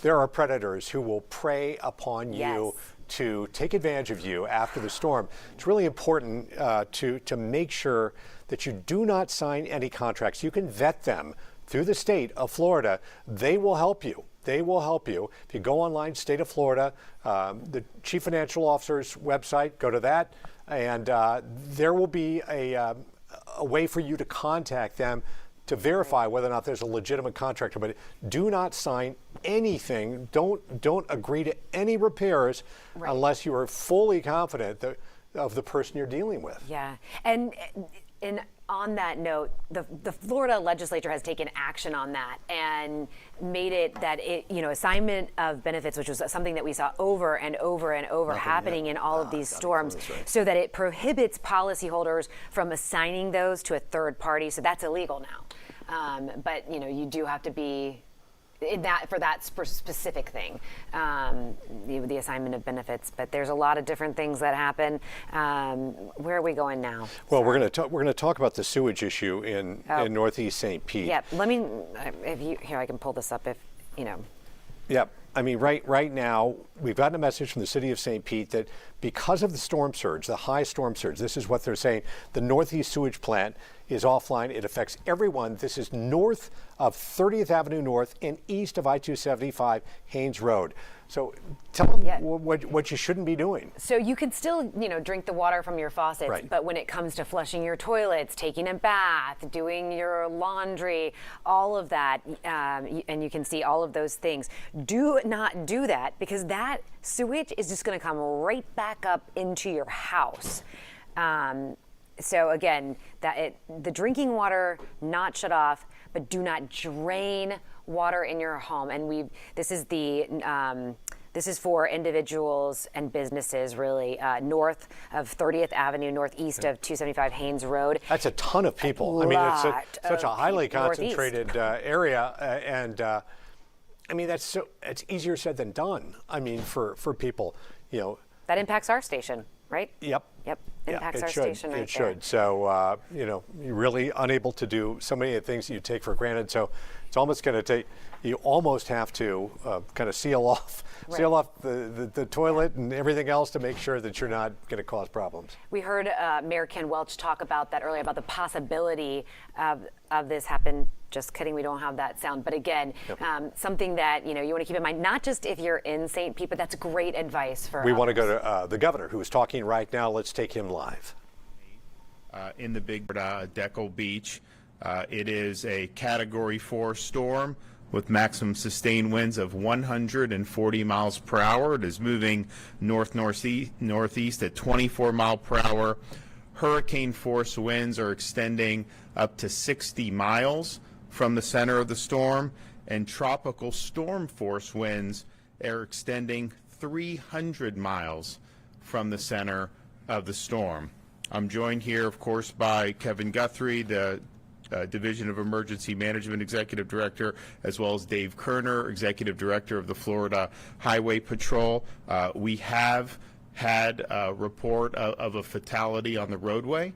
Car driving on I-4 near Ybor City in Tampa was hit when a sign fell onto the highway. So that just shows you that it's very dangerous conditions out there. You need to be right now just hunkering down. Now's not the time to be going out. Not only are we seeing it hit landfall here in northern Florida, you're still seeing surge and water rising in parts of Florida far south from the Big Bend area. So you look at Southwest Florida, you look at the Tampa Bay area, you're seeing really significant amounts of surge. There's going to be streets that are flooded and will continue to flood all up and down the west coast of Florida. So it's hazardous conditions right now, and please, do not be going outside until things settle down. We know that travel on the roads can be hazardous, and we typically, unfortunately, will have fatalities in every storm from that. When you are out on the roads in the middle of one of these storms, that is very, very dangerous. So please do not do that. Stay put. Also, if you're sheltering in place, know your surroundings in terms of trees. You are going to see trees that are going to get knocked down. I'm sure some have already been knocked down. But you have these 140-mile-an-hour winds hitting here in North Florida. This is going to extend. I mean, you're going to have hurricane-force winds that are going to extend across a couple counties to the east and west of Taylor County, and that's going to cause trees to fall down. If you are in an area where you have that, please take precautions there. Treat it almost like a tornado as that's going by you for there. We have many major bridges that have been closed throughout today at various points. Most of the major bridges, of course, in places like Tampa Bay have been closed, and they will be open as soon as it's safe to reopen them. We have FDOT, they're standing by. As soon as it's safe, they're going to go in there, do the inspections, and get those bridges open again. You may, if you're here in North Florida, you may have a period of calm when you are in the eye of the storm. Just understand that storm is not done, and it's very, very hazardous to go out for there, especially with how fast this storm is moving. You're going to be putting yourself in jeopardy if you try to go out in the middle of the eye wall of the storm. We are going to see down power lines. Those are very hazardous as well. Please do not mess with any down power lines in and around your home or anywhere you may come in contact with them. Also, be very careful about standing water. People get up in the morning when it's light out. There's going to be standing water in a lot of parts of this state. Don't go trudging through that. There's going to be a lot of hazards that could be in there, and just please be mindful of that.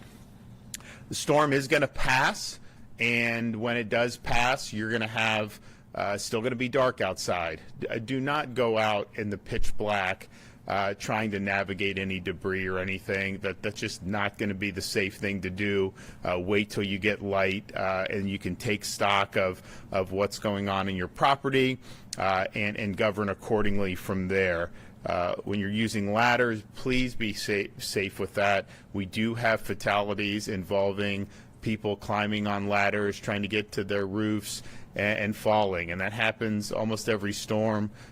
Please just be very careful with that. And also, of course, there's going to be an enormous amount of debris in various places, and you could have down power lines, you could have dangerous objects. Just be very careful when you're around the debris. Also, be careful about using a generator. Do not use a generator inside your house. There have been power outages. There's going to be more power outages. You can use a generator, but make sure you're running it outside your home. Keep it away from windows and keep it away from the doors. We have not had fatalities in the more recent storms with misuse of generators, but that has happened in the past, and this is something that's very much avoidable. So the state is ready as soon as this storm passes and it's safe to do so, to commence search and rescue operations. We have 3,500 National Guardsmen standing by. We have our state guards standing by. We have state troopers standing by, and they will be active if need be. And I know we have a lot of our local first responders are going to be ready to be able to be on scene as well as needed. We're also going to be ready for road clearing. There is going to be debris on the roads. We want to get these roads open. We want to make sure that people can travel safely. And so our Florida Department of Transportation is standing by for cut and toss operations, and those will begin as soon as it's safe to do so. They're also going to go in and inspect the bridges so we can ensure they're safe and can be reopened. They have 40 large pumps to be able to pump water out of areas that have flooded, as well as almost 700 generators. And then, of course, another mission is going to be power restoration. We have tens of thousands of linemen that are standing by. I think people have seen some of the pictures that we've seen from TECO, from Duke Energy, from FP&L, and they are going to be on scene probably as soon as it's light outside in the morning. And so you'll have all day Friday a full day worth of power restoration. I think they're going to get a lot done. Obviously, we're going to have to navigate this debris, and hopefully they're going to be able to have easy access to these power lines. But this is a priority to be able to get the power restored as quickly as possible. And then we're also standing by to help with disaster supplies for people that need them. We have meals ready to eat, of course, the water mission, bottled water, Starlink internet devices, fuel for folks who may need fuel. So that all is standing by and ready to be done. And there'll be a lot more that is going to be done as circumstances warrant. If you need assistance, non-emergency assistance after the storm, you can call the State Assistance Information Line at 1-800-342-3557. Now, this is not for emergencies. If you are in a situation where it's emergency, you make the normal emergency calls. This is for non-emergency assistance involving the aftermath of the storm, and we urge you to call that number if you need help. So we are here. We're going to face the storm in Tallahassee. I think we're on the west side of the storm, but I think the winds are actually going to be very, very significant. And even though the eye of the storm has entered into Taylor County, you are absolutely going to see major gusts in Jefferson County, in Wakulla County, in Leon County. That's going to happen. So we'll be here at the EOC through that process. And then when it's safe to kind of be liberated from here, we're going to be out and about surveying the damage and coordinating the response. With that, I will bring up Kevin Guthrie. Thank you, Governor. Hurricane Helene is, as the governor mentioned, is currently making landfall in the Big Bend area of Florida. Please shelter in place, as the governor has said. Stay indoors. Again, I like his analogy of treat this like a tornado right now. Again, those individuals along Deckle Beach, maybe even as close to Steinhatchee, you're probably seeing very clear skies right now. That's because you're in the eye of the hurricane. If you can hear us and you have power, please do not go outside. That eye wall is going to close on the back side momentarily, probably within the next 15 to 30 minutes as it continues to make landfall. So please stay indoors. Roads are dangerous due to the flooding, debris, potential downlines. Do not risk it. We have numerous roads that FHP and DOT are responding to now that are underwater. And we do not want anybody to drive through that. So please, again, turn around, do not drown. You never know what's underneath that roadway. If you are hearing trees snapping in your area, take immediate shelter. Go to an interior room away from windows and doors, most likely an interior bathroom. Close the doors and get as low as you possibly can. If you lose power and use the generator, do safely and never indoors, as the governor's already indicated. Once the storm passes, listen to your local authorities for updates. There may be situations where it's not safe for you to return back to your home. You can call ahead. You can talk to your local sheriff's office, your local police department, and see if they have anything that may be dangerous to where your area cannot actually be accessed. There's nothing more frustrating than coming back into an area after a disaster and you can't actually make it to your home. So call ahead and see if the area is accessible before you spend all the time in traffic trying to get back to your residence. Do not attempt to clean up hazardous debris or down power lines. Make sure you report the damage to local authorities. If you have damage, make sure you're calling your local emergency management agency or local 911 center. please do not mess with power lines that are wrapped up in trees. If you do need assistance, as the governor said, you can call the state assistance information line, 1-800-342-3557. Again, that's 1-800-342-3557. We have talked about this in just about every press conference we've done, but do not do dangerous things after the disaster. If you need help, we will send you help. If you need help, your local county emergency management agency will send you the help. We have folks like Team Rubicon, the Southern Baptist Disaster Relief, the Methodist, the Catholic Charities, Salvation Army, United Way. All of these agencies will come and help you take the debris off your house. They will help you take the debris out of your yard. They will get on ladders themselves with people that are trained to do so. And that is free of charge. Don't take the risk. Use the free assistance. You can always follow us at floridadisaster.org/updates for latest information, or you can follow us at FLSERT on X and Instagram, and on Facebook at FDEM and for real-time updates. And again, thank you very much, Governor. So this is a big storm.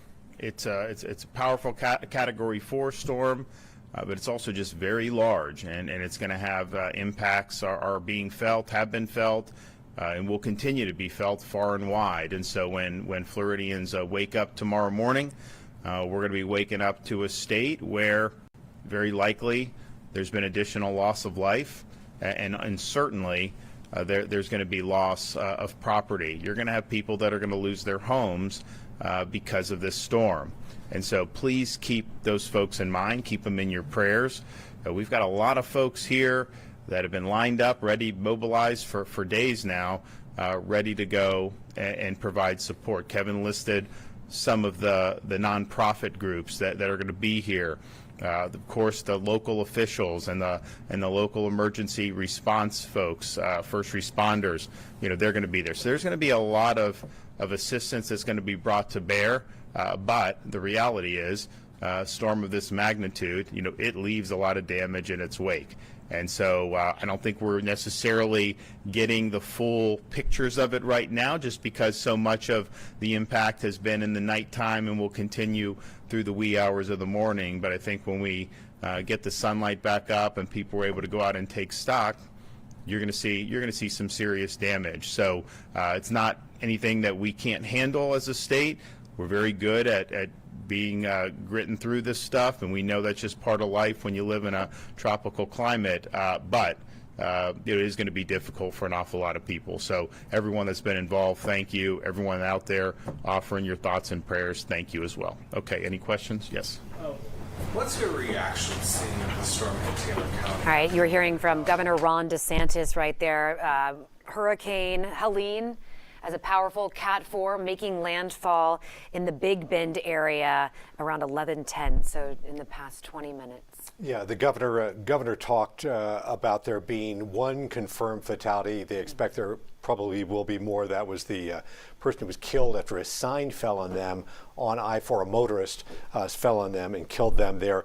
The roads are dangerous, the governor mentioned. There are water problems. There is debris on the roads, and also be aware of down power lines and the danger of electrocution. We talked about that earlier, but the governor certainly underscored that tonight. The storm has moved its way out, into the northern part of Florida, out of our area, but we are still very much feeling the effects right now. Yeah, and you talked about the hurricane force winds extending 60 miles from the center. So many rescues happening in the state, including this one that you are watching live right now. This is alternate 19 Curlew Road in Palm Harbor. You can see law enforcement's lights flashing right there, so it's a little bit difficult to see exactly what's happening, but bringing people off. We've seen now, I think, two or three of these in this specific area, and we know that others are happening. You can see an animal right there, a dog. I don't know if that's a rescue dog or if that's their dog that was rescued as well, probably a family pet. But again, what you're seeing right here, one of just many, and I'm just glad that these people are okay. Well, and just grateful that you look at that vehicle right there that's able to get across water there. You're just grateful for the first responders in this community who who really risk their lives, and you see a person walking out right there. Boy, that is scary. Again, we mentioned that Hurricane Helene made landfall in the Big Bend area. Bobby, you predicted that it would land, and certainly other forecasters did with the National Hurricane Center in that particular area, but it landed with a punch. With a punch. 140-mile-per-hour winds was the landfall wind speed up near Perry, Florida. You can see right now it's north-northeast at 24 miles per hour, and the pressure's still 38, and it's over land. It will be weakening, though, as we go through the next several hours as it's moving off towards the north. So let's take it a little bit further to the north here. Colleen, could you just, I don't know why that one won't advance on me. There is the loop now. You can see we're still left over with some of this rain. Maybe my clicker's dying on me here. Look at this. I mean, that's the radar coming out of Tallahassee. Look at that side right there. That's the very, very heavy rainfall that's pushing through that area right now. That has the most wind in it. Okay, I just looked at Tallahassee. They've got winds in the 30s with gusts in the 40s. This has gone just to the east of them. Now they'll get a little bit more wind than that because they still. But if you notice, look how these cells are not moving all that fast versus how fast these cells are on the east side of it. So they got very lucky to be on that west side of it, and that will continue. I do expect this to be weakening. There are the official numbers right now. Landfall at the Osceola River mouth. But that's about 10 miles west-southwest of Perry. 938 was the pressure. That's exactly where we still are at. This was at 1110, so it was just a little bit ago, about 20 minutes ago, that it did this. Now, think about this town, Scanlon, up towards Cabbage Grove. Look at the way that they're positioned and that northern eye wall went over them. And then because it's moving north-northeast, they're in the northwest eye wall. And they will basically stay in the western eye wall and then even get the southwestern part of it. Now, that's not as bad as the eastern side of it, but it just came in to happen to give them one heck of a ride right there with a very heavy rainfall on top of that. So that will continue. This thing is just not working anymore. There's the Tallahassee radar. You can see that it is looking pretty good right now as far as the winds go, but very heavy rainfall is still pushing across the area. And that will continue. Is that it over there? There we go. Looking for these clickers here. This is good news for that area because we really thought they were going to get hit a lot harder than that. And fortunately, they have not. Look at this up in the Valdosta, Georgia. I mean, that's heavy rainfall. And here comes the northern eye wall. It won't have 140-mile-per-hour winds by the time it gets there, but 80, 90, sure. They will get some wind gusts in the 80s to 90s out there. And in the bigger picture, you can see the rain extending. Those were what we were talking about earlier. The rain extending all the way up to Ohio. It's kind of run into an old boundary sitting up there. But look at these cells that are out here across southeast Georgia into South Carolina. Those could produce tornadoes, and there are tornado watches in that area. For us, we're still keeping an eye on the wind because the wind's still blowing. 52-mile-per-hour wind gusts in Tampa, 49 in Clearwater. We're getting ready to show you some of the water levels. They are still rising in some areas, but should be cresting here shortly. I'm telling you, there is a lot going on down in Anna Maria Island and Longboat Key. We need to say prayers for those people. I've got reports of people swimming from house to get to two-story houses right now. So it's not good. It's not good at all. 49-mile-per-hour wind gusts at Clearwater. 46 at, this is working, thank you. 46 up at Brooksville.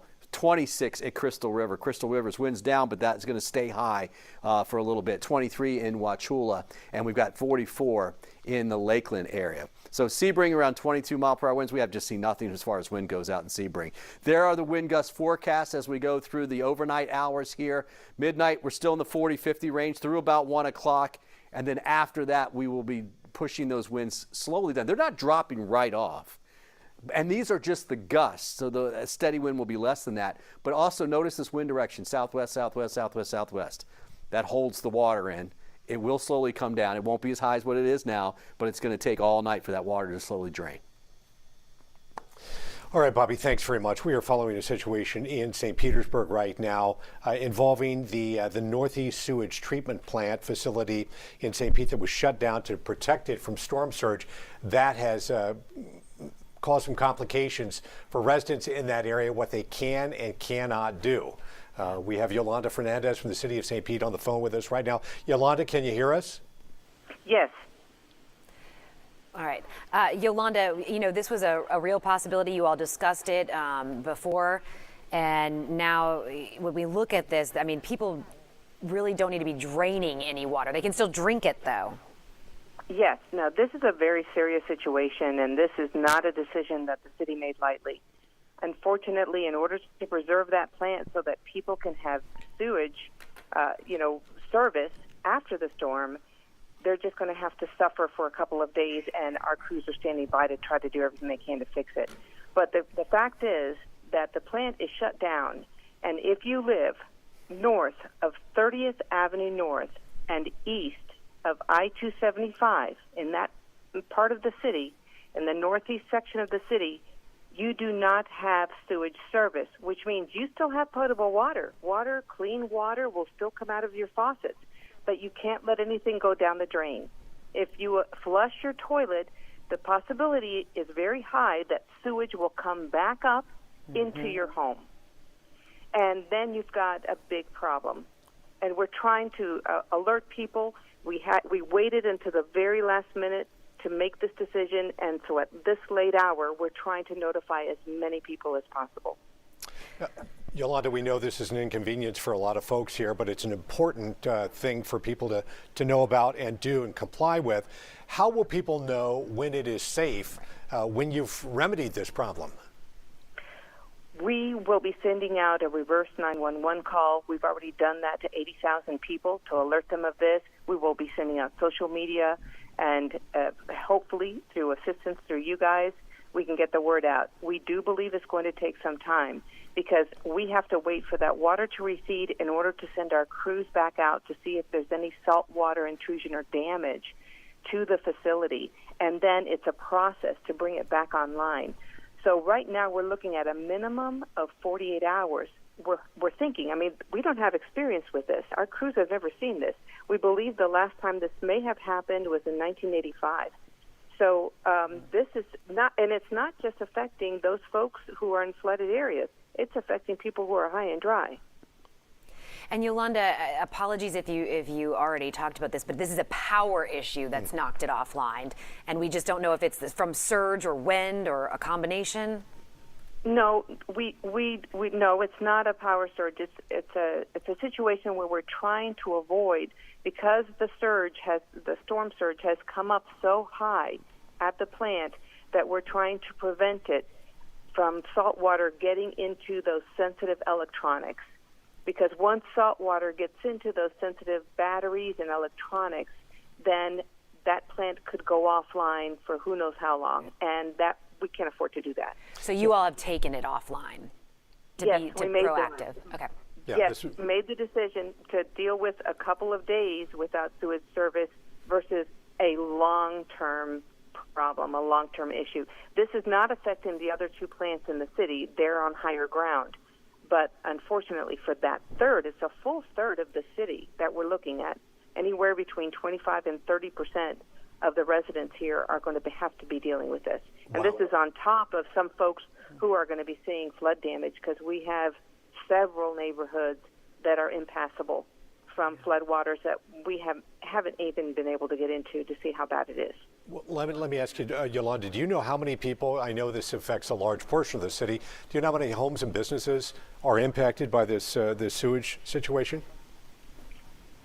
We can't give you an exact number. We think it's possible around 70,000 people, maybe 25% of the population, maybe a little bit less. But it is going to affect businesses as well as schools, churches, residents, any structure that has sewage service from the city in that part of the city. Yeah, I want to follow north of 30th Avenue North all the way to Gandy, and then east of Interstate 275 out to the bay. Yeah, huge area, a lot of homes in there and a lot of businesses, as you mentioned here. I want to follow up on something you mentioned about other areas being inundated with water. Are you able to share what some of those areas are that you've been hearing about? I understand that crews may not have been able to get into those areas yet and assess the damage, but what neighborhoods are we talking about? Well, pretty much that level A evacuation zone. Any of those homes along the bay side is what we're seeing. Shore Acres, Snell Isle, Venetian Isles, Coquina Key. Those are the areas that we ask people to evacuate. Those are the areas that traditionally are low-lying. Some of them have seen water in the roads, or some of them have had, home damage in the past. Those are the areas that we're seeing that have been impacted. And so it's going to be a while before that water completely recedes in order for us to be able to get our teams back in there and see what the damage is. It could be late morning. So we're asking people to be patient. We're not going to be able to allow people back into their homes until we know it's safe. Yolanda, the areas that you have been able to get to, what are your crews seeing? What are you seeing with homeowners, roadways? We've seen a lot of flooded roads. We've had to completely and close the bridges off to some neighborhoods like Shore Acres and Snell Isle, allowing people to leave, but not allowing people to go back in. Water so high that SUVs and high water vehicles are no longer able to get in. So we're going to be taking John boats, the fire department, fire rescue will be dealing with that in the morning. And we know there are people that are stuck in their homes and are stuck in flooded homes, but at this point it's too late for us to be able to go out and rescue them. We have to wait until conditions are safe. Yolanda, for those folks who, and I know you've worked with the police department for some time here, for those folks who are concerned about their homes being looted or burglarized, that type of thing, people who evacuated, what kind of precautions has the city taken to assure people that there's not going to be widespread problems like that? I take it that's something you all have talked about and are attempting at least to keep that limited, right? Yes, absolutely. We've had directed patrols. We have had a large police presence in all of those areas, and we have officers blocking off roads to access those areas. So especially now, once the waters start receding in the morning, we will have a large presence there to try to keep anything like that from happening. So you all are basically having to wait for that sun to come up, for that daybreak before... Well, and beyond that, it's not just going to be daybreak. We have to wait until some of those floodwaters recede before we can really get into some of those areas. And it could take some time for those waters to go back, because it's not just rainwater. We're talking, this is a storm surge. So that bay has to empty back out, and it's going to take a while. This has been a lot of water. We haven't seen water like this, 5 to 8 feet of storm surge, and it's holding true. The prediction is holding true. Yeah. Yolanda, and we knew that this was there's a lot of preparations that happened. Was there anything that the city was able to do differently with this amount of water for these communities?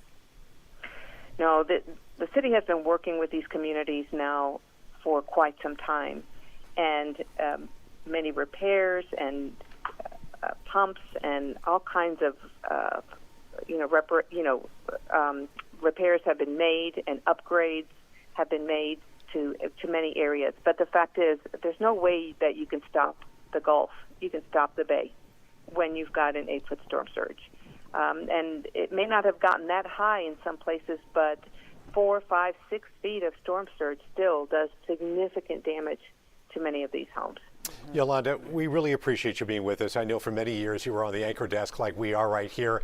Did a terrific job when you were on the news side of it, and you're doing a great job with the city of St. Pete in keeping us up to date. We greatly appreciate it under really difficult circumstances, you spending time with us. Well, thank you, and thank you for helping us to get the word out. You bet. All right, take care. We'll be in touch. All right. Yolanda Fernandez with the city of St. Pete taking time to talk with us about an issue that is very, very serious. Again, it could be 48 hours or more. The Northeast water treatment plant taken offline to be proactive and to make sure that there wasn't more damage done. So about 70,000, maybe more, churches, businesses, schools, homeowners. You just can't drain the water in your home. You can use the drinking water, but you cannot drain that. So that's don't flush the toilet because it will back right back up into your home. You can't shower, you can't do your laundry, you can't do all those things. David Shealy is in Tarpon Springs. He's been keeping an eye on things there. David, what a mess in Tarpon Springs. You were down at the sponge docks. I'm not sure where you are right now, but our hearts go out to the people of Tarpon Springs who are really dealing with a mess, and they will see, in full scope what that mess is tomorrow. Absolutely, and we are right now in a condominium complex right by the Klosterman Bayou in the Gulf of Mexico, and as you said, it is a mess, and mess might be an understatement. It is flooded here on this street. I can't give you an exact number as to how high it is, but I want to give you a visual of a mailbox that is on this street, and you can see that the water has almost submerged that mailbox. That mailbox is just kind of peeking up above the water, just to give you an idea of how high the waters are here. And we go back to that word mess. There's all kinds of things in the water. We've seen light bulbs, pillows, there's a gym mat right there, all kinds of things floating in the water. And that's why we've been saying throughout the evening, throughout the night, this is not the type of water to go and play in. Don't try to drive through the water, don't walk in the water, don't swim in the water, don't drink the water, because you don't know what's in this water. Tarpon Springs police said that they have reports of live wires going down into the water. So you definitely want to stay out of the waters when there's power lines down inside water here. So right now it's not as windy as it was earlier. It's not raining as of right now, but we've seen flooding in this neighborhood. We've seen flooding by the docks, and we're going to keep eye on if there's any floodwaters anywhere else. But there has been some flooding that's gone up to about waist deep and even higher in some areas here. Are in that area there? Are we talking homes in the area, businesses? What does it look like? Yes, so we've seen businesses flooded right by the sponge docks. Those businesses have been flooded over there for a little bit. We talked to one business owner a little bit ago, and he said water never enters his business. It does not flood his business. It always just has water on the sidewalk. And for the first time since he's been a business owner right by the sponge docks, there is water inside of his business right now. So he's dealing with that situation. Won't be able to get the full scope of what's going on until daylight tomorrow, or possibly later, but he can tell as of right now that there is water inside of the business that he owns by the sponge docks. In terms of homes, this is a complex. This is a neighborhood where people live, and if we're seeing water go up to the level of a mailbox, then we would have to conclude that there possibly is water inside of the home. So we hope the people have evacuated. You probably can't hear it through the microphone, but we do hear car alarms going off in the background. So there is a chance that some people have left their cars here or might still be here and may need to get help getting out. But we do hope that the people that are here are safe and they have evacuated, because again, the waters are about waist deep. Wow. Yeah. They're going to be, David, thank you. There's going to be a lot of unfortunate firsts, right? Yeah. First time that a business is flooded, first time that someone has seen this amount of water, first time having to deal with, their homes. And so that, and we're here every step of the way helping you through that. One thing I do want to talk about, he talked about the car alarms. Yes. And this is really important. When we talk about, a lot of people have electric vehicles now, and you have those lithium-ion batteries. In this situation, you have that, it can corrode that battery, it can start a fire very quickly, a fire that then is thermal runaway. So it burns very hot, it's very difficult for firefighters to put out, and you want to make sure that that's not happening in your home.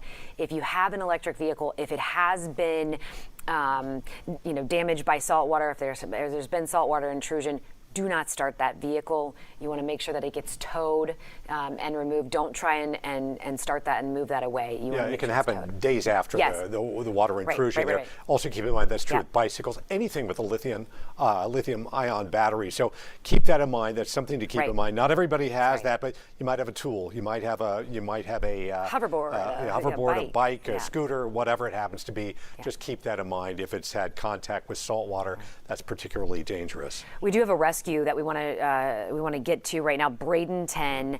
This home was right on the water before the Manatee Avenue Bridge. I think a couple here. This is some video of it. Oh my gosh! Look inside. This is inside of their house. Look at all of that water, that surge coming in. Right around the Manatee Avenue Bridge that goes into Holmes Beach right here. And wow. What a This is from the second floor. You know, and again, you know, we talk about evacuation, but not everybody does that. And there are a variety of reasons. Sometimes people's health prevents them from evacuating easily. Sometimes people's pets, they stay because they have pets, or they have, you know, difficult circumstances, or they can't afford a hotel, or they don't feel comfortable in a shelter. Whatever it is, people do stay behind, and this happens during every storm. And unfortunately, you know, some of these people have to be rescued, but this is from a balcony. Yeah, we're sure hoping that, you know, everybody's fine in there, but it's a scary scene when you see this kind of rushing water in there, and it's tremendously dangerous as well. And you can see that, you know, this is video from one home. It was a couple who had to be rescued, again, in Bradenton. This is before the Manatee Avenue Bridge that goes to Holmes Beach. And look at all of the other houses there as well, experiencing the same water. And this is just through. one thing that we have video of. You know, Yes, you just wonder yeah. how many times this is repeated across our area.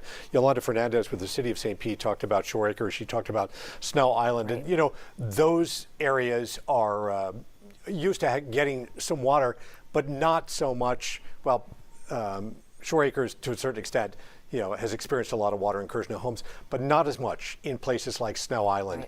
Right. And, you know, it's I'm sure, shocking to those who live in those areas. And there are areas that we just cannot see because there's no access there. Right. Anna Maria is one of those areas, Longboat Key, and I know that we're working on that right now, trying to get some information. And Bobby Deskins shared with us some of the information. He said Anna Maria is just got hit really, really hard. A lot of people in a lot of hurt there. Yeah, he mentioned that person even Yeah. swimming from one building to another or whatever. Aaron Parsegian is in Crystal River for us right now. That's an area that's been hard hit. We've seen a fair amount of flooding there. Aaron, give us an update on what you're seeing. Well, Dave and Cordy, if I remember, you last checked in with us about an hour ago. And since that point, we've seen some of the worst wind we've seen in this area thus far. Of course, I'm standing right outside Kings Bay here in downtown Crystal River. This is the area of concern when we're starting to talk about storm surge that could be coming over the next few hours and early tomorrow morning. That water level has risen quite a bit in the past hour or so. If I pull out my flashlight here, you can see this water was below this wall pretty significantly. Now this wind is blowing these waves and water is starting to pool up right about here. We're going to be watching this area closely, of course, because as you mentioned, this is a place no stranger to flooding. Hurricane Idalia over a year ago brought 7-foot storm surge, damaging homes and businesses in this area. Now we're projecting that type of storm surge or possibly larger as we approach early in the morning, so it could do some damage. And this has kind of been our landmark of sorts, this seawall.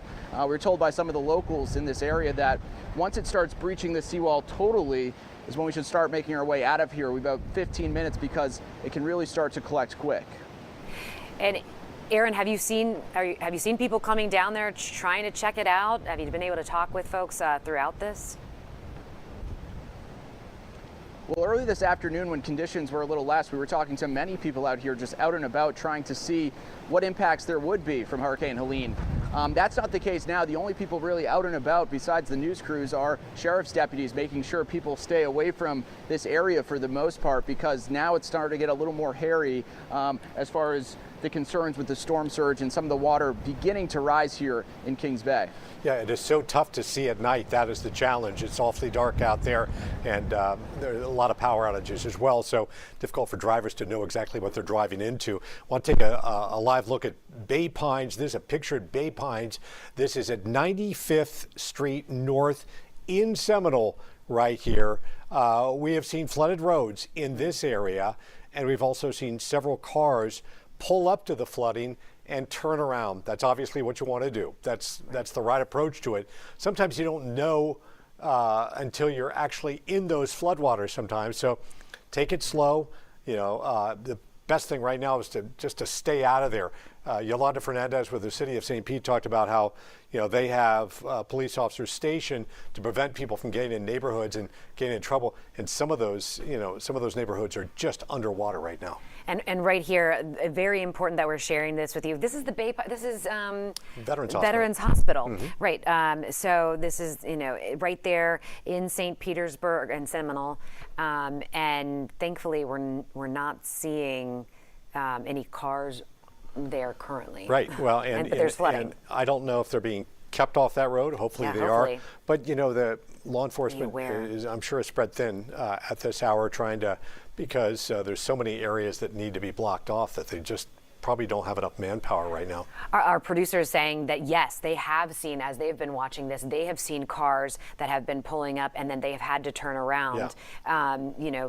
Look, if you're in need of medical care, if you're a veteran, please be aware right now that there is a lot of water, a lot of flooding right here. Again, Bay Pines at 95th Street in Seminole at the Veterans Hospital, VA. Let's check out what's going on in Tampa right now. Eric Glasser standing by live. Oh, let's take a live look if we can right now. Just a lot. This wow. This is Tampa, and where in Tampa are we? Okay.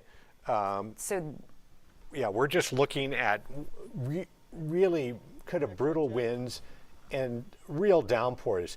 This is what happens in hurricanes, where you've got a lull, and then you've got high winds. And that is, I believe, Eric Glasser there, who is keeping an eye on this. Hopefully you can hear us. Can you hear us, Eric? Ish, Not yet. Ish, if you can hear, can you just pan over? Can you hear me okay? We can. We can hear you. Yes, go ahead. Okay. Sorry. We are in the middle, as you can clearly see, of one of the gusts that comes through. A ton of rain falling right now in South Tampa. If you look down the road from where I am, I'm on Manhattan Avenue, and we are just north of Euclid, and you can just see the sheets of rain as they move across the water that is already sitting in this area. I promised you a little bit earlier, since we were downtown for a while, showing you Bayshore and areas around South Tampa, Davis Islands, that we would eventually move our way a little bit west. We have done that. Again, this is Manhattan, so people are very familiar with that. It runs from about the middle part of South Tampa all the way down to Gandy, and then obviously south of that. This is what we're seeing all over the place when it comes to the amount of rain that's fallen on the west side of Tampa right now. I know that you guys had asked a little bit earlier. Courtney, I know you asked, well, what does it look like over on West? It's a mess. That's what it is.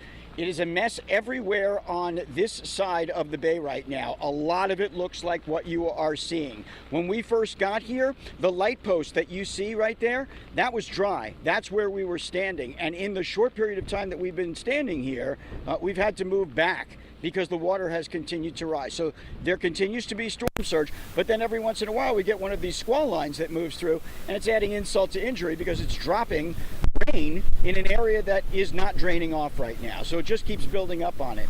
This area has also become prime real estate for people who are, well, more or less doing what we tell them to do, which is to turn around when there's deep water. But you can see it's kind of dark here. And so what's happening is that people are reaching this part because Manhattan's a busy road, and they're moving along. And then when they get to right about here, they have to hit the brakes because they realize, uh-oh, there's standing water there. It's not particularly well lit. And that's the same for a lot of the side streets. I can tell you in this part of South Tampa, there have been power outages.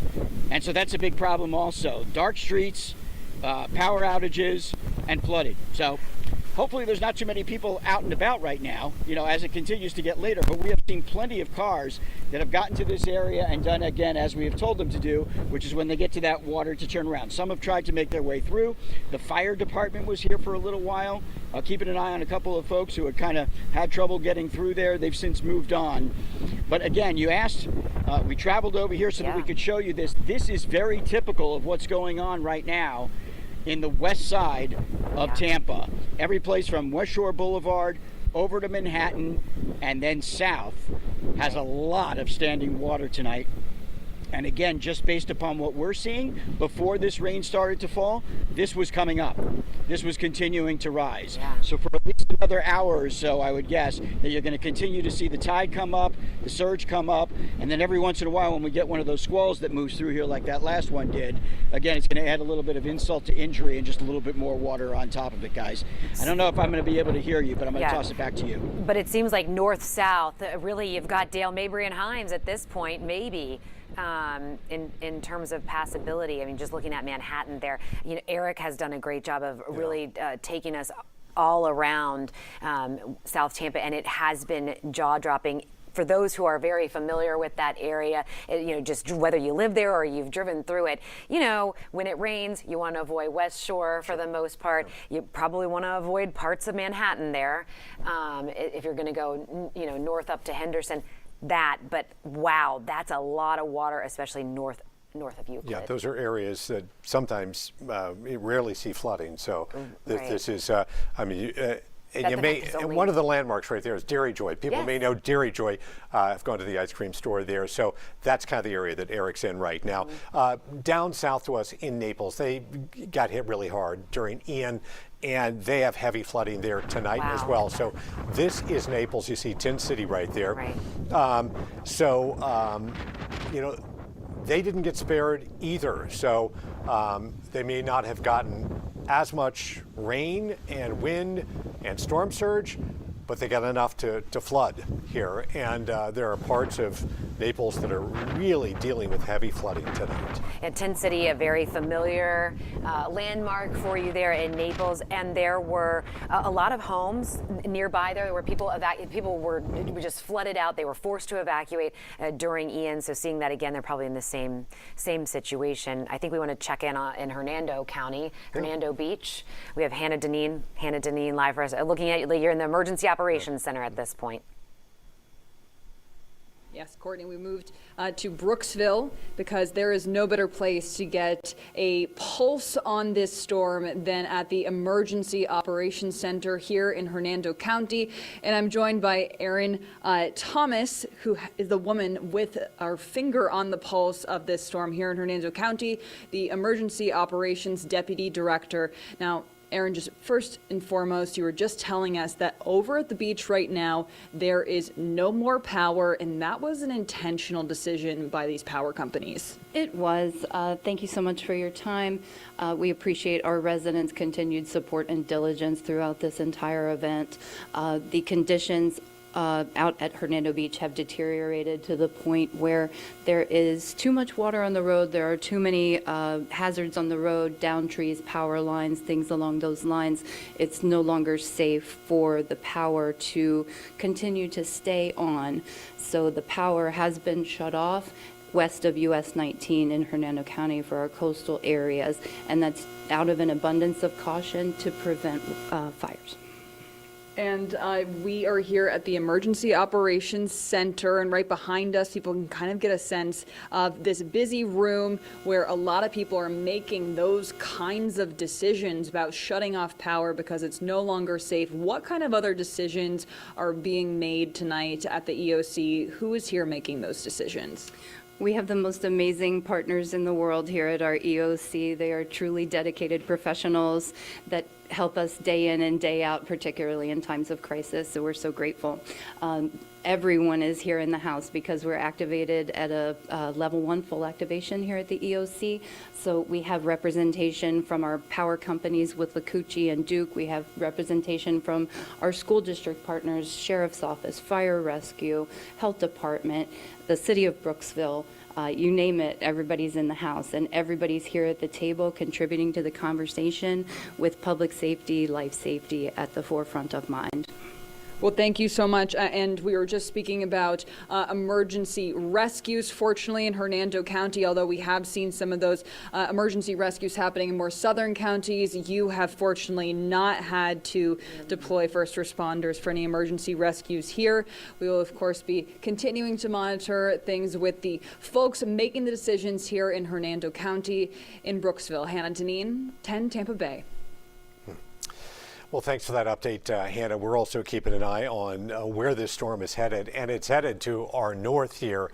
Believe it or not, they're going to feel potentially hurricane force winds as far north as Atlanta, which is just a remarkable thing to think about here. This is a live look at Atlanta right now. Doesn't look particularly windy there right now, but it's a little tough to tell. But you certainly see it raining out there. This is courtesy of EarthCam. Yeah, and you know, looking when we saw the hurricane watch, the hurricane warnings, looking at Atlanta, it's just, this kind of underscores just how massive this hurricane is and how far it stretches. You know, we heard the governor said 60 miles from the center, hurricane force winds, 300 miles out, tropical storm force winds, 350 miles out. That is, it's really, this is a historic hurricane. I mean, this is a historic storm. This is something that, you know, we haven't seen. Every storm's different, but the expanse of this, wow. Yeah. And again, Atlanta getting ready to feel, and you can kind of see right there on the radar, like where that's spanning currently. They're getting ready for it as well. We saw Georgia taking preps in the Valdosta area as well. And the storm came ashore not long ago, but with 140-mile-an-hour winds up in the Big Bend area. We want to show you what it was like there in Crawfordville, south of Tallahassee, when this storm came ashore. The full brunt of Helene is now pushing right up against Florida's Big Bend region. This storm is going to push through fast, but it will be a crucial next couple of hours. Hurricane Helene has made landfall along Florida's Big Bend region, barreling on shore with damaging winds as forecasters warn of a catastrophic storm surge. It is currently making landfall in Taylor County in the Big Bend section of Florida, Deckle Beach. It is a Category 4 storm with maximum sustained winds of 140 miles per hour. Strong gusts of wind and heavy rain moved across the Orlando area Thursday. Residents throughout much of the state and large parts of the southeast braced for dangerous storm surge that could hit as high as 20 feet. Any storm that comes through the area, it's something that's very worrisome, only because you don't know how far the water will come up. The director of the National Hurricane Center described the expected storm surge along Florida's northwestern coastline as, quote, a really unsurvivable scenario. Early flooding hit waterfront neighborhoods in St. Petersburg. Here in Crawfordville, in northwest Florida, the wind really starting to pick up now, and this is a place Helene could pass directly over. Georgia, the Carolinas, and Virginia have joined Florida in declaring states of emergency. If it is not necessary for you to be on the roads during and after this storm, please try to stay home. The region will face increased flash flooding and tornado threats as Helene bears down. The worst of Helene's winds are probably going to feel that storm surge, which covers a broad area. It will make it difficult to get into the worst hit communities even after the storm moves through. Back to you. Well, those are our partners at the Weather Channel there telling us about what the impact was like up there in the Big Bend region. Well, we've just a little bit past midnight now on Friday morning, right? We're here on Friday. It is Friday. Friday morning. Yeah. Courtney Robinson alongside Dave Wagner here on 10 Tampa Bay. We're in Tampa at this moment, not in our normal studios in St. Pete as we've evacuated, and we are seeing with you what Helene has, already inflicted on our area, and really what's to come in some of our counties as well. One of the areas that I'm kind of focused on right now is Anna Maria, and I know Bobby's got that. Yes, the homes. That's what I was wondering. Okay, so we have a phone interview from Holmes Beach Police. Is that right? The police chief here in Holmes Beach. Chief, are you able to hear us? Yes, I can. I appreciate you being with us. Dave Wagner along with Courtney Robinson here. I know it's a very tough time. I'm sure your resources are stretched thin. Can you talk to us? You've had a number of water rescues there. Can you tell us what happened, what you've been involved with there? What's happened is that people disregarded the notice to evacuate. And then when the waters got high, and they got a lot higher than anybody expected, we have probably 5 foot of storm surge We have 22 inches of water in our garage. Our high-profile vehicles, our Tahoes that are on the parking lot, have water up to the mid-door. So people didn't expect to have that much water, and they disregarded the notice to evacuate. And then when the water started coming into their homes, now they're calling for us to come and help and rescue. So there were some people that we were able to that had kids, so we were able to go and retrieve them and bring them to the fire department. Luckily, the West Manatee Fire is a partner with us, and they were able to house them through the storm. But there's other people that we could not, and we told them that they would have to make sure that they disconnect the power to the house and find a countertop or something high, since they were on the first floor units, and just hold on, and we put them in the queue for when the storm allows us to reach them, because the storm is too high for even our high-profile vehicles, our military surface vehicles that we had that we're using with the Manatee Search and Rescue. And Chief, I mean, you just said, right, you have almost 2 feet of water in your station. In our garage, in the garage. Yes. Not in the actual. Didn't make it into the building itself, but in our garage we have 22 inches of water in our garage. Wow. Chief, do you have and any? that's going past the door dams that we had installed. Do you have any idea how many calls for rescue that you've gotten? I would say that we probably received somewhere around 15 or 20 different calls throughout the day from people that did not pay attention to the warnings and did not adhere to